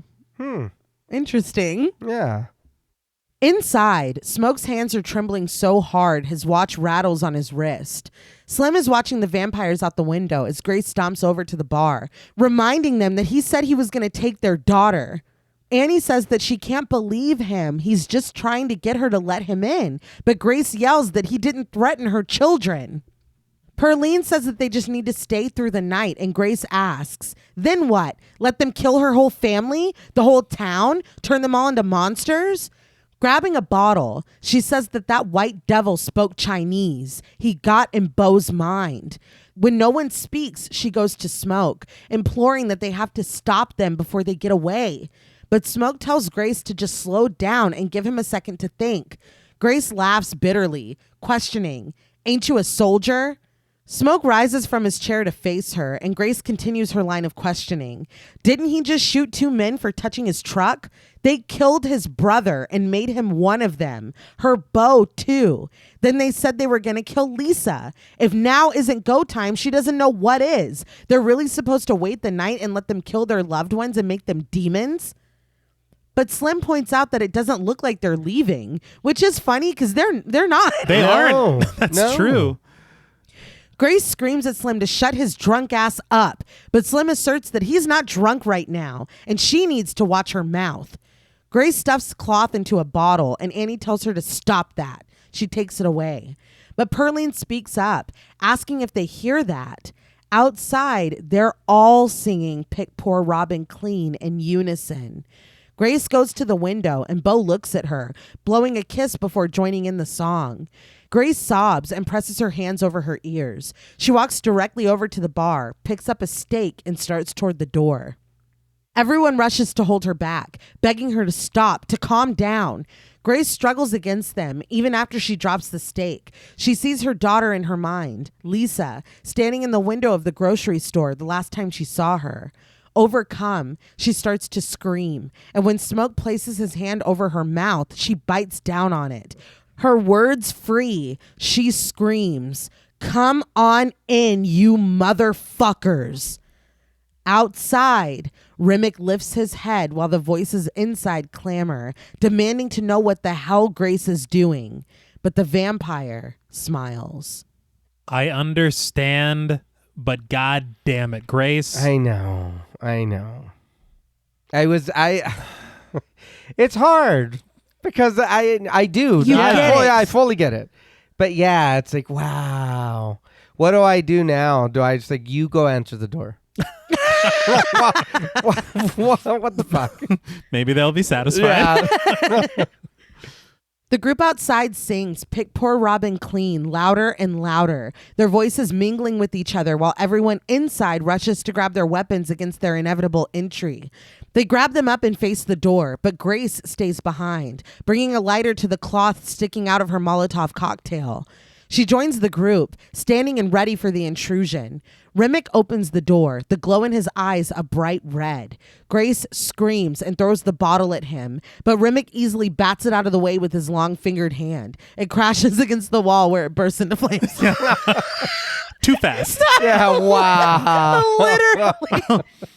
I think this is when the aspect ratio changes. I think you're right. In such a, it's so cool. Yeah. The way they just widen the frame. Mm-hmm. Or widen the frame, lengthen the frame. Right. That's top to bottom. Yes. Yes. It's very cool. That's all I'm trying to say. Make frame bigger. Yes. Yeah. And I appreciate it. Well, it is because I noticed it and I was like, oh, it's time to fight. Yeah. And that, to me, I feel like is a really good use of those two aspect ratios together. Right. Versus some of the more jarring cuts that we get earlier. Yeah. What ensues next is pure chaos. Smoke and Sammy fire their guns, picking off a few of the vampires, while Grace charges through the flames, screaming. She tackles one into the dirt outside, and they are both in flames when she drives the stake through his chest, her voice wailing and hoarse. A vampire is flipped onto the table and staked through the heart. Blood spurts from his chest. Remick makes short work of Jacob, taking a bite out of crime, and by crime I mean Jacob's neck, and gulping down the resulting spray of blood. We knew Jacob was not long for this world. No. When a vampire corners Miles, Slim stakes the monster in the back. Smoke comes sprinting, grabs a vampire, and slams him against the table, where Annie stakes him in the chest. Joan grabs Slim by the arm, but he punches her in the face and knocks her to the ground. Bert comes charging at Smoke, but Smoke is able to both stab him in the gut and shoot him in the head. We see Grace, still in flames, charred on top of the vampire that she took out. When Pearline struggles to stab one with the stake she's attached to her gun, Annie rushes over to help her. Remick takes this opportunity to charge Annie, but she swiftly throws holy water in his face and it sizzles. He screams as it burns his skin. When the other vampires cry out, Annie calls to Smoke, realizing that they feel Remick's pain. But as she tells him, she's accosted by another vampire. Smoke tries to come to her rescue, but Remick charges him, knocking him to the ground. He fights Remick, helpless, as he watches Annie be bitten. And we see now that her attacker is Stack. Horrible. Yeah, that sucks, man. Come on. Blood squelches as he bites deep into her neck, and when he pulls back to look down at her, blood drips from his lips. Annie laments, "Not you, not you." Smoke cries out to his brother, "Elias, not Annie." He pleads, "No," but Annie grows still. Stack looks up at his brother, the light glowing in his eyes as he assures him that everything's going to be all right now. Perline shoots Stack, knocking him off of Annie, and Smoke raises Remick up so she can shoot him too. Perline does. Smoke sobs for Annie. He rushes over and tries to put pressure on the wound in her neck as Perline and Sammy continue to fire on the vampires. Remick and Stack sit up, pained, and Mary turns toward them with a big, bloody smile. And of course, because of that line earlier, we knew that Annie was not long for this world. Yeah. But again, even in this moment, I feel like Annie is smarter than that to turn away from the rushing vampires and be like, hey, he feels all the pain. Like, it just does not make any sense. It happened so fast. It did, but I do think that too. You can swing a club and yell. Yes, you know what I mean? Or face forward. That too. At the vampires. Like, it's just, she's too smart for this shit. He came out of nowhere. He came from outside through the open door. It's not a car accident. No. With Smoke still holding her ruined neck, Annie looks up at him, and with a thin, weak voice, she calls him, Elijah, you promised me. She tells him that she'll see him soon. Smoke positions the stake over Annie's chest, and the smile drops from Mary's face. Stack eyes his brother with confusion, and Smoke tells Annie that he loves her one more time before impaling her with the stake. Mary screams for Annie and comes running over, but Stack stops her before she gets there. She fights him as he pulls her outside, telling her that they need to go. They run out the front doors with the other vampires. Slim has to pull Smoke away from Annie, imploring that they've got to get Sammy out of here, and Annie is gone. Slim grabs Sammy's guitar and hands it to him, imploring him to remember what he told him. Sammy, Perline, and Smoke rush up the stairs, with Perline and Sammy reporting that they're out of bullets, but Slim stays behind. It's funny because they're being rushed off, and she's like, I'm out. And he's like, oh, me too. It's like, we just got to make it known. Yeah.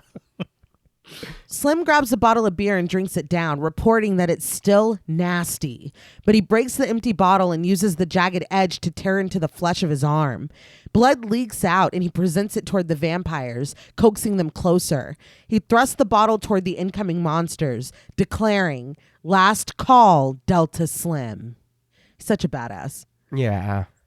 Smoke leads the way upstairs, and when he opens the door to the outside, he tells them to go. But Sammy and Perline have stopped dead in their tracks. Remick stands outside, waiting for them. His hands open. He intones, "Sammy!" He pushes past Smoke and grabs Sammy by the face while Stack comes in behind him and tackles Smoke. As the vampires start to grab Slim off the stage downstairs, Perline scrambles to her feet and stakes Remick in the back, freeing Sammy. He turns on Perline instead, backing her into a wooden beam and biting her neck. Downstairs, Joan is among the vampires that feast on the self-sacrificing Delta Slim. Sammy screams and tries to stab Remick, but Remick stops his arm. He can't stop the bullets from Smoke's gun, though, and instead of taking the test, he takes several to the chest, stumbling backwards at their impact. Again, dude? Who knew? Just get past it. Perline clutches her neck and looks at her bloody hand in shock. Sammy calls her name and starts toward her, but she demands that he go. Smoke agrees. He tells Sammy to get out of here and make it to sunrise. Sammy runs to the open door and jumps off the short jutting ledge, landing clumsily in the dirt below. Still gripping his guitar, Sammy limps away from the juke joint and toward the river, but lightning flashes and Remick glides across the sky. He lands right behind Sammy and grabs his shoulder, twisting him to face him. Remick slaps Sammy across the face, sending him flying back into the water. And this is really Jack O'Connell and his stunt double on wires when they have him gliding across the sky. Really? Yeah, he's really up there. Okay. Upstairs, the brothers fight. Stack tells Smoke that he had it all worked out, but then he had to go and kill Annie. He asks what the fuck is wrong with him. He and Smoke wrestle. But outside, Remick is advancing on Sammy, revealing that he wants his stories and he wants his songs. It is very difficult, of course, when you think about Stack and Smoke having to fight each other now. Yeah. So evenly matched. It's like Silverbender and Goldbender. I was thinking the same thing. But it's like, I don't know. There's something so incredible about this sequence and then it going on at the exact same time. Everything's just going so crazy. Yeah, Yes. yeah. And the music as well in this section is fantastic. Oh yeah, I did have a question because he said that were they trying to take Annie because of what she can do? I think or so. what? 'Cause- I thought that part of it was like if they had Annie, then Smoke would be like, okay. okay, I think okay. part of it is that, but also the way that Remick is saying that he wants Sammy's stories in his songs. Yeah. It's the same with Annie. That's true. It's a That's collective. fair. Yeah. Now we have all your knowledge on everything that you know. Yeah. Because Mary was grief-stricken when Smoke killed her. Because she was like, oh, we'll just turn. You know what I mean? Like, this was not part of the plan. Yeah. Remick grabs him out of the water, offering that Sammy will have his. But in the moonlight, Sammy closes his eyes and begins to pray. Our Father, which art in heaven, hallowed be thy name. Remick holds Sammy by the back of the neck with his long-fingered hands. He watches him with the red pinlights of his eyes, and he opens his blood-smeared lips to speak, his words loosening into an Irish accent. Thy kingdom come, thy will be done, on earth as it is in heaven. Everything about this was I loved, and it was so creepy of him, like, oh, I'll pray with you. Yeah. Ah! And And the it's- accent. Yeah. Well, because it almost feels like, or it is like that does nothing. Yeah. Like he's making fun of you. Come on, dude. Yeah. And then it feels almost like a baptism Yes. Okay. Yeah. as well. Yeah. Smoke and Stack continue to fight upstairs. Smoke bashes his twin's face against the wooden beam. Remick continues to pray, and all the vampires' voices mingle with his. Give us this day our daily bread, and forgive us our trespasses as we forgive those who trespass against us. And lead us not into temptation, but deliver us from evil. Amen. We hear the praying over the vampires marching forward, Remick continuing to hold Sammy as they pray together, Smoke and Stack scuffling, and Smoke eventually losing his grip on his stake. Remick tells Sammy that long ago, the man who stole his father's land forced those words upon them. He hated those men, but the words still bring him comfort. He dunks Sammy into the water and pulls him back out like a morbid baptism. This is interesting because it really echoes what Delta Slim said earlier about they made us believe this and pray this and do this. Yeah. Oh yeah. But the blues was It's all ours. us. Yeah. Yeah, that really, it's the same thing. Smoke is knocked to the wooden floor, and when he gets back up, Stack demands that he stay down. But Smoke tells his brother that he's getting tired of him. He kicks him in the gut and knocks him down. Remick continues that those men lied, both to themselves and to us. He dunks Sammy again and brings him back. He says they told stories of a god above and a devil below, and lies of a dominion of man over beast and earth. As the remaining vampires get closer, Remick dunks Sammy again. Upstairs, Smoke has Stack in a headlock, but Stack gets himself free and flips Smoke over, leaning into him. He bares his teeth to bite, but when he gets close to Smoke's neck, everything grows distorted and he backs away, grunting. Smoke takes this moment to roll him over, grabbing his dropped steak. Is this Annie, do you think? Oh yeah, it's the bag. Yeah. I hadn't thought of that. Mm-hmm. He raises it face to face with his twin and laments that he's sorry he couldn't keep him safe. But Stack tells him not to be sorry because he always did. Outside, Remick soothes that they are earth and beast and God. They are woman and man.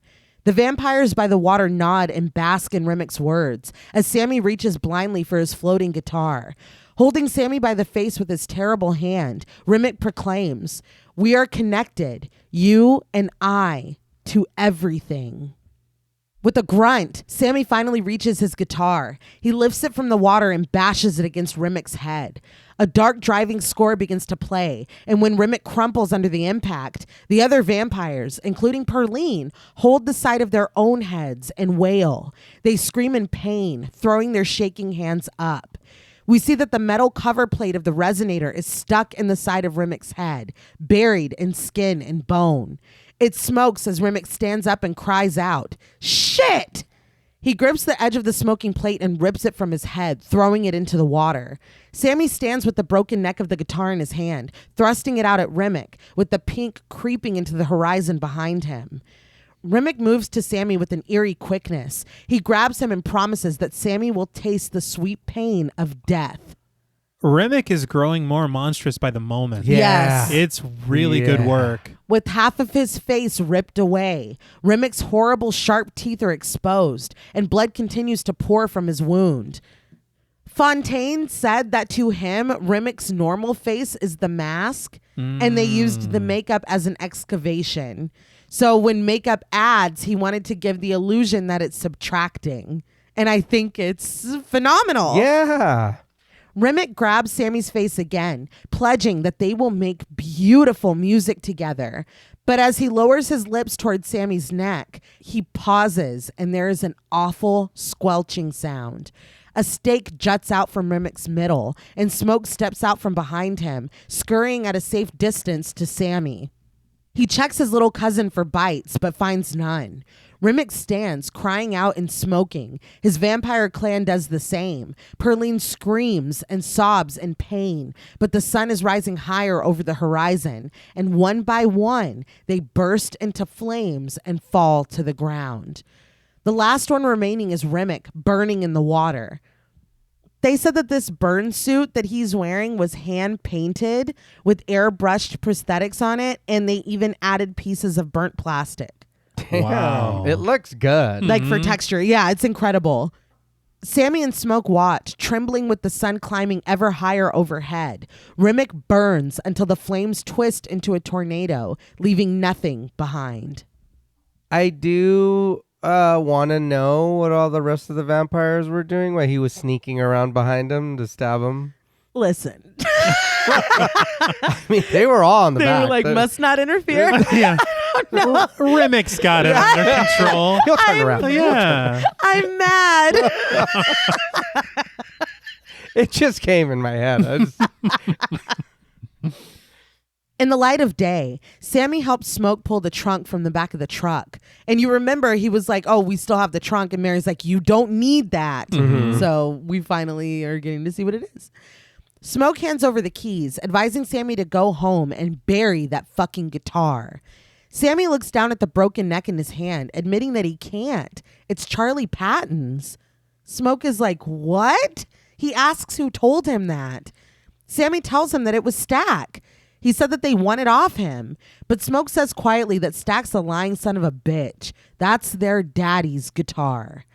He pulls Sammy in close and tells him to be strong before pulling him into a hug. He tells his cousin that he's got some business to handle. And he says one more time to be strong. Sammy's like, wow, my uncle was Charlie Patton. Sammy, goddamn it. This, I think, adds so much context to so many things. It does. Of, Smoke's reluctance of Sammy to live this life that one could presume his father lived. Yeah. Of even Jedediah, he watched his brother. Like, that is his brother. And he saw how abusive and awful and evil he was. This was like, so much has happened and so much is about to happen that I feel like this is not talked about enough. Yeah. That's fair. Because honestly, even just him taking the guitar from beneath his son's bed and into the church, that is something he recognizes. Yes. Yeah. He's lived with that for years. Yeah. There's a lot there. And again, this thing of passing things down. You know what I mean?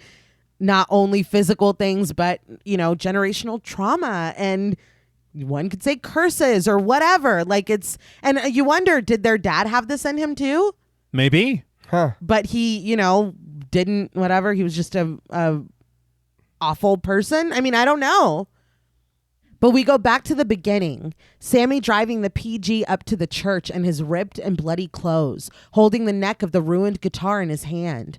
He switches off the engine, and a pensive score plays as he climbs out of the car and staggers up to the church door, where inside the children sing "This Little Light of Mine."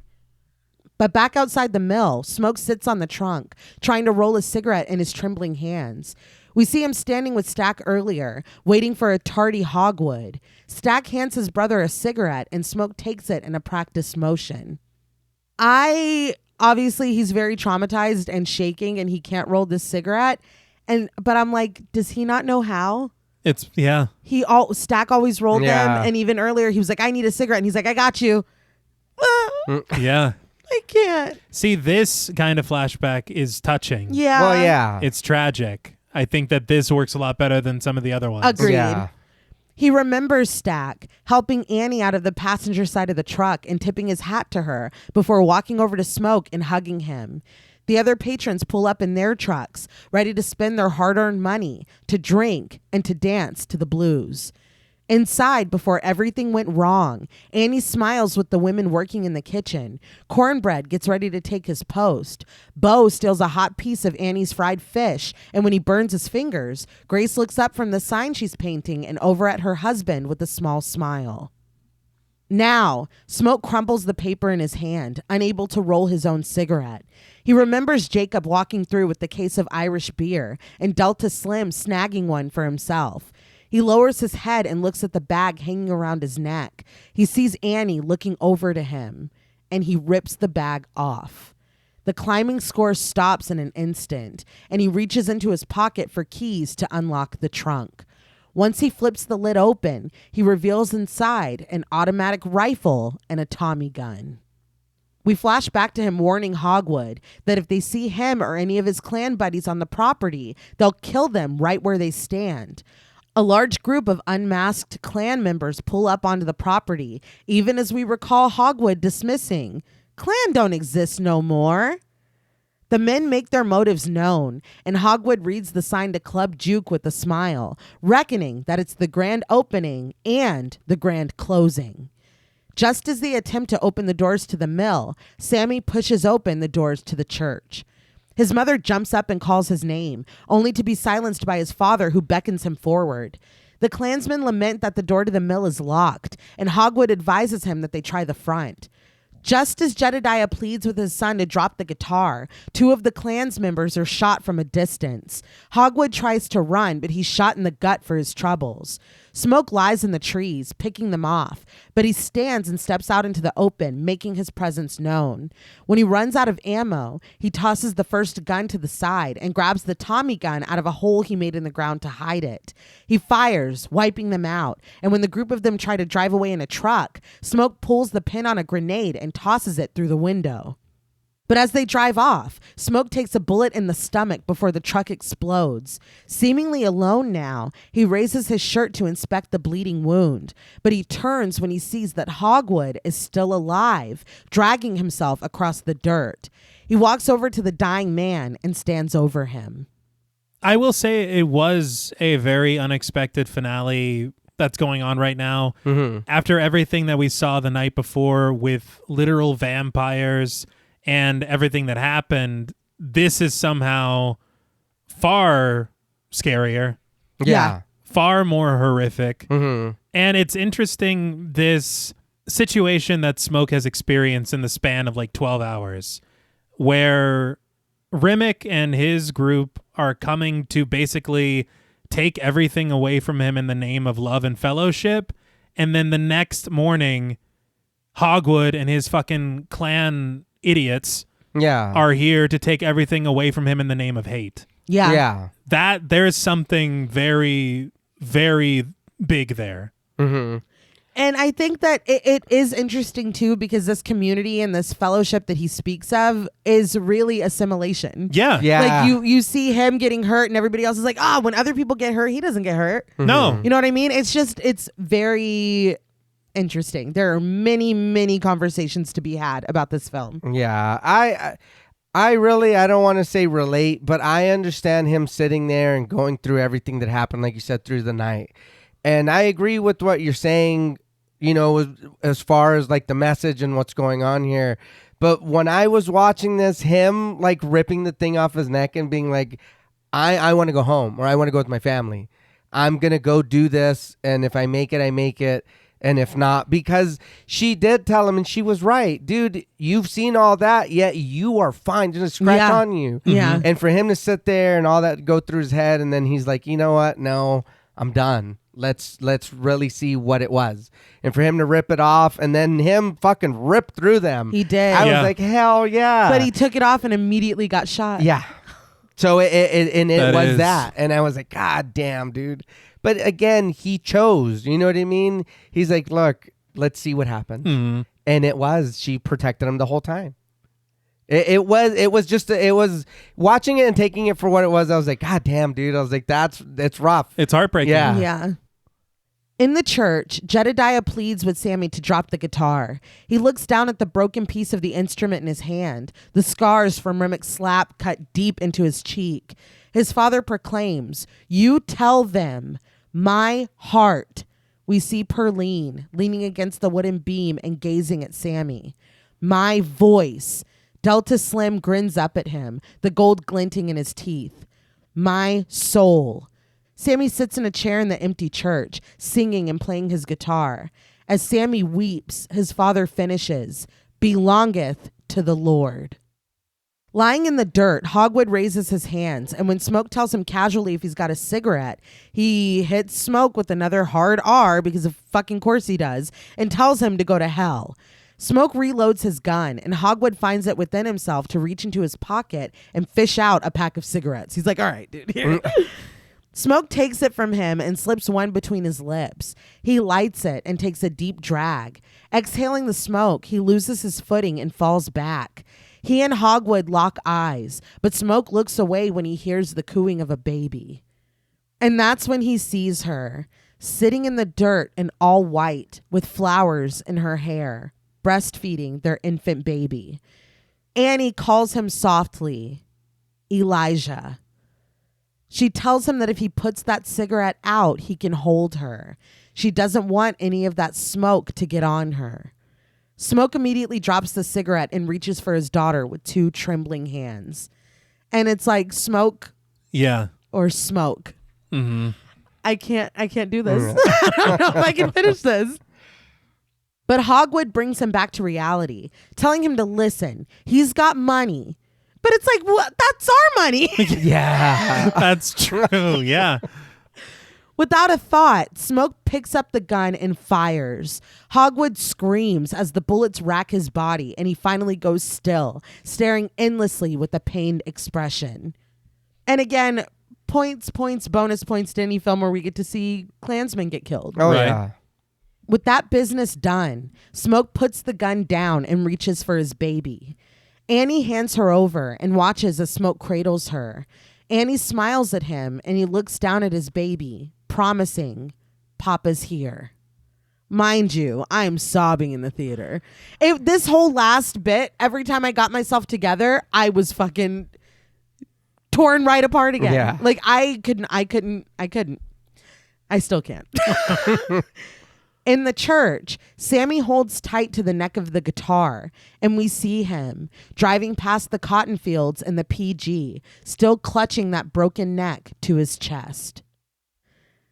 In a club, bathed in warm lighting, an old man stands on stage with a guitar in his hand.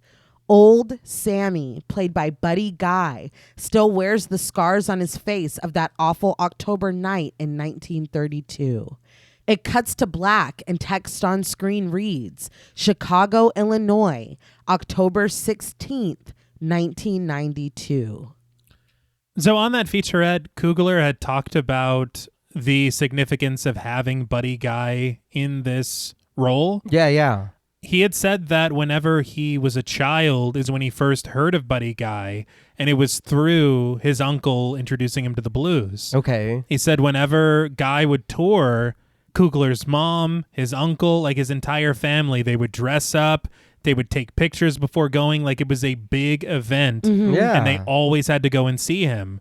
And so whenever it came time to figure out who could play Sammy in the modern day, this was his first choice. But he was also like, there's no way that Buddy Guy would want to or say yes. Mm-hmm. And so they flew to Chicago to meet him at his blues club, Legends. And Buddy Guy, to his credit, accepted almost immediately. And so all of that like worry of, why would he want to? He wanted to. Yeah. And it's perfect for him to be this character. Coogler had also mentioned, I guess, Buddy Guy grew up almost very similarly to Sammy.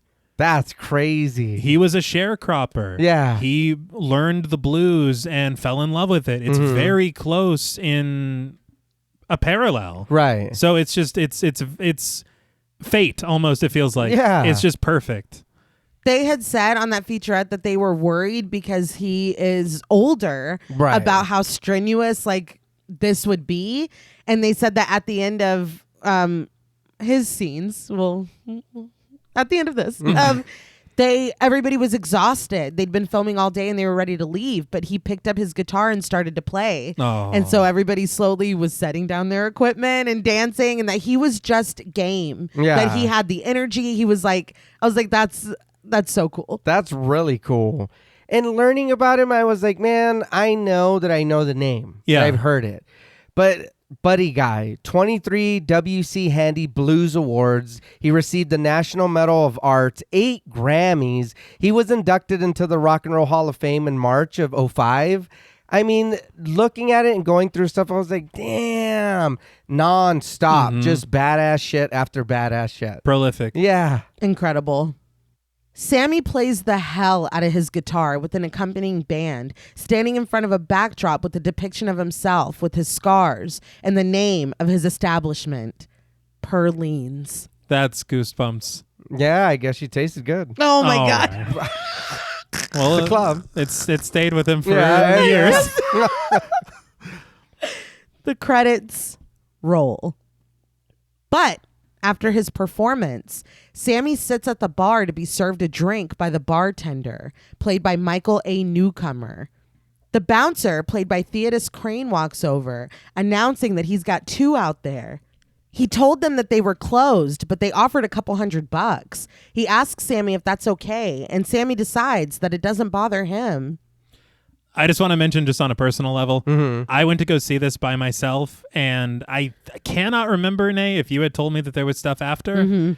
I had forgotten. And so I'm sitting there, and the credits start rolling, and I'm like, what a beautiful film. I'm about to get up, and there is this woman that walks by, and she's about to leave, and she leans in to whisper to me, and whenever I bring candy into the theater without buying it at the at the You box thought you office, were I'm in- like, oh God. I've been made. She waited the whole movie to tell you. Yeah. It's like, you are banned from the theater.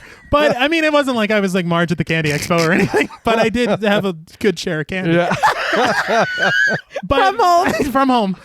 But she leans in and she's like, hey, there is a scene that comes after the credits and then a scene that comes after that too. Oh, okay. And I was just like, it was just such a very nice human moment. Yes. And not me being banned from the theater. So it just made me, I was so moved by it that I told Jules about that after I saw the movie before I even talked about the movie. Oh, that is really Yeah.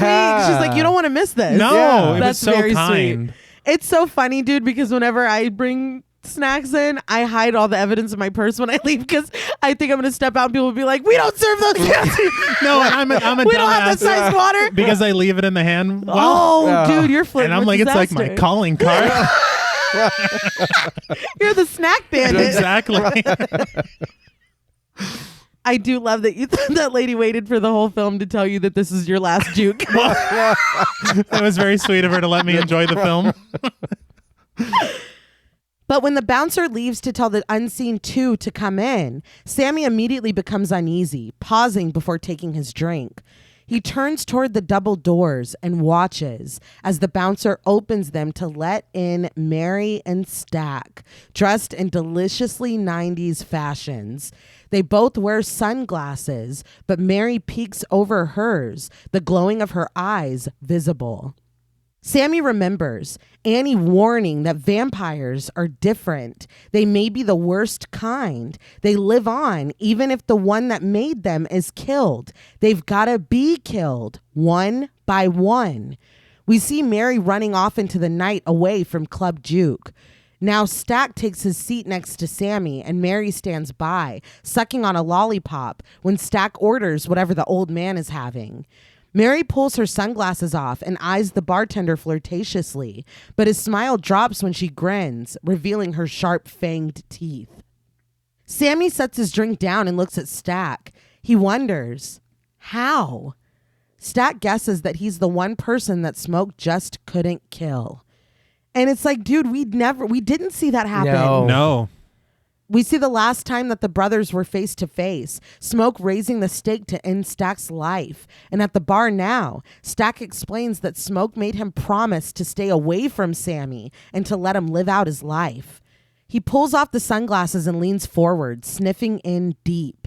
And he reveals that it won't be long now, but he can make it to where Sammy can stick around and keep touring, keep living. He promises no pain. But Sammy thinks he's seen enough of this place. Stack grins with his sharp teeth, and he tells his cousin that they've got every single one of his records. He says that he doesn't like the electric shit as much as the real, though. He misses the real. But he admits that the recordings from back then sound like a pile of dog shit. He asks, his eyes shining, "So how about it, Sammy? You still got the real in you?" The main theme plays as a guitar case opens. The 1932 Dobro Cyclops is inside. Sammy takes it and sits next to Stack and Mary, who listen quietly. He begins to play the reel, strumming and plucking his guitar while he sings Travelin'. We go back to Mississippi in 1932. Sammy and Stack in the PG, and Sammy showing his cousin what he can do with his guitar. Stack smiles wide and he silently cheers his cousin in amazement, but we only hear Sammy now, singing and playing in the Chicago bar for this intimate audience of two. Once he brings the song to a close, Stack slaps $200 bills on top of the bar. The gold plate of his rings spells his nickname, and he leans in and hugs his younger cousin before turning and joining Mary by the door. Mary smiles at him and says, "Take care, little Sammy." They put their arms around each other, but before they leave, Sammy calls out to them, "You know something?" They turn towards Sammy, and he admits that about once a week, he wakes up paralyzed, reliving that night. But before the sun went down, he thinks that it was the best day of his life. He asks, "Was it like that for you?" Stack confesses sincerely, "No doubt about it. It was the last time he saw his brother." We cut to them embracing outside of the truck hidden in the trees before they split up and started the events that would culminate into that tragic night. Smoke tells his brother that he loves him. In the bar again, Stack adds, it was the last time he saw the sun. Smoke and Stack stand together, silhouetted against the purples and blues painted in the sky by the setting sun. Stack admits that for just a few hours, they were free. We see Stack and Mary dancing at Club Juke. Annie holds on to Smoke as they sway together. Sammy plays his guitar while Perline dances in front of him. Last Time I Seen the Sun by Alice Smith and Miles Caton begins to play as Stack slides his sunglasses back on and he and Mary leave the bar with their arms around each other. And that too, they can be together now. Yeah. Yeah. It's a lot. Sammy looks after them with a small smile, and in the past, and somewhere deep in Sammy's heart and mind, he's still in the back of the PG in 1932, behind his twin cousins with his guitar. The cotton fields race by, and there's a long road ahead. We get the title one last time, Sinners. It cuts to black, and the credits roll. We do come back to one last performance by Miles Caton. He sings and plays This Little Light of Mine on the Dobro Cyclops. It's, of course, amazing. Yeah. But what did you guys think of Sinners? I still really enjoyed this movie. That ending was good. Like, that was real good. Like I said, I have my own personal little gripes with it, but damn, what a fun ass movie. Like, what a good time, and seeing everything. And like I said, feeling like you're here, like on the street, participating, you're following them. It's like, no, we're all going to go to later and we're going to drink and eat and we're all going to hang out. Like that is a really big strength for me of this movie. Everything, like, I can just sit here and be like, damn, okay, where are we going next? all right, Smoke, where are we going now? You know what I mean? Because I feel like I'm part of this. I'm here. I really loved everything, the wardrobes, the set designs, everything about this movie was fucking fantastic.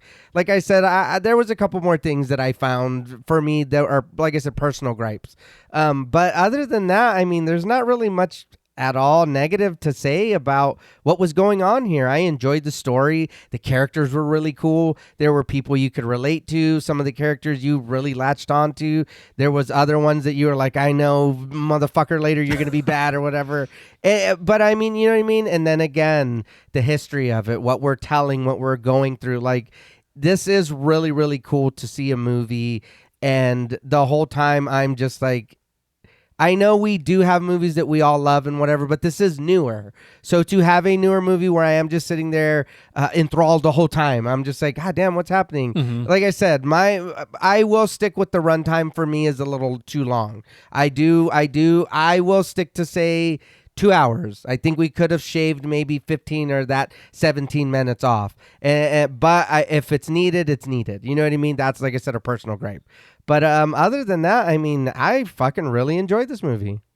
Yeah, I am, again, just returning to it just as blown away as I was the first time. Mm-hmm. I think the only thing that I could really point to say, is that pacing. Okay. Because I feel like the film is very top heavy. Yeah. And the second that we get to this final section, it does kind of go really fast. Yeah. And it's like, well, I kind of like to spend a little more time here. Yeah. Because now that everything's going, it's very interesting. I'm enthralled, but we do kind of rush through it. Mm-hmm.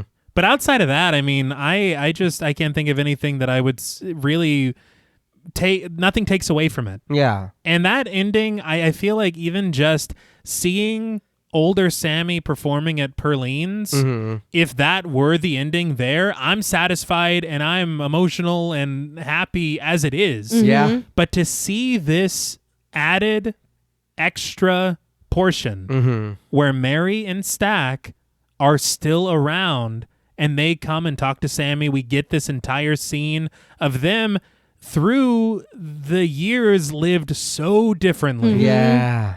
And coming together, reminiscing about the people they knew, the night that they shared together, the day that was much better than the night, I will say. Mm-hmm. It's just, I don't know, it's masterful. This is, again, not to quote Scorsese, but cinema. Yeah. Like, just watching that, and I remember, and I'm very glad that lady didn't. And she told me of this. Yeah. Because seeing that, I already loved the film as it was, but it's like, God damn. Mm-hmm. That is such a perfect conclusion. Yeah. And I mean, I don't know. I feel like this is a very special film, not only in its subject matter or its social commentary, but technically speaking, the characters, like you said, the music. Yeah. Like, everything about it is just firing on all cylinders. Mm-hmm. You even dig into these secret little things hidden in the production design. Mm-hmm. Yeah. That you're like, everybody was just on their A game. Yeah. And everybody really wanted to pay proper respect to the history of the blues, where this comes from, to the culture. It's a very, very fantastic film. Yeah. Yeah, it is. It's definitely something special. I totally agree about that ending. I was already like crying when Sammy was just playing. Yeah. And the fact that that's what he named his club, like, that he really, not just the scars on his face, but he carried that night with him forever. Yeah. And just knowing that he did leave and he did follow his dream and he did do what he wanted to do. And he was like, you can't tell him, nobody can tell him how to live his life. Not the twins, not his dad. Like, he was going to do what he wanted to do. And it was Chicago. Yes. Yeah. Where he was like, maybe I'll go to Chicago. And Stack's like, no, you won't. But yeah, he did. And Stack and Mary buying all his albums. Yeah. I don't know. It's just, I just really loved it. Not to mention that scene. You know what I mean? Capital T, capital S. I think that it is, I again, and I've watched a lot of fucking movies. I've never experienced anything like that before. It was just so, I don't know. It was incredible. I think that The characters are all really compelling. We get drips of their backstory, the way that they interact with each other, this like goal, and the juke itself, what it symbolizes, and what, given the chance, what it could have been. You know what I mean? Yeah. Even though they did some bad shit to get there. Maybe it wasn't going to be able to sustain itself. But, I mean, on its face, what they were doing was really fucking cool. Yeah. And I think the music is amazing. Everybody, like you said, T, was just on their A game. We're just firing on all cylinders. This is just such a beautiful film. I love that we were able to incorporate the horror and the humor and have these very serious and necessary conversations about the past of this country. Yeah. The scene with Delta Slim in the car talking about his experiences. These are conversations that need to be had. And the conversations that result from consuming media like this are the conversations that need to be had. Yeah. I mean, this is our history, and it's not that long ago. I mean, when me and T were younger, our granddaddy showed us the room that he and my granny went to school in, K through 12, all the black kids. Those are our grandparents. Yeah. You think about how a lot of photographs of horrific things from the 60s are in black and white, Yeah. but they're not. Yeah. It just feels like this thing where it's trying to make it seem like it was so much longer ago. Yeah. And it fucking wasn't. No. Yeah. It's just, it's those things where it's like, we can't forget, like I said earlier, when you don't talk about it, when you hide it, when you put it in black and white to be like, oh my God, like get over it. It was so long ago. It wasn't. And even if it was, it doesn't need to be ignored, and it's important. And I mean, even Mary and Stag, you think about loving V Virginia. Yeah. It's so necessary. And to be able to still make these points, still say these things while being so entertaining, while having, these uplifting moments of humor, of hope, of, horror. Those practical effects were amazing. The digital effects of fucking Smoke and Stack. Yeah. It's insane. Like, I mean, I feel like Coogler wore so many hats. He did so many things. And to me, he just pulled it off in a way that my jaw's on the floor. I'm crying every time I watch this. I'm moved. I'm touched. It's just it's very special. Yeah. It's a really incredible experience. It's got to be my favorite film of 2025. I love Sinners, and we can kind of slide into ratings as well, because everybody's gonna be real shocked in a minute. But again, with all that being said, all the aspects of this that just hit for me, and it doesn't hurt. It really does hearken to From Dusk Till Dawn. Yeah. For The Faculty, The Thing, The Shining. There are so many influences here. Tarantino-esque dialogue. There are so many influences of things that I also love, that he did not shy away from being like, oh no, this is a love letter. Yeah. You influenced me to be the person that can make this. And he had said in one of the featurettes that this is the first film he's made where he has known exactly who he is. And so he said artistically exposed. This is just him raw. Okay, I like that. Yeah. And so I don't know. I have so much admiration for him, for the film, for everyone involved. Like you were saying, to the production design, all the little things hidden in there. It's like, that is the shit that I live for. I love that. You see the film on its face, and then you read, oh, did you know that this color was used because of that? What? Yeah. Like I eat it up for breakfast. I love shit like that. But on a scale, before I go on for another 20 minutes, of 1 to 10 jinxed juke joints, I surprisingly am giving Sinners 10 out of 10 jinxed juke joints. Everybody pick up your jaw. And I will now open the floor to you. No, I agree. I really like a lot of things that this movie does. For me, at the end, I think what got me was when Sammy is asking Stack, and he's like, no, yeah, for me too. Yeah. When he's telling his little cousin, I know he's Yes. older, but he's a vampire. Yeah. He's his little cousin. Yeah. So him telling him that, it was like, again, when one of your older siblings or family members or whatever, like you go hang out with them or party or whatever, like if one of my older cousins would have been like, yeah, man, that was a fucking badass night for me too, I probably would have been like, yeah, and then turned around and cried because it's like, I made you proud. I fucking went and partied with you and survived, and you were proud of me. You know what I mean? Like, we had a good time. That's so true, though. Yeah. Just the value of somebody you're looking up to being like, no, it meant the same for me. It meant a lot to me, too. And there is such tragedy in it because it's like, look, Mary and Stack are going to live forever. But that night, that is the best night of their lives. Yeah. And it did, for that, it did, thinking about the movie, it's like, damn, man, everybody had a plan. Everybody wanted to do something. Everybody was happy. When they opened the juke joint, everybody came to help. And I mean, they were hired, but you know what I mean? Yeah, but they everybody was happy. They're like, fuck yeah, these dudes are back in town. Let's go get it. And yeah, they did bad shit to get it and all that. But you know what I mean? Nobody knows that yet. But it is that we are going through all this shit, and like I said, I'm going and living with and through these characters, and it's like, damn. So when shit like that does happen, again, it does hit hard. Those moments do hit hard. Same thing with Delta Slim when he passes by that. Man, again, I had a past. You know what I mean? I grew up rough. I did some time, whatever.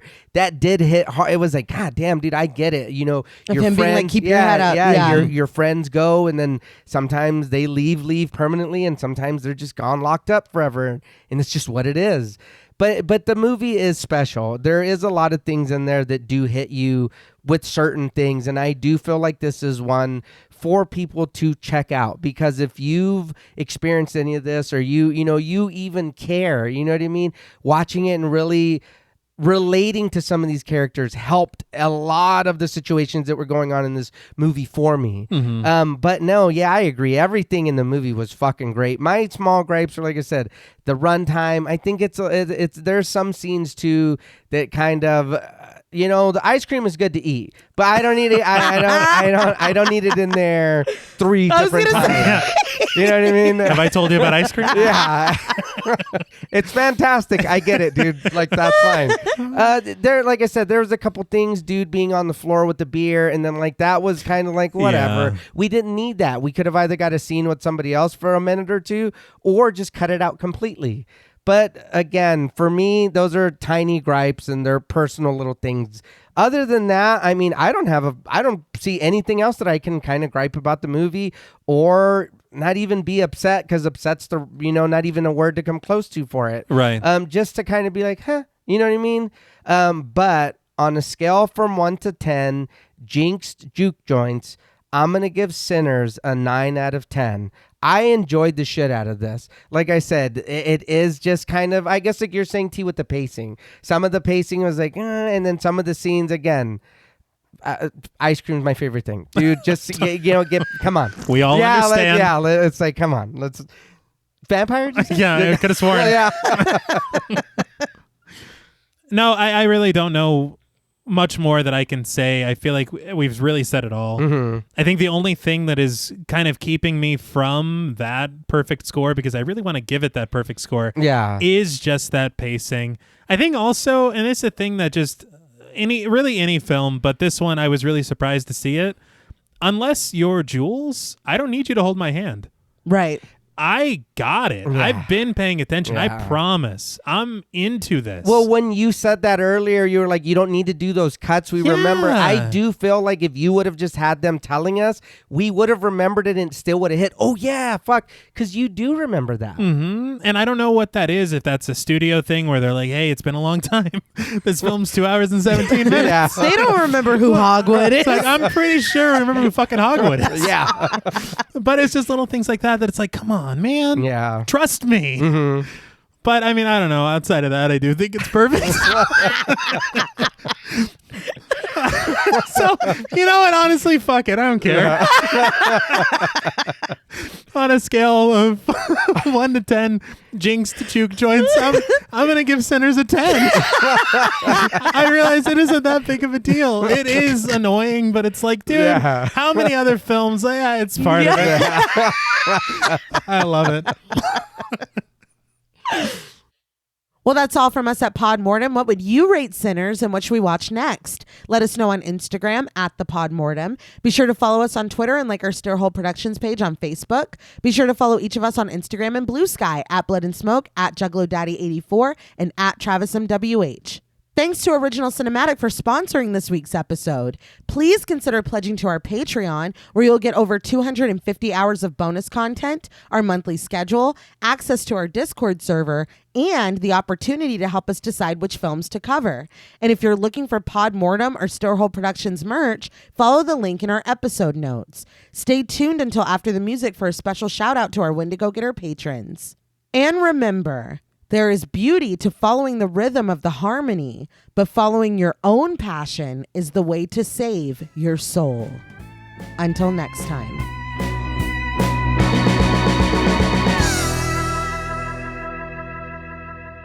Thank you for staying tuned for a special thank you to our Wendigo Getter patrons. Woo, yeah. A special thank you to Chris Ontiveros, Kristen Lofton, Megan Martinez, Kimberly Bass, Sophie Hodson, Anthony Jerome M., Jordan Nash, Kent Morton, Lala Thomas, Travis Anissa Hunter, Miguel Myers ATX, Jennifer Perez, Allison O'Neill, Carissa, TJ and Angie Bronson, Andy Teague, Applin Ontiveros, Karima Rhodes, Kimberly Kleindienst, Bobby Holmes, Donna Eason, JD Rezak, Molly Gerhard, Armand Spasto, Aaron Aguirre, Eggy, William Barry, Charity Oxner, Amanda Six, Mandy Rainwater, Eden, Jordan Roberts, Dylan, Spencer Montalvo, Pancake the Panda, John Ramos, Michael Newting, Alexis Roberts, Itzy M, Gary Horton, Kate Lamp, Carlos and Sydney, Jessica Hunter, Helena Rudder, Alan Johnston, Mariah, Livy Fun, Scott Troutman Wise, Mozzie Bear,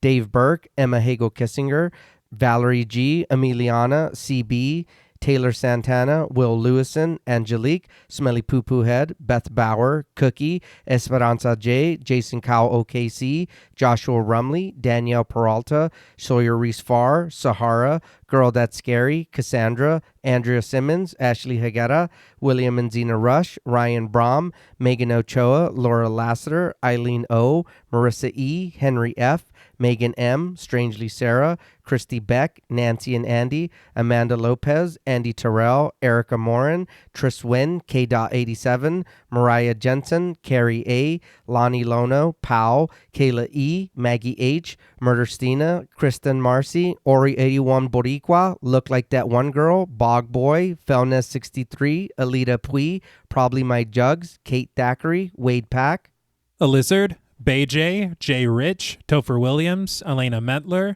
Valerie K, Christy Lee Kruger, Professor of Humanities Laura McCarricker, Naomi, Josh Smith, Autumn Green, Abby Kopp, Crystal 831, Skank Sinatra, Morgan Alexander, Tony Osteen, Julie Fredborg, Rihanna S., Daniel Taylor, Anna Kate, Heather Ortiz, Kim H., August, Jenny May, Glittery Fab, Malik Caselli Armstrong, Scarly D., Toya Shea, Katie, Martin Shaw, Star, Tyler J., Cam Davies, Patrick Hoagland, Raven, Wesley Tart, Kristen Jackson, Jacob Nordberg, Samantha, Damian Grant, Half Price Horror, Clemmy, Nisi Nay, Jason X Rules, Aaron Norman, Victoria Smith, Patricia A. Graham, Erasmo Pena, Danielle Wright, Tabitha Thomas, Richard Murray, Irene, Sally Slater 52, Jordan McCarthy, Rosalind Harnias, Emily Rance, Amy, Lisa and Kathy, Mike H.,